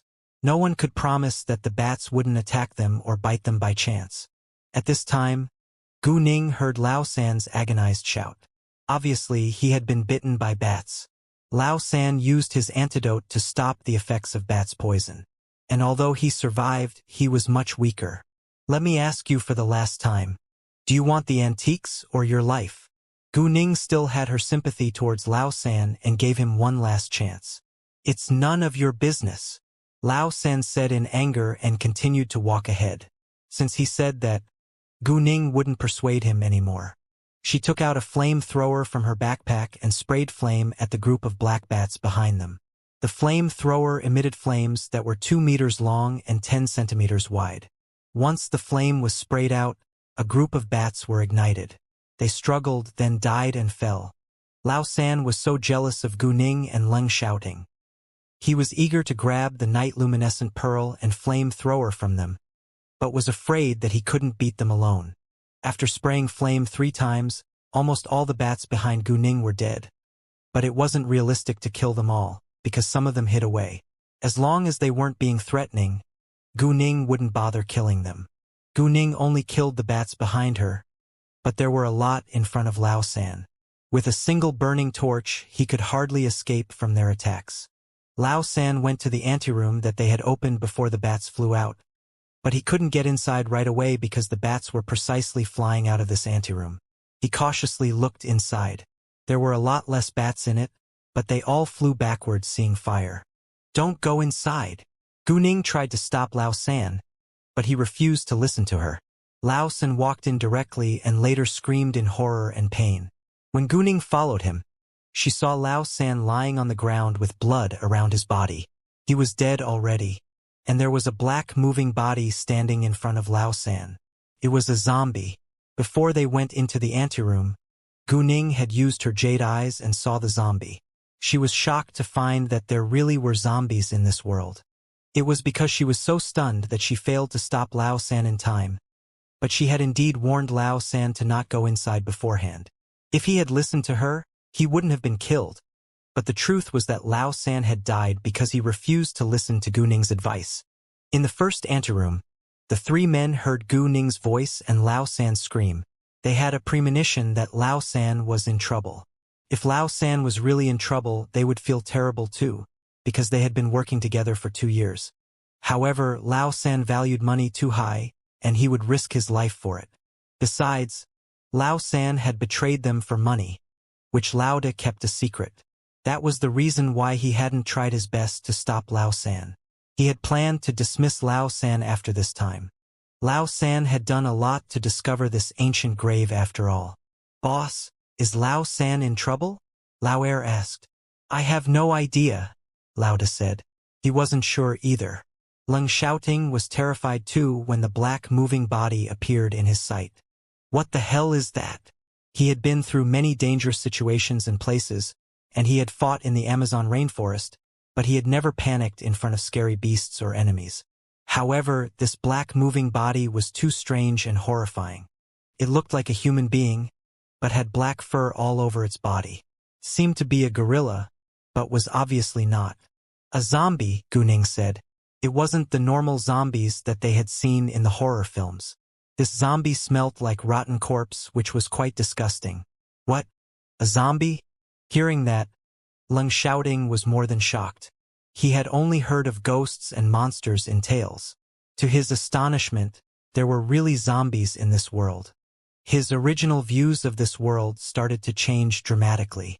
The zombie was afraid of light and fire too, so it didn't dare to approach them because of the night luminescent pearl in Leng Shouting's hand.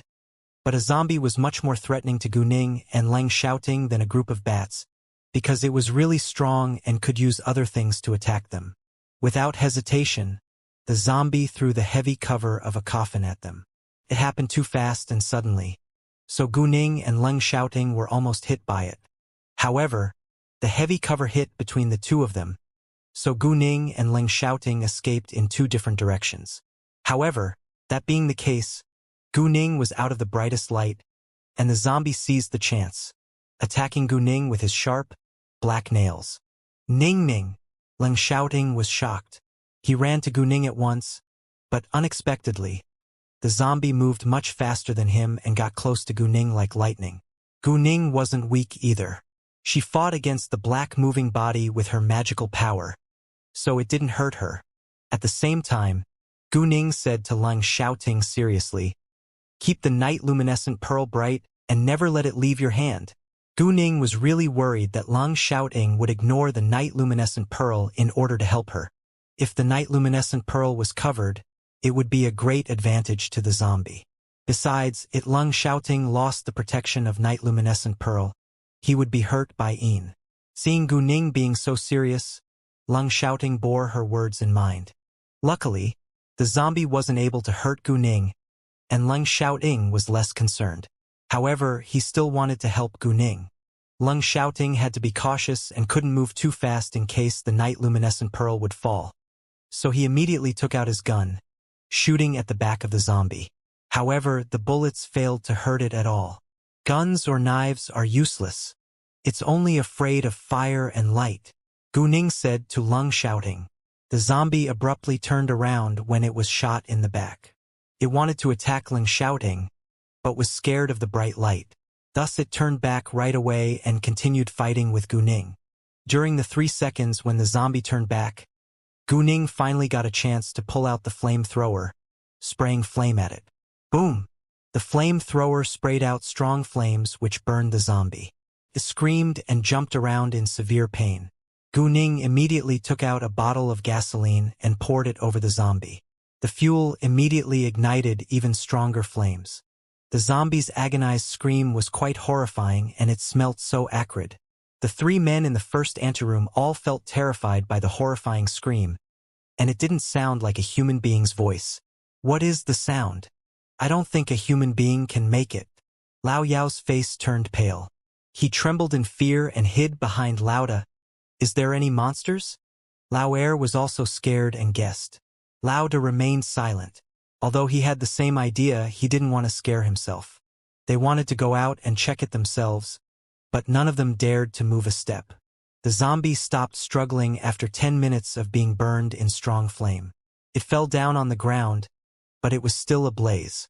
It seemed easy for Gu Ning to kill the zombie, but it was just because of the flamethrower. Otherwise, it would have been extremely difficult to get rid of the zombie. Stare at it in case comes alive again all of a sudden. I'll go over there to search for ancient objects, Gu Ning said to Leng Xiaoting before she went to the coffin. Gu Ning didn't want Leng Xiaoting to follow her, because she planned to secretly put the ancient objects into her telepathic eye space. In addition, there was a large amount of Yin around these ancient objects. Gu Ning was unwilling to let Leng Xiaoting touch them, even though he had the night luminescent pearl in his hands. Although the zombie stopped struggling, it twitched.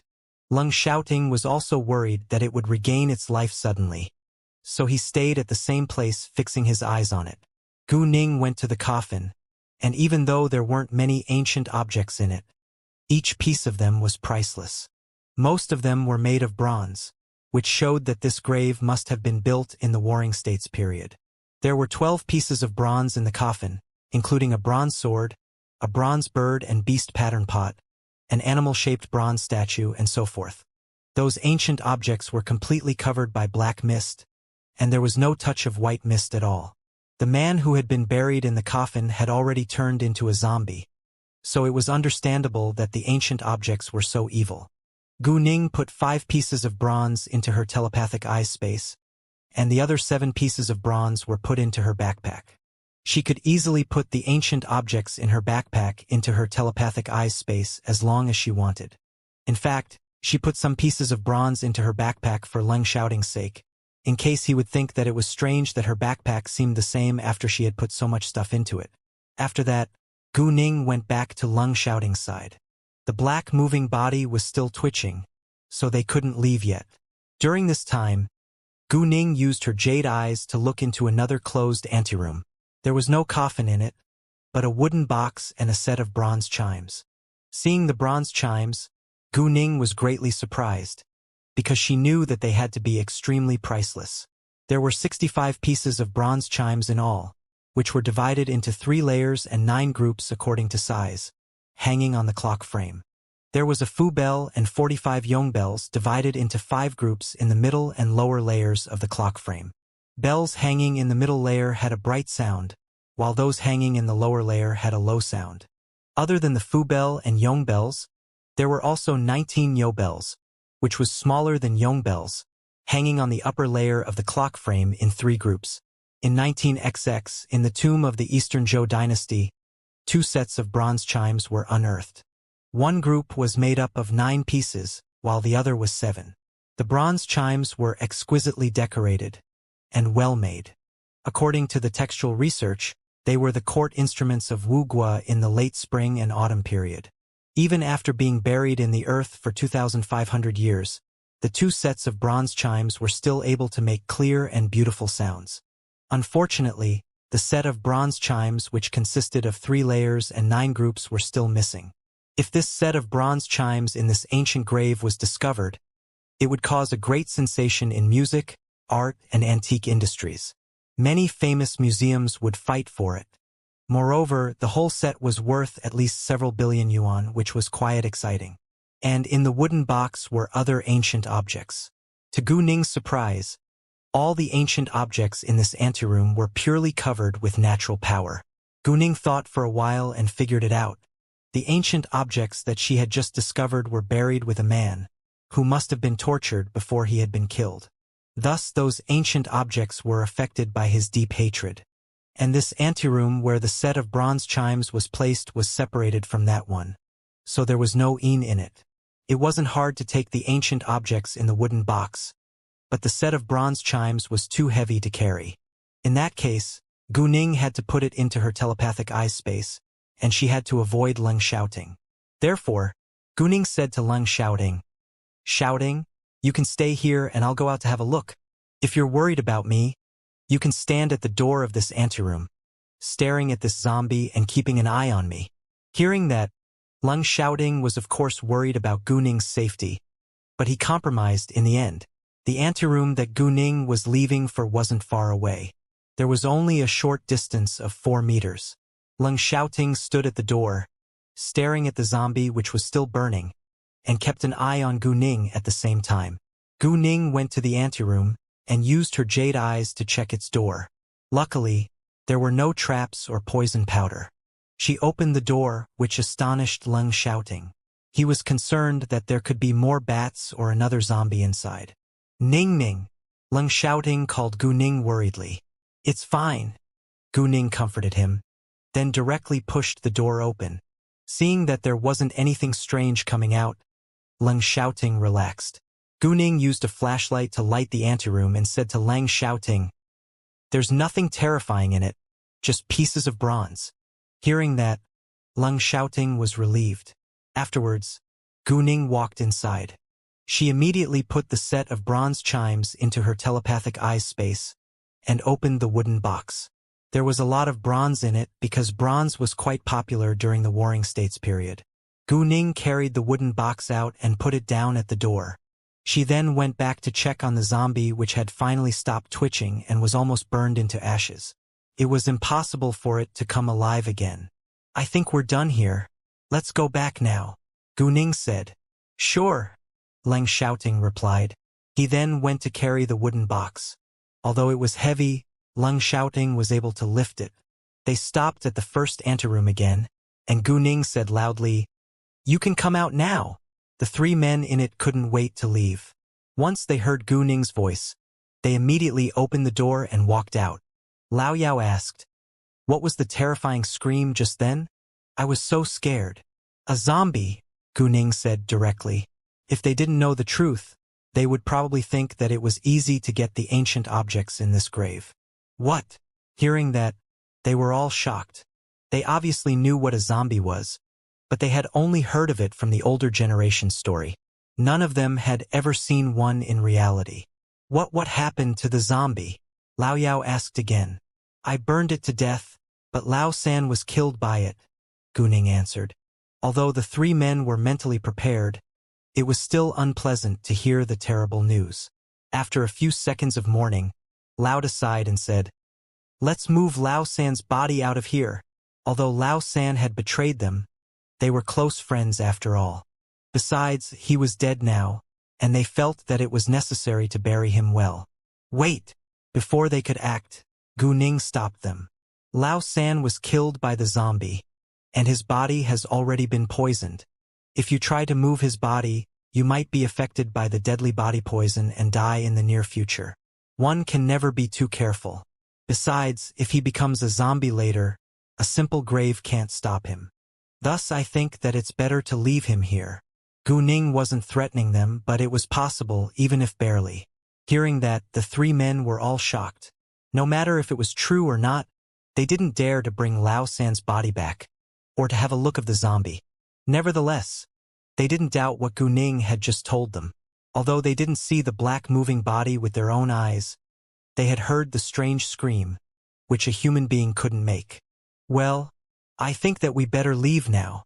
Lao Yao was too scared to stay here for a second longer. Although he had dug up graves many times, it was the first time that he had been through such weird things. Not only Lao Yao, even Lao Da and Lao Er, who had been grave diggers for over a dozen years, felt that it was very terrifying. Afterwards, they noticed the wooden box beside Leng Xiaoting's feet. They knew that there had to be antiques in it.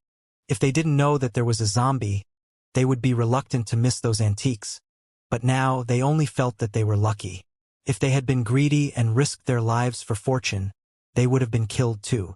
If they were dead, fortune would be meaningless. In fact, 100 million yuan was a lot, and each of them could get 25 million yuan. However, Lao San was already dead, so they would share the money with Lao Si, who had driven them here. There were 5 members in their team. Sometimes one of them would be the driver while the rest went to dig graves. Although the amount of money they got couldn't compare with priceless antiques, they kept their life after all. Even if Gu Ning didn't give them the money, they wouldn't bother to argue. Gu Ning saw their reactions and had a good impression of them. The grave hole wasn't big, and it only allowed one person to get through at a time, so it was impossible to carry the wooden box and leave at the same time. Gu Ning then decided to fasten a rope around the wooden box and pull it up after she got out. When the wooden box was pulled out, the 3 men followed. Leng Xiaoting was the last one who got out of the hole. They couldn't leave just like that. They had to fill the hole before leaving. It was very deep, and the gravediggers had moved the earth somewhere else in case someone found out. Thus it wasn't easy for them to fill it now. In the following hours, they cooperated to finish the task. Leng Xiaoting didn't want Gu Ning to do the labor work along with them, so he told her to stay on the side and guard the wooden box, while the men went to move rocks and earth. They used rocks to fill in the bottom, and the earth was placed on the top. After that, Gu Ning planted a small tree which was as thick as her arm into the hole. Well, after what we've been through together, I bet you trust me to some extent now. You know that it's too late to transfer the money now. Thus I think that we should go back to town and stay in the hotel for a night. We can go to the bank tomorrow. What do you think? Gu Ning asked them. She had no intention to trick them, but they were still strangers after all. Although there were many antiques without Een in the wooden box, Gu Ning didn't tell them nor share with them. Since they already made the agreement, they had to stick to it now. No problem. Lauda agreed with Gu Ning. 100 million yuan was a considerable amount of money, and they couldn't transfer it online. In addition, they indeed had a certain amount of trust towards Gu Ning now. If Gu Ning wasn't willing to give them the money, she wouldn't have rescued them. And they already felt lucky enough to stay alive after what they had been through. Money wasn't very important to them now. However, our friend is waiting for us now, Lauda said. Gu Ning understood that it must be their driver. Actually, it would be convenient if they had a car to move the wooden box back. Oh, do you mean the one who drove you here? I think that we should probably move this wooden box back by car. Please call him to pick us up, Gu Ning said. Hearing that, the 3 men were surprised. How come she knows it? However, they soon realized that Gu Ning must have seen them. Unexpectedly, Gu Ning and Leng Xiaoting had noticed them at the very beginning. After that, they climbed down the mountain and went back.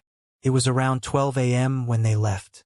Once they were back at the foot of the mountain, their phones got reception. Lauda immediately sent a message to Lao Si and told him to pick them up. When they walked to the entrance of Fengyang village, the van was already waiting there.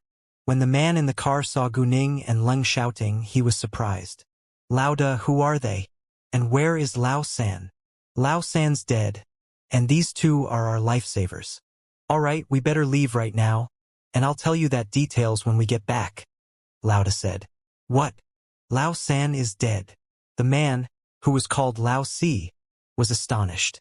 Although he never liked Lao San, they had known each other for many years. It was shocking that Lao San was suddenly dead. Besides, what had happened in the ancient grave? Why were these two strangers their lifesavers? Lao Si had many questions in his mind, but Lauda wouldn't tell him until they got back.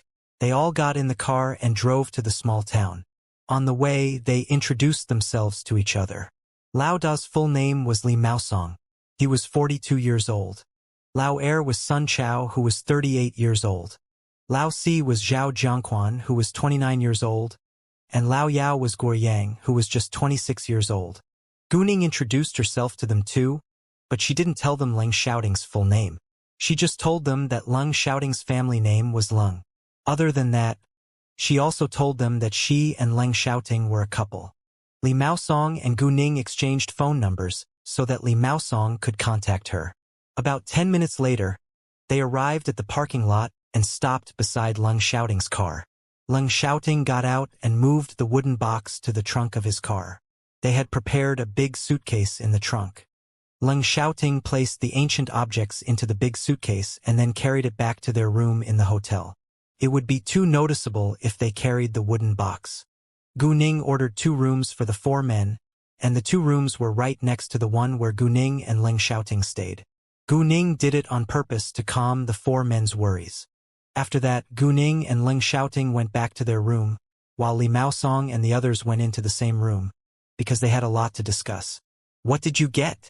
Zhao Jiangquan asked the moment they walked inside. Nothing, Li Maosong replied. What? Why? Zhao Jiangquan was shocked. We almost died in there. Who cares about the antiques? Sun Chao said seriously.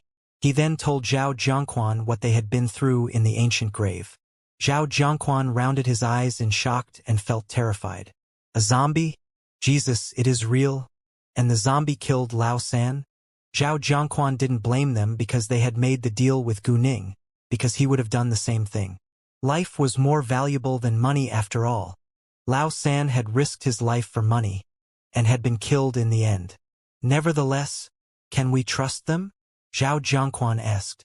He was worried that Guning would lie to them. I trust them.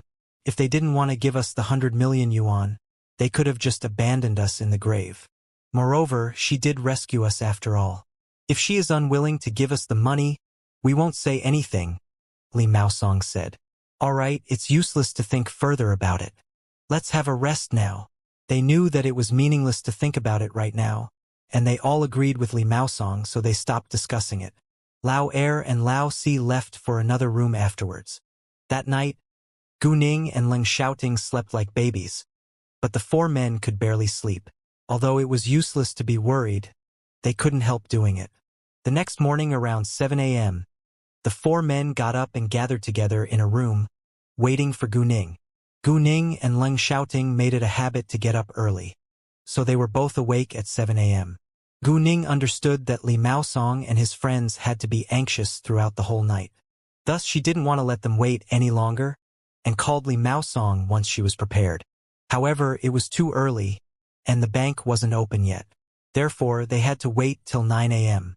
Li Maosong and his friends immediately went outside, waiting for them in the passage after he hung up the call with Guning. Thus, the moment that Guning and Leng Shouting stepped out of their room, they saw the 4 men in the passage, which was quite amusing. The bank isn't open yet. Let's go check out and have breakfast first, Guning said. Sure, the 4 men answered. Afterwards, they checked out together and went to have breakfast. Then they drove to the bank without delay. At 9 a.m., the bank opened. Guning and Li Maosong went to complete the transfer procedure. When the money was transferred to their accounts, Li Maosong and his friends were finally relieved. Miss Gu, Mr. Long. Thank you so much for saving our lives this time. Li Maosong thanked Gu Ning and Leng Xiaoting seriously. No matter what, they had earned a lot this time. Sun Chao and the others also thanked Gu Ning and Leng Xiaoting. You're welcome, Gu Ning said. Goodbye then. After that, they separated, and Gu Ning along with Leng Xiaoting went back to the capital. Are you going to put those ancient objects in Shangyun Antique Store? Or keep it elsewhere? Leng Xiaoting asked. I'll choose some to put in Shangyun Antique Store, and we can keep the rest in your house for now, Gu Ning said. She didn't want to attract too much attention, because it was illegal to dig up ancient graves. Sure, Leng Xiaoting said. After they arrived at the capital, they went to the antique street first. There was a big suitcase of antiques in their car, and it wasn't safe. Thus Leng Xiaoting would stay in the car, while Gu Ning left for a while. Actually, Gu Ning deliberately avoided Leng Xiaoting, because she planned to take out some ancient objects from her telepathic eyes space, and it wouldn't be convenient if Leng Xiaoting was with her. Most importantly, it would be strange if she carried a pile of antiques around all the time, so she had to avoid Leng Xiaoting. Gu Ning went to buy a 26-inch suitcase first and put several antiques in it before she walked ahead. When she walked past a public washroom, she went inside and secretly took out more antiques from her telepathic eyes space. Afterwards, she went straight to Shangyun Antique Store. However, the moment that Gu Ning arrived, she saw a person arguing in Shangyun Antique Store. There was a group of onlookers gathered around at the door of Shangyun Antique Store, and a man inside was arguing in anger. Chun Darong, Master Luo just sold Shangyun Antique Store, and you are already starting to ruin its reputation. This teapot is obviously a fake, but you claim that it is real. I wasted 200,000 yuan on it, and you need to compensate me. Otherwise, I'll call the police. The group of onlookers burst into discussions. No way. Shangyun Antique Store deceives consumers. Shangyun Antique Store may not have done it in the past, but it's hard to tell now since its boss has changed. Exactly. Businessmen only care about profits. I think the new boss is ruining Shangyun Antique Store's reputation. True. Chun Darong didn't panic but calmly looked at the middle-aged man who was causing trouble in the store. Mr. Wu, are you sure that this is the teapot that you bought from Shangyun Antique Store? Mr. Wu ran a restaurant outside of the antique street. He was rich and loved to collect antiques. Unfortunately, he didn't know much about antiques. Are you kidding me? If it's not, I wouldn't come here. It's the same as the picture. Mr. Wu was angry. Really? Let me check first, Chun Darong said. Mr. Wu then gave the teapot to Chun Darong without hesitation, like he wasn't lying at all. Chun Darong had a closer look of the teapot, then said, You're right. It indeed looks the same as the one in the picture, but there is something very different. Where? Mr. Wu was nervous and refused to believe it. Obviously, Mr. Wu came to cause them trouble on purpose. Both Chun Darong and Gu Ning, who was outside, were aware of that. Chun Darong sneered and asked, Did you bring the picture with you? I can point it out for you. Seeing Chun Darong being so confident, Mr. Wu instead hesitated. Is there really something different? He thought to himself. Impossible. It is an exact replica of the real one. How come it's different? It seems that you don't have the picture with you. Don't worry. I do. Chun Darong smiled after Mr. Wu remained silent for a long while. Jian, go and get the contract of the teapot for me. The purchasing of real antiques required the signing of a contract between the seller and the buyer. Not only the text contract, but also the full-scale high-definition pictures of the objects needed signing, in order to prevent such things from happening. Some people might buy the real antiques and use fakes to extort money. No problem. Jian was a worker in Shangyun Antique Store. He immediately went to the document room. At this time, Mr. Wu felt more nervous, because this teapot wasn't the real one. Although it was an exact replica, it was fake. However, he couldn't back away now. Thinking for a while, Mr. Wu forced himself to face it. Jian gave Chun Darong the contract that they had signed with Mr. Wu, but Chun Darong didn't open it right away. Instead, he said seriously to Mr. Wu, Mr. Wu, I don't know why you had to do this today, but if you're willing to stop it now and apologize, I can pretend that nothing has happened. If you insist, I won't show any sympathy. Mr. Wu, however, felt humiliated. If he stopped it right now, it would mean that he admitted that he used the replica to try to extort money, which was quite shameful. Thus Mr. Wu argued in anger. Chandarong, don't ever try to scare me. I did buy this teapot at Shangyun Antique Store. Mr. Wu ignored the worst result that would occur if his scheme was exposed directly in public in the end. Well, since you insist, you can't blame me. Chandarong didn't bother to waste time arguing with Mr. Wu any longer. In fact, the clearest proof isn't the difference between this one and that one in the picture, but that this teapot is newly made. There is a smell of smoke around it too.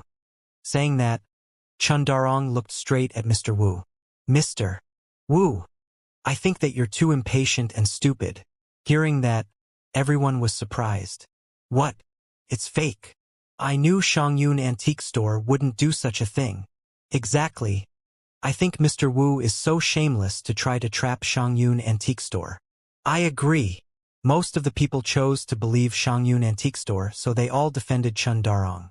It's bullshit. Mr. Wu raised his voice in anger, but wasn't confident. He didn't expect that Chandarong had such an acute sense of smell. To be exact, he didn't know that there would be a smoke smell around the newly made teapot. Chandarong wasn't irritated at all. If you don't believe me, you can invite Master Zhua to come here. Master Zhua was a household name in the antique street. He was both an antique expert and a skillful handicrafts maker. Everyone had great respect for him, and he was well known for his honesty. Therefore, once Master Zhua showed up, people would believe him. Hearing that, Wu panicked. He tried to grab the teapot, but was stopped by Chandarong. His action totally exposed his scheme. Jian, call the police. Chandarong was a kind person, but not a coward. Since Mr. Wu insisted on shaming himself in public, he wouldn't mind helping him. And it was also a great chance for him to set an example, in case such a thing happened again. Mr. Wu immediately begged Chandarong. Mr. Chen, it's all my fault. Please forgive me this time. I promise that I won't do it again. However, Chandarong ignored him. Seeing that, Mr. Wu wanted to escape, but was caught by Chandarong. Chandarong, you better let me go now, or my cousin-in-law will get revenge on you. Mr. Wu threatened. Mr. Wu's cousin-in-law was the boss of Guyun Antique Store, which was also located at this antique street, and his name was Zhang Hongqiang. Once Mr. Wu mentioned Zhang Hongqiang, many people started to realize the dirty secret behind Mr. Wu's scheme. Guyun Antique Store wasn't far from Shangyun Antique Store. Although Guyun Antique Store was popular too, it couldn't compare with Shangyun Antique Store. Therefore, Shangyun Antique Store was always Guyun Antique Store's opponent. The previous boss of Shangyun Antique Store was a member of the Antiques Association, so Zhang Hongming didn't dare to cause him trouble, even though Zhang Hongming also had powerful support. He had schemed against Shangyun Antique Store in vain before. However, now Shangyun Antique Store had a new boss. Zhang Hongming also found out that the new boss was just a young girl, so he couldn't wait to damage Shangyun Antique Store. Be my guest then. Chandarong wasn't afraid at all. You? Mr. Wu was mad. Before long, policemen arrived and took Mr. Wu away. The crowd dispersed later too. Gu Ning didn't walk inside until then. Seeing Gu Ning coming, Chandarong immediately went out to welcome her. Nice to meet you, boss. Hi. I brought some real antiques to sell, Gu Ning said. She didn't mention what had just happened at all, but she was very satisfied with the way Chandarong had handled it. Real antiques. Real antiques. The minute that Gu Ning finished her sentence, two surprised voices sounded at the same time. One was from Chandarong, while the other was from outside of the door. Gu Ning and Chandarong looked towards the voice. It was an old man who was around 70 years old, followed by two bodyguards. Seeing the newcomer, Chandarong immediately went forward to welcome him with great respect. Master Su, it's so nice to meet you. You're always so energetic. Stop flattering me. I just came to see whether there are any good objects for collecting. Miss, you just said that you have some real antiques. Would you mind showing them to me? Master Su quickly walked to Gu Ning and urged. Master Su had a great relationship with the previous boss of Shangyun Antique Store, so Chundarong was also very familiar with him. Master Su was known as an antique addict around this street. Gu Ning smiled gently and said, Sure. Please follow me, Master Su. Gu Ning then guided Master Su to the lounge. They sat down in the lounge. Gu Ning opened her suitcase and bared the antiques in their sight. There were 5 pieces of bronze in all, including a bronze dagger, a bronze spear, and so forth. Other than the bronze, there were also 5 other ancient objects, like the pastel plate, a pair of pastel dragon and phoenix bowls, a Chongjian blue and white pen holder, and so on. Both Chundarong and Master Su were shocked when they saw the 10 ancient objects. Boss, are these all real? Chundarong asked, and couldn't believe his eyes. It was too unbelievable to be true. Although the 10 ancient objects weren't the most expensive ones among all the antiques that Gu Ning had till now, they were like a fortune in Chundarong's eyes. Any single one of them was worth at least millions of yuan. Master Su didn't trust Gu Ning as much as Chundarong did, because he had just met Gu Ning, so he decided to do an appraisal. Come on. Give the identification tools to me right now, Master Su urged Chundarong. Chundarong went to bring the identification tools from the counter at once. Master Su was then absorbed in appraising the ancient objects. Chundarong joined him too. The most exciting moments for antique lovers were when they appraised ancient objects, even if the ancient objects weren't theirs. It's real. Master Su was thrilled after the identification of the first ancient object. Afterwards, Master Su and Chundarong appraised the other ancient objects one by one. During the time, they were getting increasingly excited. When they finished appraising everything, Master Su pointed at several ancient objects and asked Gu Ning, Miss, what are their prices? Although it was hard to get real antiques, people had different taste concerning collection, so Master Su would only buy what he liked. How much do you think they're worth? Gu Ning asked Master Su. There were no exact prices for antiques, only approximate ones. From my experience, each of them is worth about 3 million yuan. Would you mind selling them to me at the price of 3 million yuan each? Master Su asked. He gave Gu Ning a reasonable price. You can just pay me 8 million yuan in all, Gu Ning said. She had bought those antiques at the price of thousands of yuan each, so she didn't care much about its price. Hearing that, Master Su was quite surprised. Really? Do you think that it's a profitable deal? Although she had to be very rich if she had bought Shangyun Antique Store, she was a businesswoman after all. And the most important thing for a businesswoman was to make profits. Of course it is. And I also want to make friends with you. Please don't mind the fact that I'm very young, Gu Ning said. She understood that Master Su was from a powerful family, and it wouldn't do her any harm to make friends with him. Ha ha, ha ha. Great. I like your personality. Master Su laughed and agreed. Although Gu Ning was merely a young girl, she was mature and stable, which left a good impression on Master Su. He appreciated her ability and was also curious about her.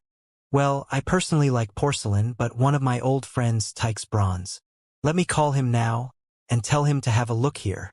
Master Su just made friends with Gu Ning, and he couldn't wait to help Gu Ning attract more clients. Thank you so much, Gu Ning said. My pleasure, Master Su replied, and he called his old friend at once. However, before Master Su could say a word when the phone was answered, another old man said in the phone without delay, Hey, are you back in the capital? I just arrived, and I'm at the antique street now. Don't you like bronze? There are several pieces of bronze in Shangyun Antique Store. Come on and have a look, Master Su said. What? Another old man was obviously excited. I'm coming right now. Wait for me. Master Su's old friend was coming. As the boss, Gu Ning of course couldn't leave right away. Thus she sent a message to Leng Xiaoting and told him to wait for a while longer.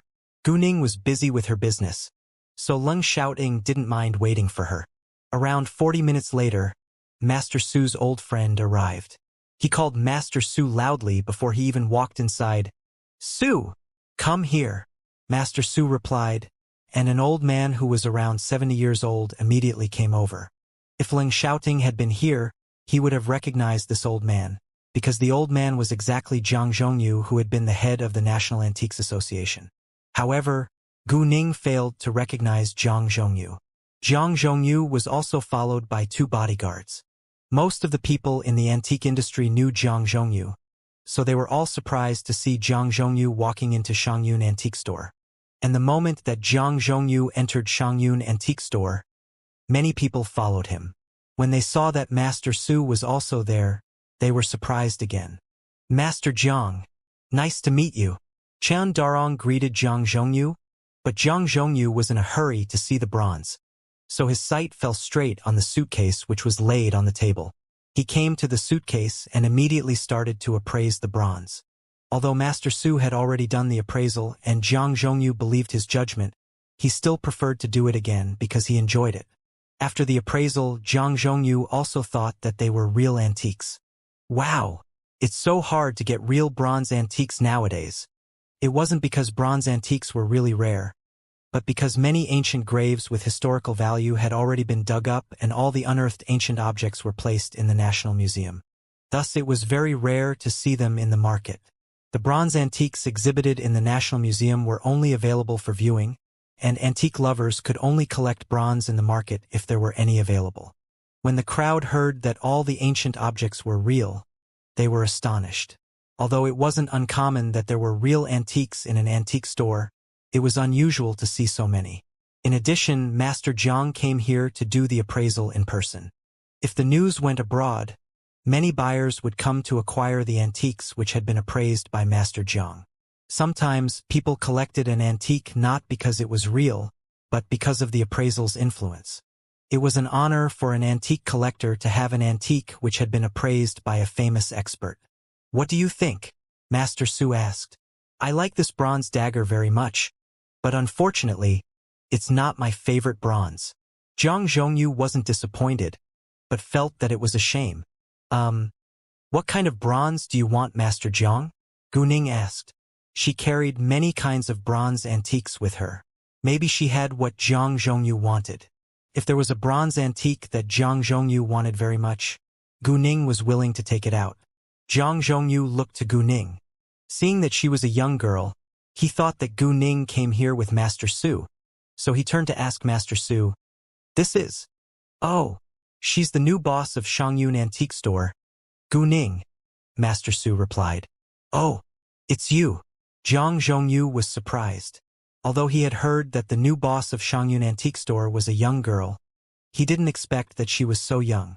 Nevertheless, Zhang Zhongyu didn't despise her just because she was so young. Instead, he appreciated her a lot because it was rare to see a teenager who loved antiques nowadays. Onlookers around them were also surprised, looking at Gu Ning. To their astonishment, the new boss of Shangyun Antique Store was such a young girl. "Yes," Gu Ning smiled. "May I know what kind of bronze you want, Master Zhang? If I can get it in the future, I'll show it to you first." "Very well." Hearing that, Zhang Zhongyu was excited.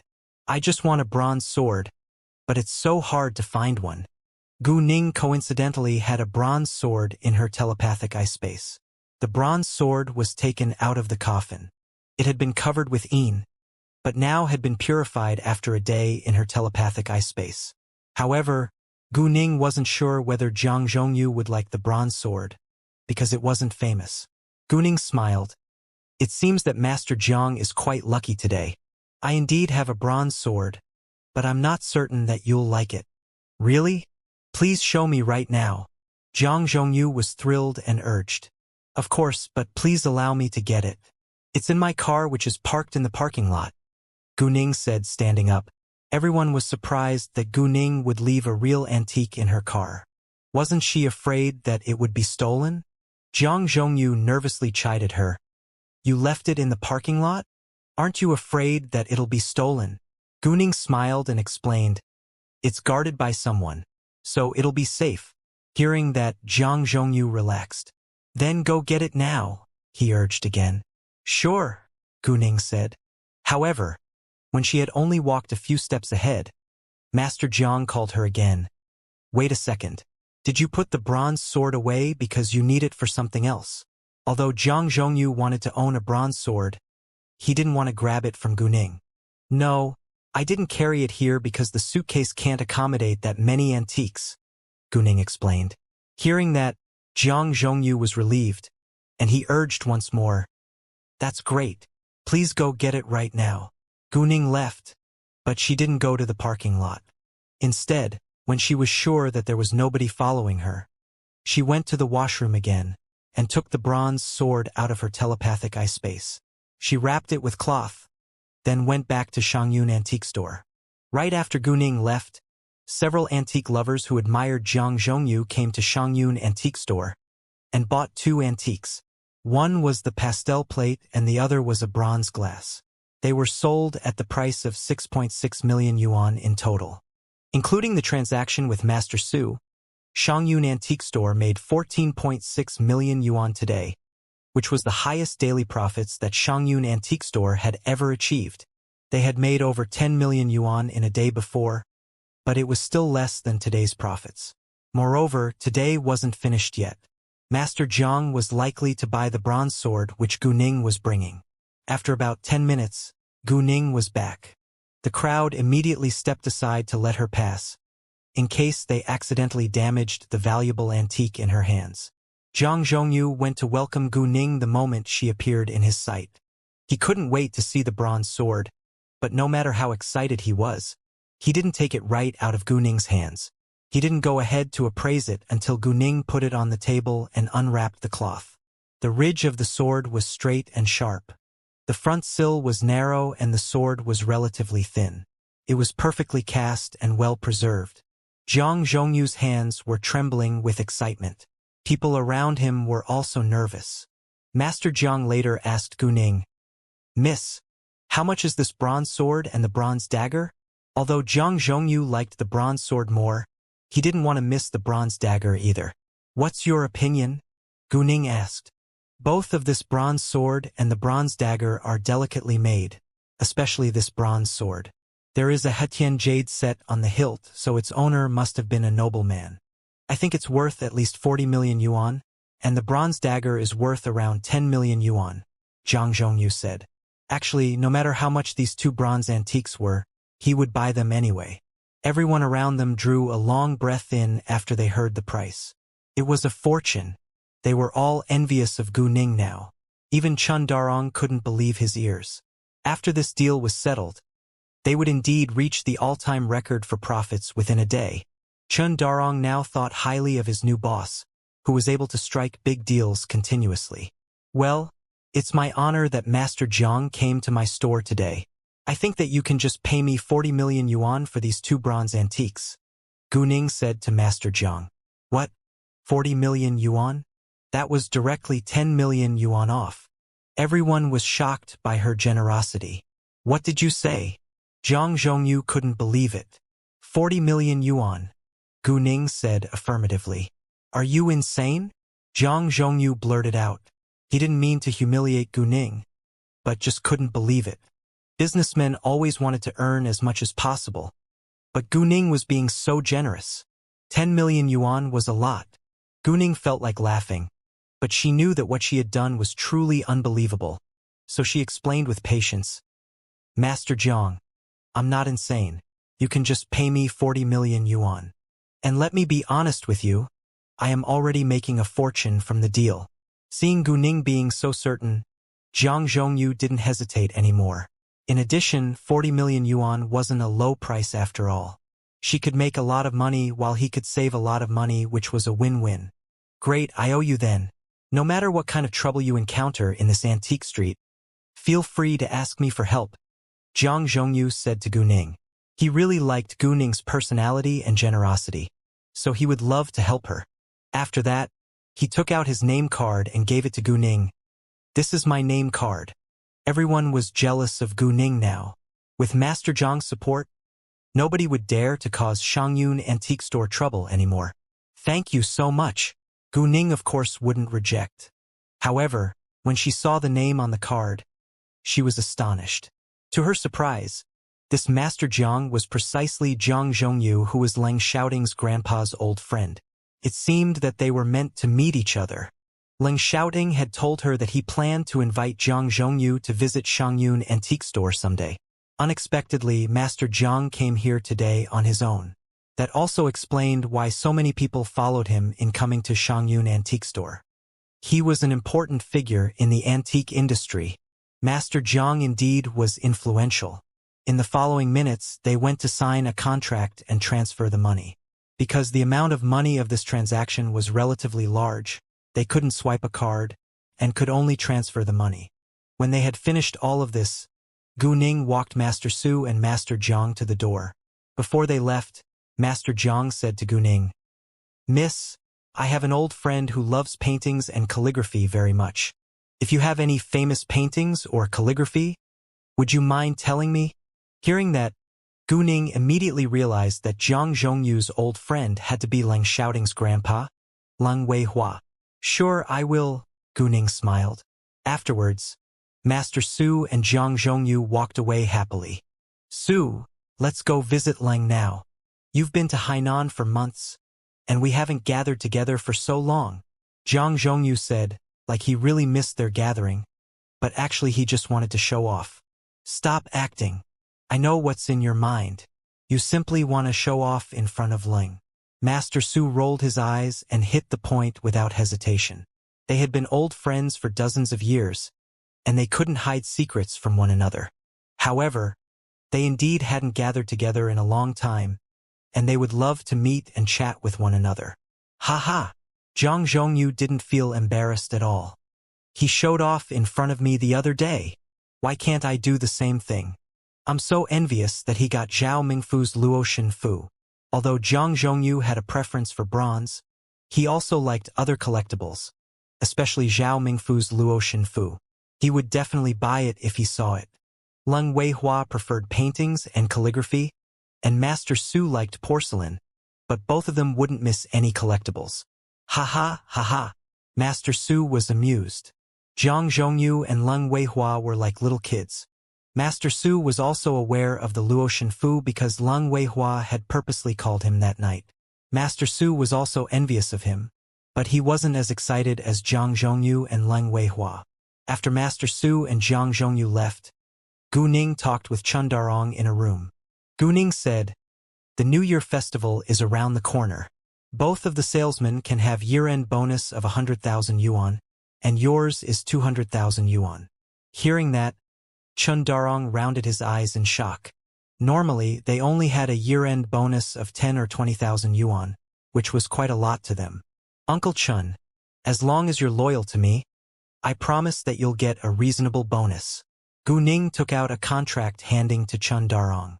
"This is the new contract that we need to sign together." Chun Darong took the new contract and read it with full attention. When he found out that he was able to have 10% shares of Shangyun Antique Store, he was so shocked that the contract almost fell from his hands. "Boss won." Chun Darong breathed fast now, like he had won the lottery. "Right, I understand that you are probably amazed, but I'm only a student now, so I need you to manage this store well. Don't ever think that you don't deserve it because all my managers share the same treatment," Gu Ning said seriously. "However, if you betray me, you can't bear the result." Chun Darong didn't expect that Gu Ning, who was just a young girl, could be so powerful, and he indeed felt threatened. Since Gu Ning said that all of her managers shared the same treatment, Chun Darong agreed in the end. Gu Ning was his boss after all. "Boss, don't worry. You'll always have my loyalty," Chun Darong said and promised with sincerity. Gu Ning wouldn't trust a person unconditionally, but she was willing to give them a chance to prove themselves. All companies hired strangers to work for them. Without proof of time, it was impossible to know who was loyal and who wasn't. In fact, most people were hard-working and upright. After signing the contract, Gu Ning left. Ling Xiaoting had been waiting for Gu Ning for 3 hours, but he was as patient as usual. Gu Ning, on the other hand, felt guilty and apologized. "I'm so sorry to make you wait for so long." "It's nothing. You don't need to apologize," Ling Xiaoting replied. After that, Gu Ning told Ling Xiaoting what just had happened in Shangyun Antique Store. Ling Xiaoting was surprised. Grandpa Su and Grandpa Jiang. Those two masters were Leng Weihua's best friends and had known Ling Xiaoting since he was a child. Thus Lung Shouting felt close to them to some extent. When they left, they also told me that they have an old friend who loves paintings and calligraphy and reminded me to tell them first if I get any in the future. I thought that their old friend had to be Grandpa Leng, Guning said. Indeed, they're Grandpa's best friends, and Master Su is Su Jinshan's grandpa, Leng Shouting said. What? Guning was astonished. What a coincidence. Master Su turned out to be Su Jinshan's grandpa. It was almost 3 p.m., but Guning and Lung Shouting didn't feel hungry. Master Su and Jiang Zhongyu arrived at the Lung family's house later. Because it was daytime, the younger generation in the Lung family either went to work or to meet friends, and only Master Lung was home. It wasn't convenient for an old man to hang around outside, especially in the cold winter, so Master Lung stayed at home almost every day, which was quite boring. Therefore, when he heard that his best friends were coming, Master Lung was cheered up at once. He immediately told the housekeeper to prepare 2 cups of tea and waited in the living room. Lung, I have something good to show you, Jiang Zhongyu said even before he walked inside. He couldn't wait to tell Master Lung with obvious pride. Hearing that, Master Lung realized that they must be here to show off. All of a sudden, Master Lung seemed displeased. Are you bringing something good to show me? Or to show off? Master Lung hit the point, but Jiang Zhongyu wouldn't admit it. He complained in an aggrieved tone. How could you say that? I just came to visit you and show you something good. If I kept it to myself, you'd blame me for hiding it. What should I do? Stop it. Just let me have a look. Master Lung rolled his eyes at Jiang Zhongyu and couldn't wait to see what he brought with him. They sat on the sofa, while the bodyguards placed the antiques on the table. When the cloth was unwrapped, Master Lung rounded his eyes in shock seeing the bronze antiques. These are a bronze dagger and bronze sword. Haha, yes, and they are both delicately made. Common bronze antiques are hardly comparable to them, Jiang Zhongyu said proudly. Where did you buy them? Master Ling asked. Shangyun Antique Store, Jiang Zhongyu replied. Master Lung was irritated and complained. Why didn't you tell me that you were going to the antique street? And now you're showing off in front of me.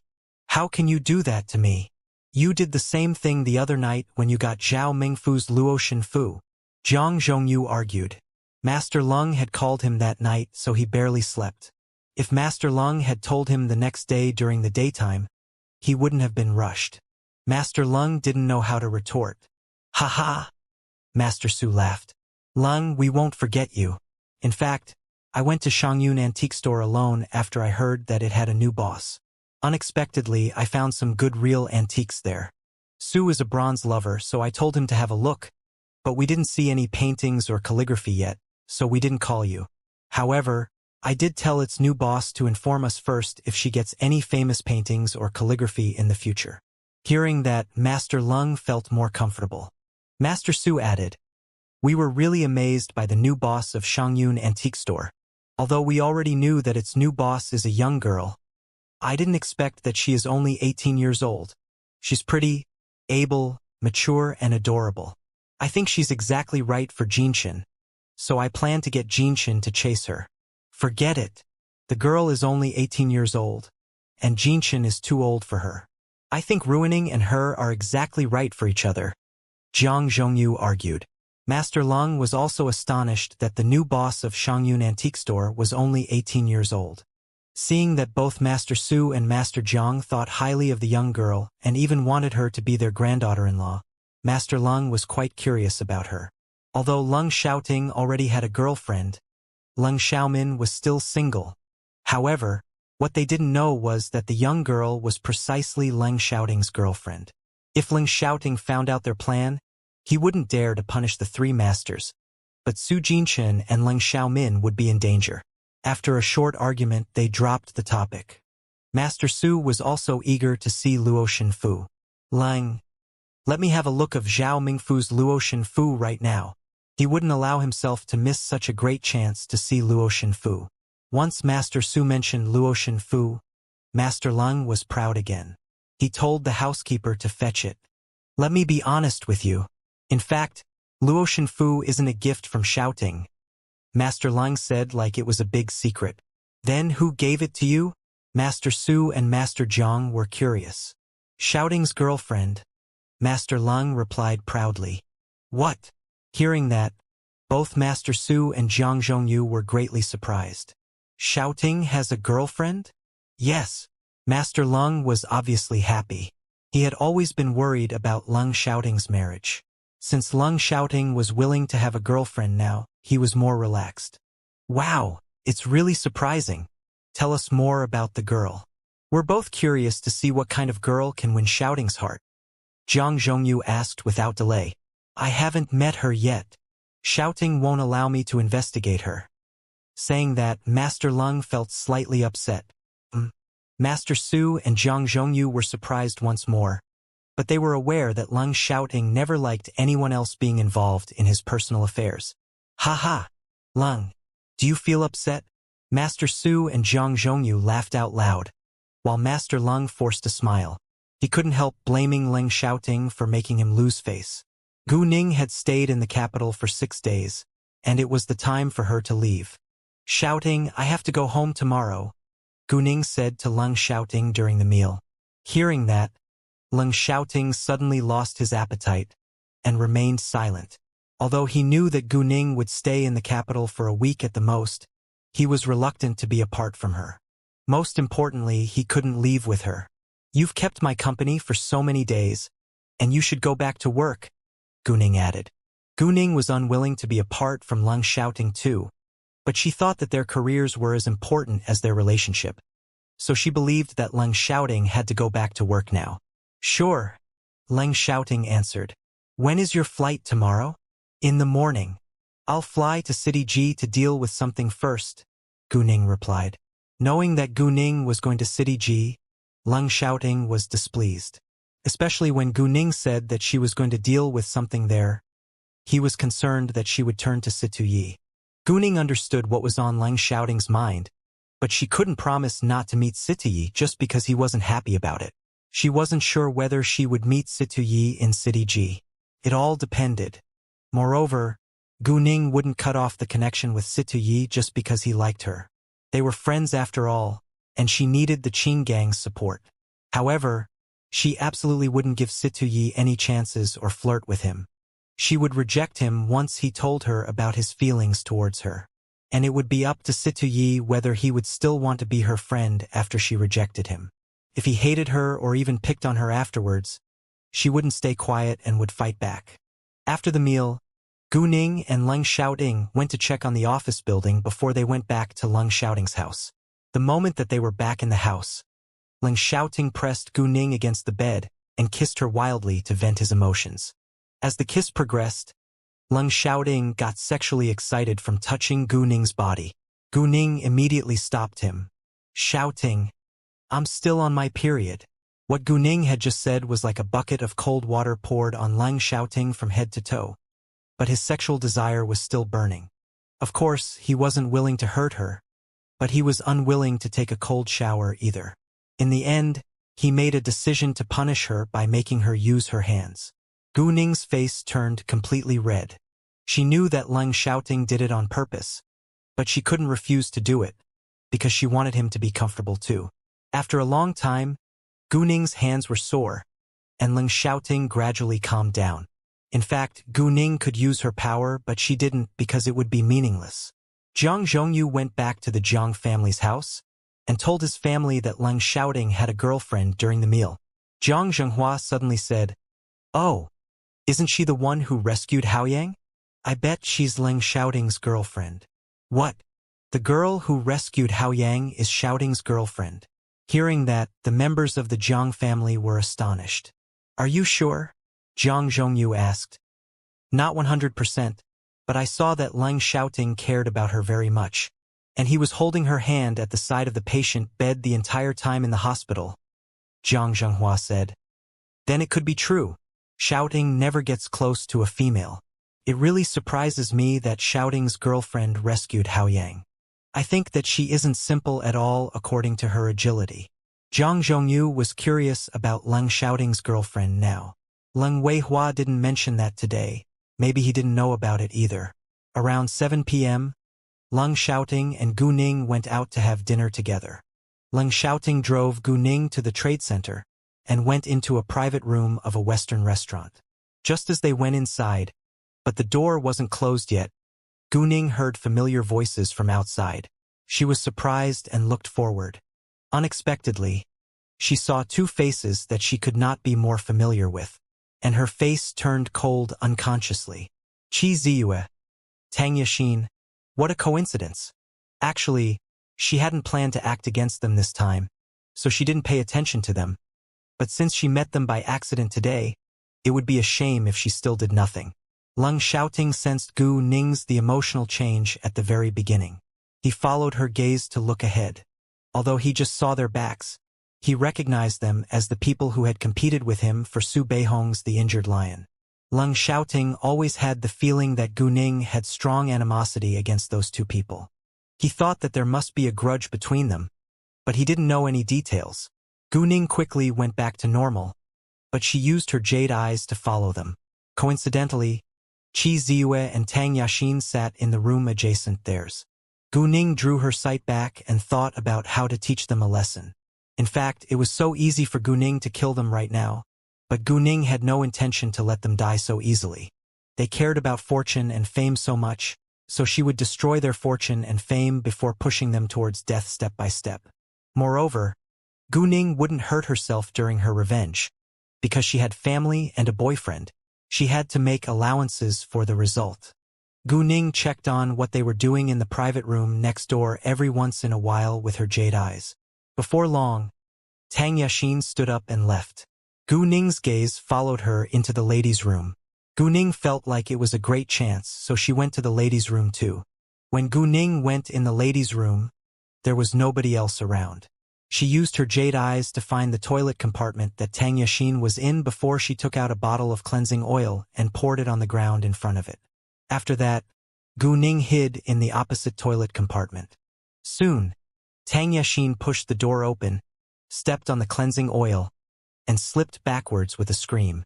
With a loud sound, Tang Yashin hit the toilet, which was flushing, and the water kept washing against her back. The loud noise attracted a lot of attention from other women in other toilet compartments, and they all walked out at once, Gu Ning included. "Miss, are you all right?" Gu Ning immediately stepped forward. "Let me help you, However, just as Gu Ning walked to the door, she slipped too, and flew at Tang Yashin with a scream. Tang Yashin was injured again, and could barely utter a word because of the great pain. "Oh, I'm so sorry, miss. I didn't do it on purpose. I just wanted to help you."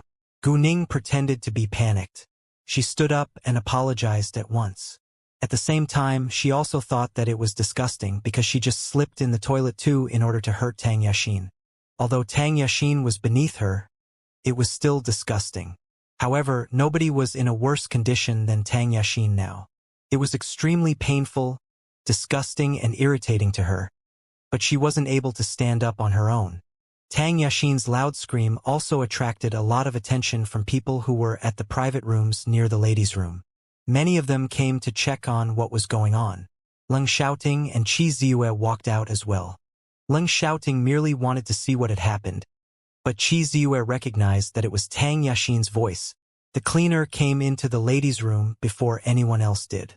She avoided the oil on the ground and helped Tang Yashin get up. "You?" Tang Yashin glared at Gu Ning after getting back to her feet, but couldn't say a word because of the great pain that she was in. Gu Ning lowered her head like she was innocent, but actually she was laughing to herself. Leng Xiaoting was worried after he found out that the agonized scream was from the ladies' room, because Gu Ning had just gone there. However, before he went to ask for details, a woman who was supported by two other women came walking out of the ladies' room, followed by Gu Ning and other women. "Yashin, what happened?" Qi Ziyue ran to her and held Tang Yashin. The cleaner explained, "This lady just fell in the ladies' room. Come on, let's go to the hospital." Qi Ziyue put Tang Yashin on his back without hesitation and left at once. Seeing the scene in which Qi Ziyue carried Tang Yashin, leaving in a hurry, there was a touch of gloating that flashed through Gu Ning's eyes, which was caught by Leng Xiaoting. He had a feeling that Gu Ning had to have been involved in the accident. The other people dispersed, and Gu Ning went back to the private room along with Leng Xiaoting. After they were both seated, Leng Xiaoting asked, "Was it you?" "Yes," Gu Ning admitted. Leng Xiaoting wanted to say something, but didn't say it.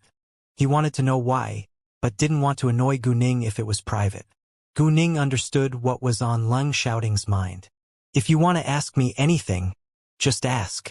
What grudge between you two made you do it?" Kiss manga in it seems like you have strong animosity against her every time she appears in your sight. "I'm not trying to invade your privacy, but I'm worried about you." He suddenly felt that maybe he had respected Gu Ning's privacy too much because he had no idea about her enemies. As Gu Ning's boyfriend, he was supposed to be aware of both her friends and her enemies, so that he could help her. "I hate them to death," Gu Ning said, but she didn't tell Leng Xiaoting the whole truth. "I know that you've always been confused about why I'm so skillful at fighting as a senior high school student. Let me tell you the reason now. It's because of my tutor. Her name is Tang Aining. She was the daughter of the Tang family in the capital. The woman you just saw is her half-sister." Saying that, Gu Ning was obviously mad. Thinking of what had happened to her in her previous incarnation, she was full of anger. 10 years ago, because Tang Yashin's mother had deliberately gotten involved in her marriage, my tutor, Tang Aining's mother, was caught in a car accident due to a mental breakdown and was in a vegetative state. After that, Tang Yashin and her mother replaced my tutor Tang Aining and her mother in her family. My poor tutor was dumped by her father into a dark killer organization for strict training, and she had to do many dirty deeds for the Tang family afterwards. She wasn't willing to do so, but her mother was in her father's hands. If she disobeyed her father's orders, her father would kill her mother. She did many terrible things, but she rescued me and taught me kung fu. In my eyes, she's my family, but she was killed by her half-sister. Thus, I must get revenge for her. Gu Ning felt like crying now, and she even trembled in anger and sadness with her eyes full of deep hatred. Leng Xiaoting came over and held her in his arms. "Don't worry, I'll help you." "No, I'll do it myself," Gu Ning said with determination. "Fine, but if you need anything, let me know," Leng Xiaoting said. He understood that Gu Ning could only vent her anger by doing it on her own. Within seconds, Gu Ning calmed down. After the meal, they went to watch a movie before going back home. As for Tang Yashin, her pain was finally alleviated, and she was able to speak like normal. She shouted in anger about making complaints against the restaurant because there was oil on the ground in the ladies' room, but she was stopped by Qi Ziyue. They had already left the restaurant, and the oil would have been cleaned. Without proof, they couldn't make the complaint. Even if they successfully complained, an apology was the most that they could get, which was meaningless. The next day, Gu Ning got up at 7 a.m. to catch her plane, which would take off at 9 a.m. Leng Xiaoting had already prepared breakfast for her. After breakfast, he drove her to the airport. When they were about to separate, Leng Xiaoting gave Gu Ning a key. "This is the key to my house. I don't stay in the capital all the time, but you can use it if you come here in the future." It showed his affection towards Gu Ning that he was willing to give her the key. Gu Ning took it without hesitation. She wouldn't reject free high-end accommodations. However, she was going to buy her own house when she went to the university in the capital, which would give her a true sense of belonging. Leng Xiaoting had worried that Gu Ning wouldn't take the key, but now he relaxed and felt happy. "I'll leave now," Gu Ning reluctantly said to Leng Xiaoting. "I'll visit you after the New Year festival if I'm free." Leng Xiaoting was unwilling to leave her too, and he would rather tie her to his body so that they could be together forever. "Great," Gu Ning said, then she left. She went into the lounge, but it still was more than 10 minutes away from the departure time. Gu Ning thought for a while before calling Zhou Zhenghong. Zhou Zhenghong had nothing special to deal with today, so Gu Ning told him to pick her up at the airport of City G. Zhou Zhenghong, of course, wouldn't turn her down. After Gu Ning was gone, Leng Xiaoting went back to the Leng family's house and gave his grandpa the injured lion. Master Leng beamed with pleasure seeing the injured lion. However, once Master Leng heard that Leng Xiaoting was going to leave for the military base soon, he was displeased and complained, "Do you seriously take this place as a hotel? Oh no, you would at least stay at a hotel for a couple of days. but you've never stayed or even eaten at home during the days that you've been in the capital. Leng Xiaoting understood that it was his fault that he hadn't spent much time with his grandpa. So he said, "Well, then I'll have lunch at home today before I leave." Hearing that, Master Leng was cheered up at once. "Very well. Come on, let's play chess together." It had been a long time since they had played chess together while chatting and drinking tea. The plane that Gu Ning took landed at the airport of City G at around 12 p.m. The moment she got off the plane, she called Leng Xiaoting first and told him that she had arrived. At this time, Leng Xiaoting had just finished lunch and had left the Leng family's house. "Great. I'm going to the military base now, and I can't use the phone while I'm on the base, so I'll call once I'm free." "All right. Take care of yourself," Gu Ning said. She understood that any mobile phones or other equipment for communication were banned on the military base, in case enemies could figure out their location by tracking the satellite signals. Even if Leng Xiaoting didn't turn off his phone in the base, he still wouldn't have reception there. "You too, and I'll miss you," Leng Xiaoting replied. "Me too," Gu Ning said. After a short time of talking, they hung up. When Gu Ning walked out of the exit, Zhou Zhenghong immediately walked forward to welcome her. "Nice to meet you, boss." "Nice to meet you too, Uncle Zhou." "Gu Ning, please follow me this way," Zhou Zhenghong said. After they were in the car, Zhou Zhenghong said, "Boss, let's go have a meal first." It was almost 12:30 a.m., and Gu Ning had to be hungry. "All right," Gu Ning said. "Where are we going after the meal?" "I can decide where we'll dine then," Zhou Zhenghong asked. "To the factory," Gu Ning said. "No problem." Zhou Zhenghong drove to the direction of their factory at once. However, when they were passing an office building, they saw that a group of people were fighting. To be specific, a group of security guards were beating another group of men who were in ordinary clothes. There were approximately 50 of them in total.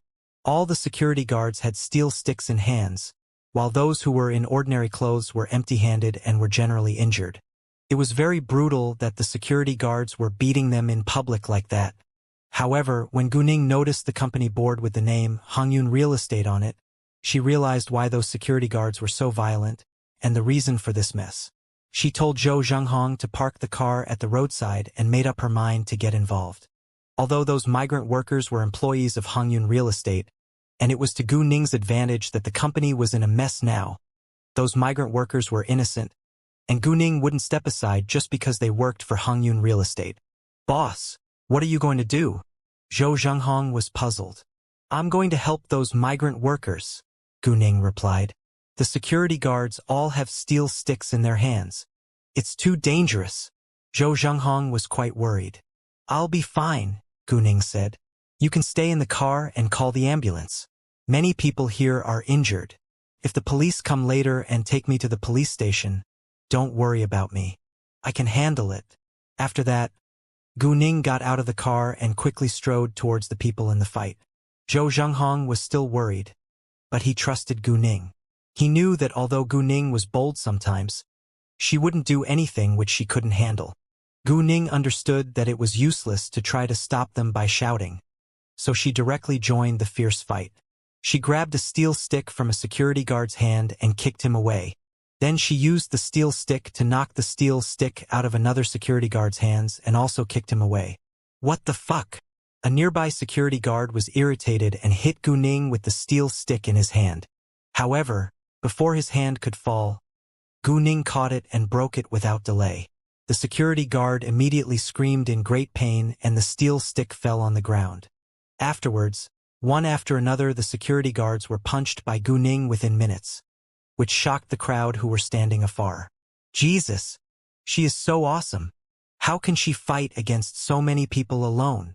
"Exactly. It's so unbelievable." Hongyun Real Estate staff were also astonished. They didn't expect that the situation would change so fast just because of a young girl. After the security guards were all beaten down on the floor, the migrant workers also stepped aside. All of them were injured and 1/3 of them were badly injured. When it was almost over, the police cars finally arrived. However, even though they heard the police sirens, nobody stopped, because once a party stopped, the other party would take the advantage. Thus, there had to be winners and losers. 3 police cars stopped at the roadside, and around 10 policemen got out.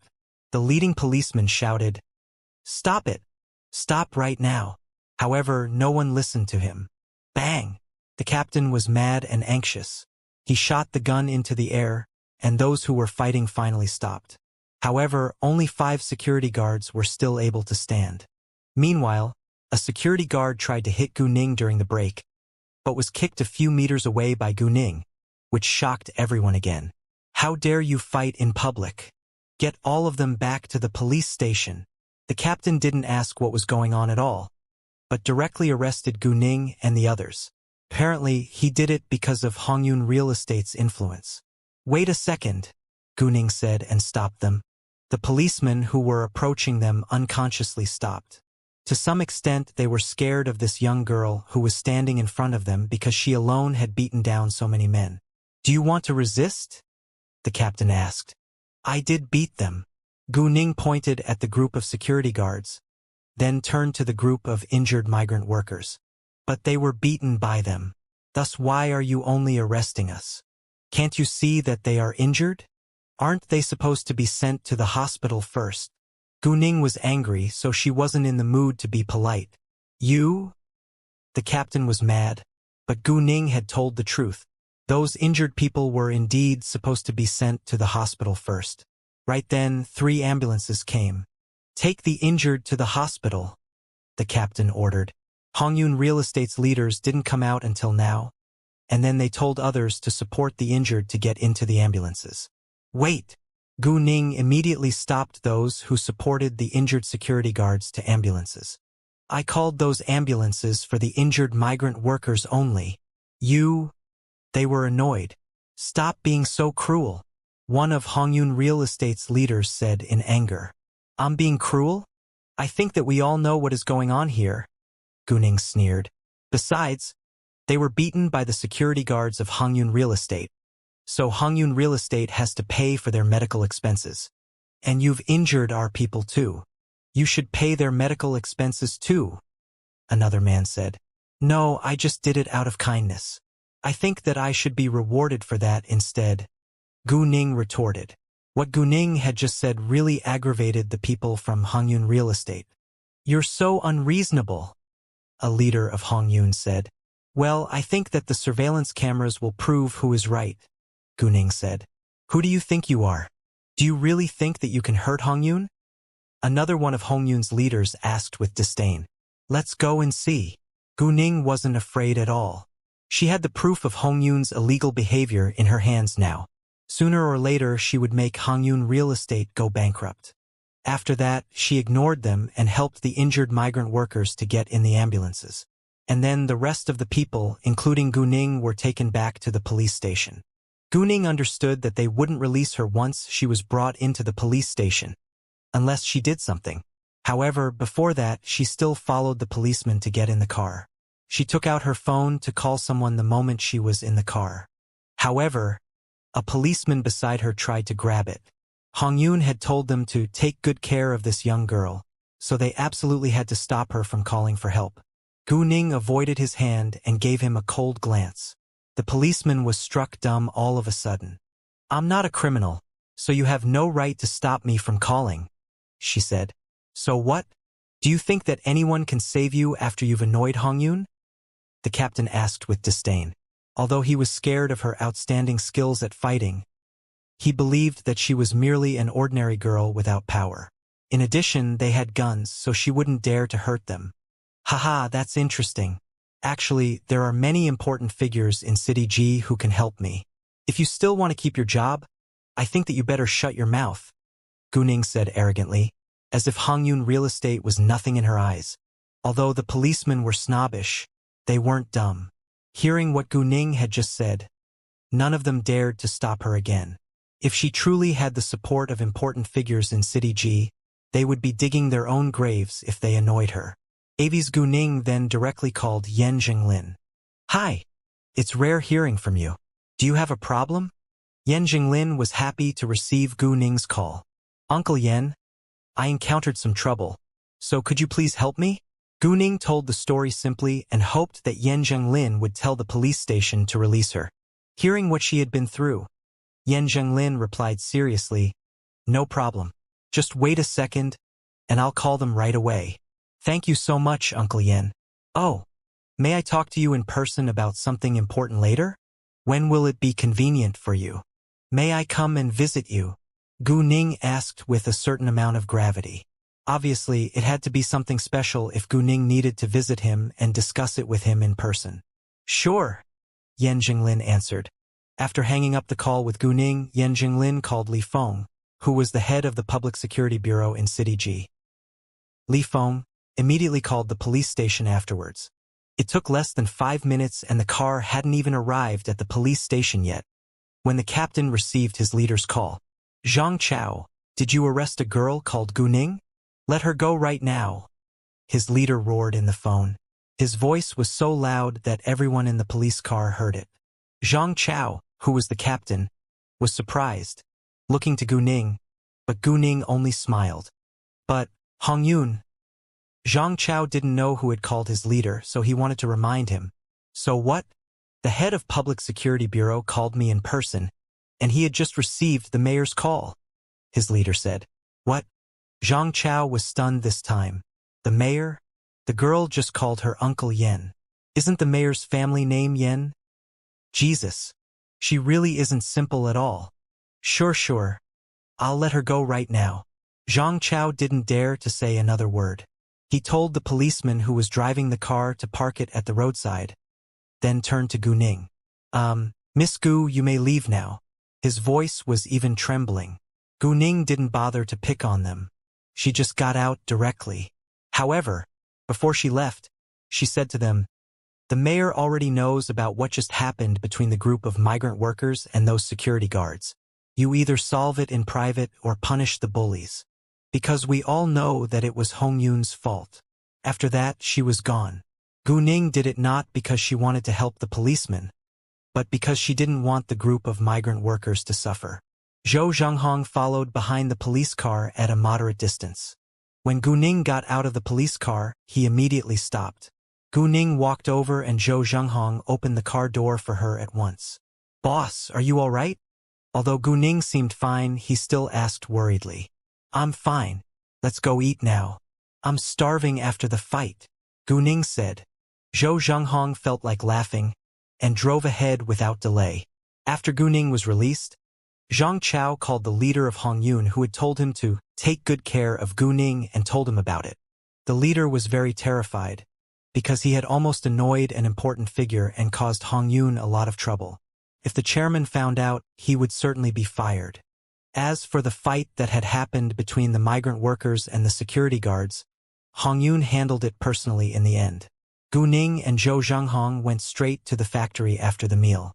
There were 3 new workers who joined them in the factory. One was a designer and the other 2 were carvers. The 3 newcomers didn't know that Gu Ning was the real boss, and nobody had the intention to tell them. Thus, when Gu Ning showed up, Chang Qingshan and the others only called her Miss Gu instead of boss. Around 5 p.m., Gu Ning received Yan Jinglin's call. He was off duty and was about to go home. If Gu Ning was free now, she could go and meet him in his place. Gu Ning was free, so Yan Zhenglin told her the address. Zhou Zhenghong wanted to take Gu Ning, but was rejected. Gu Ning didn't want to waste his time, so she planned to go there on her own. On the way, Gu Ning went to buy some fruits and nourishing products as gifts for Yang Zhenglin. His house was located in Jinxiu Villas, which was developed 10 years ago when the house price wasn't very high, and 4 million yuan was enough to buy a house, but now it would cost 10 million yuan. 4 million yuan was a lot 10 years ago, but it was nothing to the Yen family. Master Yen had been involved in business in the early stages, but because Yan Zhenglin worked in politics and had no time to run the business, Master Yen then handed his business to his younger brother's son, who was also Master Yen's nephew, and the Yen family shared the dividends. If Master Yen hadn't had another source of income, he wouldn't be able to collect antiques just relying on his retirement pay, which was just over 10,000 yuan a month. When Gu Ning just arrived at the gate, she coincidentally met Yan Jinglin. "Oh, why did you bring all this stuff to visit me? You didn't need to do that." Seeing Gu Ning coming with packages of goods, Yan Jinglin was surprised. I'm the guest and I should bring gifts for you. Gu Ning smiled. Yan Zhenglin didn't argue with her any further. Gu Ning did it out of politeness after all. Afterwards, Yan Zhenglin told Gu Ning to get in his car and they went inside together. Yan Zhenglin didn't tell Master Yan that Gu Ning was coming. Thus when Master Yan, who was dealing with the flowers and plants in the yard, saw Gu Ning getting out of Yan Zhenglin's car, he couldn't believe his eyes. "Hi, Grandpa Yan." Gu Ning smiled. Hearing Gu Ning's voice, Master Yan was excited. "Girl Gu, why didn't you tell me that you were coming? I would have prepared beforehand." Master Yan slightly chastised Gu Ning. "I just wanted to surprise you," Gu Ning said. "Ha ha!" Master Yan laughed a little. However, when he noticed the packages in her hands, he said, "Why did you bring so many things here? You didn't have to do that. I'm the guest and I'm supposed to bring some gifts." Gu Ning replied, "Come on in." Master Yan welcomed Gu Ning to come into the house. The Yan family's house was decorated simply. The moment Gu Ning walked inside, a charming woman who was over 40 years old walked downstairs. She was Yan Jinglin's wife, Xiao Lihua. What a beautiful girl! Xiao Lihua's face lit up with pleasure when she saw Gu Ning. Yan Jinglin had 2 sons, but didn't have any daughters. Xiao Lihua had always wanted a daughter in the past, but her body had been damaged when she had given birth to her second son, and she couldn't get pregnant anymore, which was a great pity in her life. And now seeing Gu Ning, who was beautiful, polite, and adorable, she liked her at first sight. "Come here and let me introduce you to. This is your Aunt Xiao." Master Yan introduced Xiao Lihua to Gu Ning. "Nice to meet you, Aunt Xiao." Gu Ning said politely, "Lihua, this is Gu Ning. Zhenglin and I have both mentioned her in front of you," Master Yan said to Xiao Lihua. Hearing Gu Ning's name, Xiao Lihua wore an expression of shock and admiration, because she had heard of what Gu Ning had done. She was so young, but was talented in both stone gambling and antiques. She was also excellent at kung fu and had saved Yan Jinglin's life from a sniper. After the shock, Xiao Lihua's eyes lit up with great excitement, and Gu Ning just smiled. Xiao Lihua now appreciated Gu Ning more than ever. "Come on in. Make yourself at home," Xiao Lihua said to Gu Ning. Gu Ning sat down and Xiao Lihua immediately went to pour a cup of tea for her like they were really family. Xiao Lihua was the vice principal of a high school in City G. She was known as a strict teacher in her school, but she was very gentle and kind at home. After pouring the tea for Gu Ning, she immediately went to cook. "You can step away. I have something to talk to Girl Gu about," Master Yan said to Yan Jinglin and pulled Gu Ning aside, which was quite amusing. "Girl Gu, you're really unbelievable. You cut out over 30 pieces of jade and made 2.3 billion yuan in City Tang. But I think that you've probably made more than that, right?" Master Yan said to Gu Ning with admiration. He understood that Gu Ning didn't want many people to know that she had done that, so Master Yan didn't tell his son and daughter-in-law. Gu Ning smiled. "Yes, I cut out another dozen jade afterwards." Gu Ning had no plan to tell Master Yan that she had established a jade provider and raw material provider, because it wasn't a good time. Master Yan was so astonished, but he thought that it was reasonable. Gu Ning had already cut out over 30 pieces of jade, so it was nothing that she could cut out more. Gu Ning came to the Yan family's house to discuss something serious with Yan Zhenglin. Thus she went to talk with Yan Jinglin after chatting with Master Yan for a short time.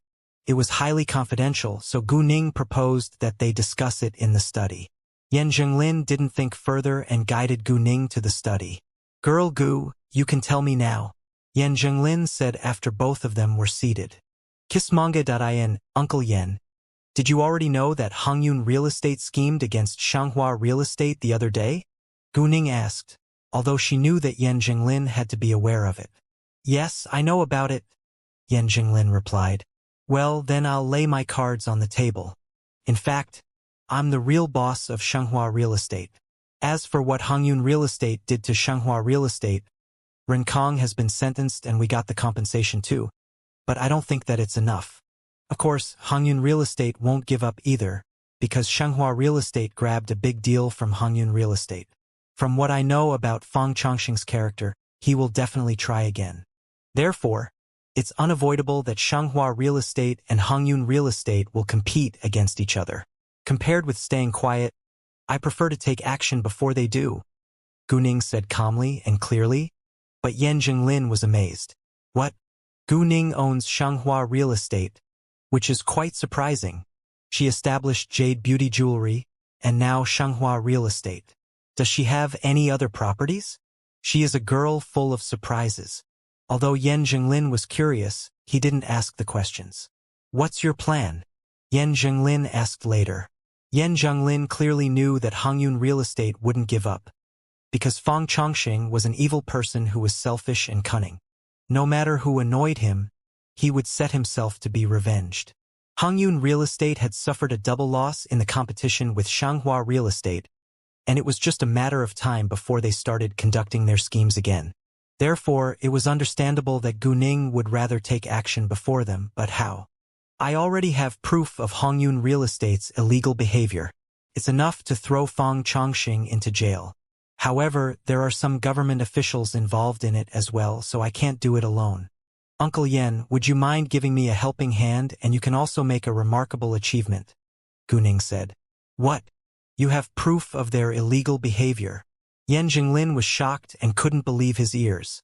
Without asking, he knew who the government officials that were involved in it were. Yan Jinglin had done his investigation too, but hadn't gotten any solid proof. And he absolutely wanted to achieve something, which was quite important to his career in politics. Yes, I also have the evidence of the two officials' acts of bribery and corruption, as well as having mistresses. Their amorous pictures are in my hands too, Gu Ning said with certainty. Hearing that, Yan Jinglin took a long breath in. He was greatly shocked. He had investigated for so long.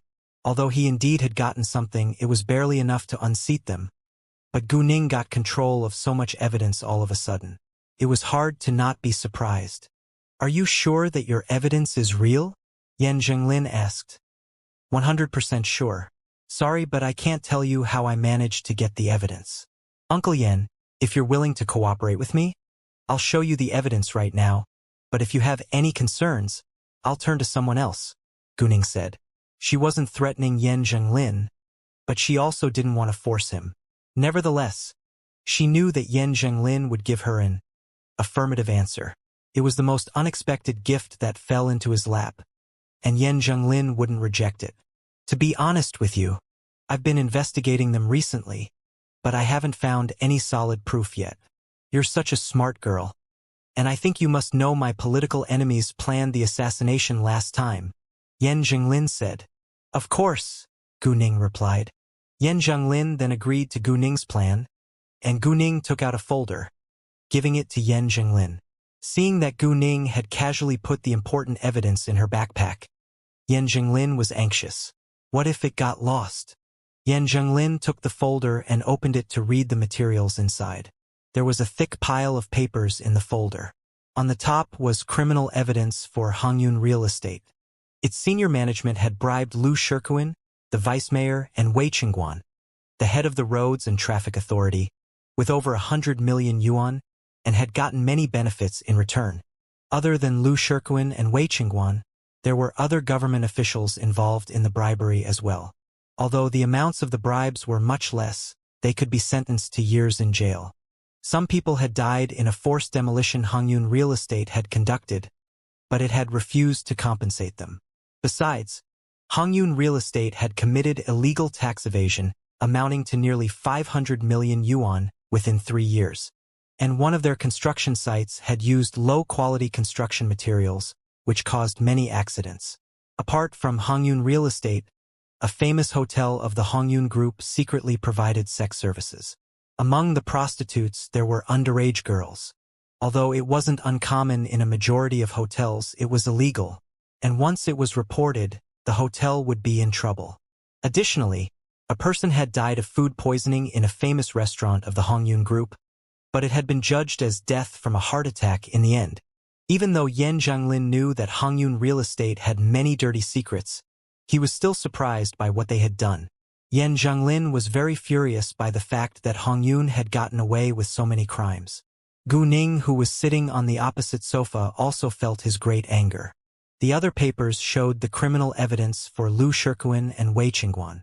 It was written on the papers that they had accepted bribes from Fang Chongxing and illegally provided aid for him to cover his crimes. Kay also got videos and stored them on a USB flash disk. There were also many amorous pictures that they had taken with their mistresses in bed. Each of their faces was too clear to deny it. The mistresses' information was also attached, including their names, addresses, places of work, and when they had started the sexual relationship with Lu Shirkuan or Wei Qingguan. Lu Shirkuan had an illegitimate child who was already 8 years old. More shockingly, they had been involved in a murder too. 3 years ago, the previous head of the Roads and Traffic Authority had died in a car accident, which had caused a great sensation at that time. After the previous head of the Roads and Traffic Authority had been killed in the car accident, Wei Qingguan had been promoted to be the new head. Yan Zhenglin slapped the papers heavily onto the table with a loud sound and said in great anger, "I'm so shocked that they have gotten away with so many severe crimes. Lu Shirkuan and the others have to be investigated and sentenced to jail, but I can't make the decision alone. So I first need to talk to my leaders tomorrow. I'll contact you then. What do you think?" It concerned different groups in politics instead of just Yan Zhenglin's personal grudge, so he couldn't make the decision on his own. Sure. Gu Ning understood it, so she agreed. However, please don't expose me, because I don't want to be involved in politics. I won't. Yan Zhenglin knew that Gu Ning would be in danger if his political enemies found out that she was involved. However, in that case, Gu Ning wouldn't get the reward which belonged to her. In actual fact, Gu Ning didn't care about that. Kismonga Dayan. Oh, Uncle Yen. If the Hongyun Group is going to be punished, can I get some of its properties? Gu Ning asked. Gu Ning only wanted some of Hongyun's properties, because most of its construction sites were of low quality. And the Hongyun Group's construction material company was notorious. Jiangsu was already involved in the construction material industry, so Gu Ning wouldn't bother to get involved as well. As for the loan company, Gu Ning wasn't interested. However, the construction industry, construction machinery leasing, construction workers, floor heating installation industry, and the home appliance industry of Hongyun Real Estate Real weren't bad. There were 2 first-tier cities, 3 second-tier cities, and 4 third-tier cities in Province D, and its capital city was City D, while the rest were small cities. Hongyun Group had a construction project in the second-tier city of City J, which had just started construction. Covered an area of 200 acres. There was also a shopping mall of great quality under construction, so Gu Ning would take it over and continue to build it. There were 7 shopping malls, 6 4-star hotels, and 5 restaurants under the name of the Hongyun Group. All of them were located in the 3 second-tier cities in Province D. Gu Ning also had plans to take them over. Of course, after taking over, Gu Ning wouldn't continue to run them. Except for the shopping malls, all the hotels and restaurants would have to be refurbished. In other words, Gu Ning only bought the property rights and would start the business anew. It wasn't hard if she had the foundation that Hongyun had built. Although its hotels and restaurants weren't very popular, it was profitable. Yan Zhenglin didn't expect that Gu Ning was so ambitious as to take over the Hongyun Group. But since she had already made up her mind, he wouldn't stop her. If Hongyun Group is seized due to illegality, it will be owned by the state. Its assets will be used to offset the losses and other expenses before it is put up for auction. Since you want it, I can promise to give you priority to acquire it before anyone else. However, the Hongyun Group's industries aren't small, so you will need a lot of money. This wasn't a violation of the law, thus Yan Zhenglin could make the promise. But he didn't know whether Gu Ning could afford the Hongyun Group's industries. I think that the total price won't exceed 3 billion yuan, and if Uncle Yen is willing to give me a discount, it would be much better, Gu Ning said half-jokingly. Ha! Yan Zhenglin was amused, but it proved that Gu Ning had at least 3 billion in hand. Even though Gu Ning didn't ask him for the favor, he would also try to give her a discount given the significant evidence she provided. After the deal, Yan Zhenglin and Gu Ning left the study. What are you two talking about? Do you have to be so mysterious? Why can't you tell me? Master Yen complained the moment they came out. Actually, Master Yen was just kidding, because he knew that it had to be highly confidential since the two discussed it alone.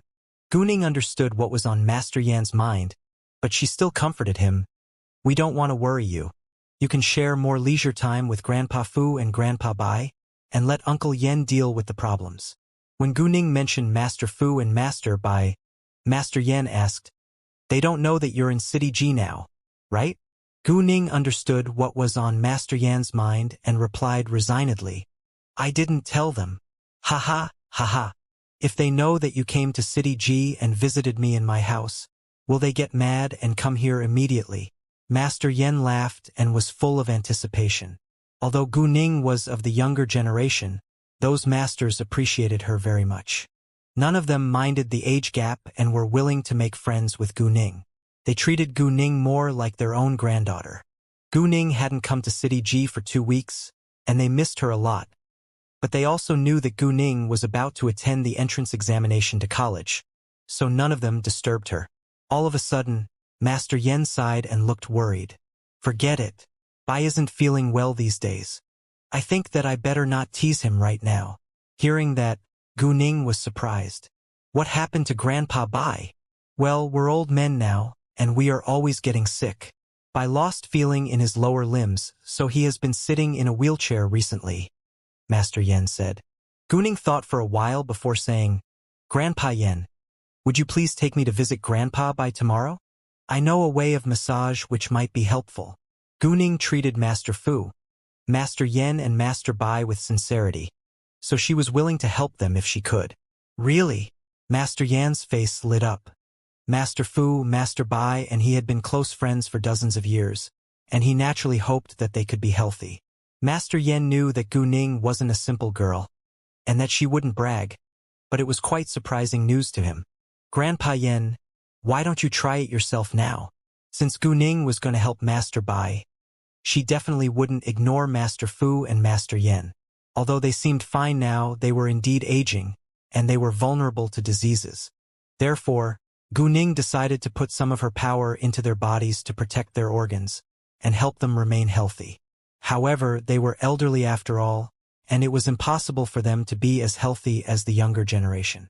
Nevertheless, they would be much healthier than their peers. Grandpa Yen, do you feel uncomfortable anywhere? Gu Ning asked. Master Yen was struck dumb for a second and said, My waist isn't in a good condition, and it aches if I stand for a long time. Hearing that, Gu Ning placed her hand on the back of Master Yan's waist. Master Yen didn't avoid her, but was instead full of anticipation. Yen Zhenglin focused on Gu Ning's hand as well. He doubted it but also anticipated the effects. Can massage really cure diseases? Kissmanga.in. When Gu Ning massaged Master Yan's waist, she didn't put her power in at once, because it might arouse unnecessary suspicion. Gu Ning didn't gradually put her power in until she had massaged for over a minute. Master Yen immediately felt the flow of coldness, which was quite comfortable, and the pain was gradually alleviated before disappearing completely. His whole body felt full of energy afterwards with the help of the cold flow. Wow, this is... Master Yen was too thrilled to finish a sentence. He couldn't believe what had just happened. Yen Zhenglin, who was standing aside, understood that it must have worked. Unexpectedly, massage could really cure Master Yan's disease. Yen Zhenglin was also excited to know that. He was really happy that his father could be healthy and energetic. When it was done, Gu Ning drew her hands back. How do you feel now? Although she already had the answer from Master Yan's reaction, she still asked in person. I'm feeling very good, Master Yen said happily. Right at that moment, Xiao Lihua heard their voices and walked out. Seeing that Master Yen was very excited, she was curious. Dad, what is making you so happy? Yen Zhenglin told Xiao Lihua the reason, and Xiao Lihua was surprised and excited too. She looked to Gu Ning with great admiration. Really? Girl Gu? It's so unbelievable. Gu Ning smiled, but didn't explain further. They kept thanking Gu Ning for a long time, which made Gu Ning feel a little uncomfortable. Before long, the dishes were on the table. Yen Jinglin's oldest son was Yen Gu. He was 27 years old and had just gotten married last year. Yen Gu had moved out to live with his wife. His younger son was Yen Jin, a 23-year-old senior in the capital university. Yan Jin was about to graduate and was busy with his internship. He wouldn't be back until the New Year festival. Thus, there were only 3 people from the older generation in the Yan family now. Gu Ning joined them, because there was no one from the younger generation in the Yan family at the moment. They hadn't had such a harmonious and hilarious meal in a long time. Xiao Lihua kept putting all kinds of dishes into Gu Ning's bowl. Fortunately, Gu Ning ate a lot. Otherwise, she had no idea how she would have eaten it all. After the meal, Gu Ning visited for a while longer. When it was almost 8 p.m., Gu Ning said goodbye to them. Yan Zhenglin offered to drive her home, but was declined by Gu Ning. He understood that Gu Ning was good at kung fu, so he wasn't worried about her safety. Nevertheless, they still walked Gu Ning to the gate. There was a broad road outside of the Jinxiu villas, and it was very convenient to take taxis from there. Gu Ning then directly got in a taxi heading back to clean water blue sky. Once Gu Ning was gone, Master Yen called Master Bai without delay and told him that Gu Ning was going to cure his disease tomorrow. Master Bai was quite surprised, but he was more excited. Old people often suffered from different kinds of diseases, which was unpleasant. If Master Yen hadn't experienced it first, Master Bai would have doubted it, but Master Yen had successfully gotten rid of his pain. So Master Bai believed that it was real and was full of anticipation now. Master Bai told his family about it, and his family were all happy for him, although some were still worried. Even though Gu Ning had cured Master Yen, it wasn't sure that she could cure Master Bai's legs. But anyway, it was better to have hope. Master Yen called Master Fu later and told him to visit Master Bai together with him tomorrow. Master Fu was also happy for his old friends after hearing the good news, but he also complained that Gu Ning didn't tell him that she was in City G. Master Bai then told him that Gu Ning came to visit Yan Zhenglin for something serious, so Master Fu was cheered up a little. Meanwhile, Yan Zhenglin went back to his study and called his leader without delay. His leader was precisely the vice-governor of Province D, Xiao Chongchun.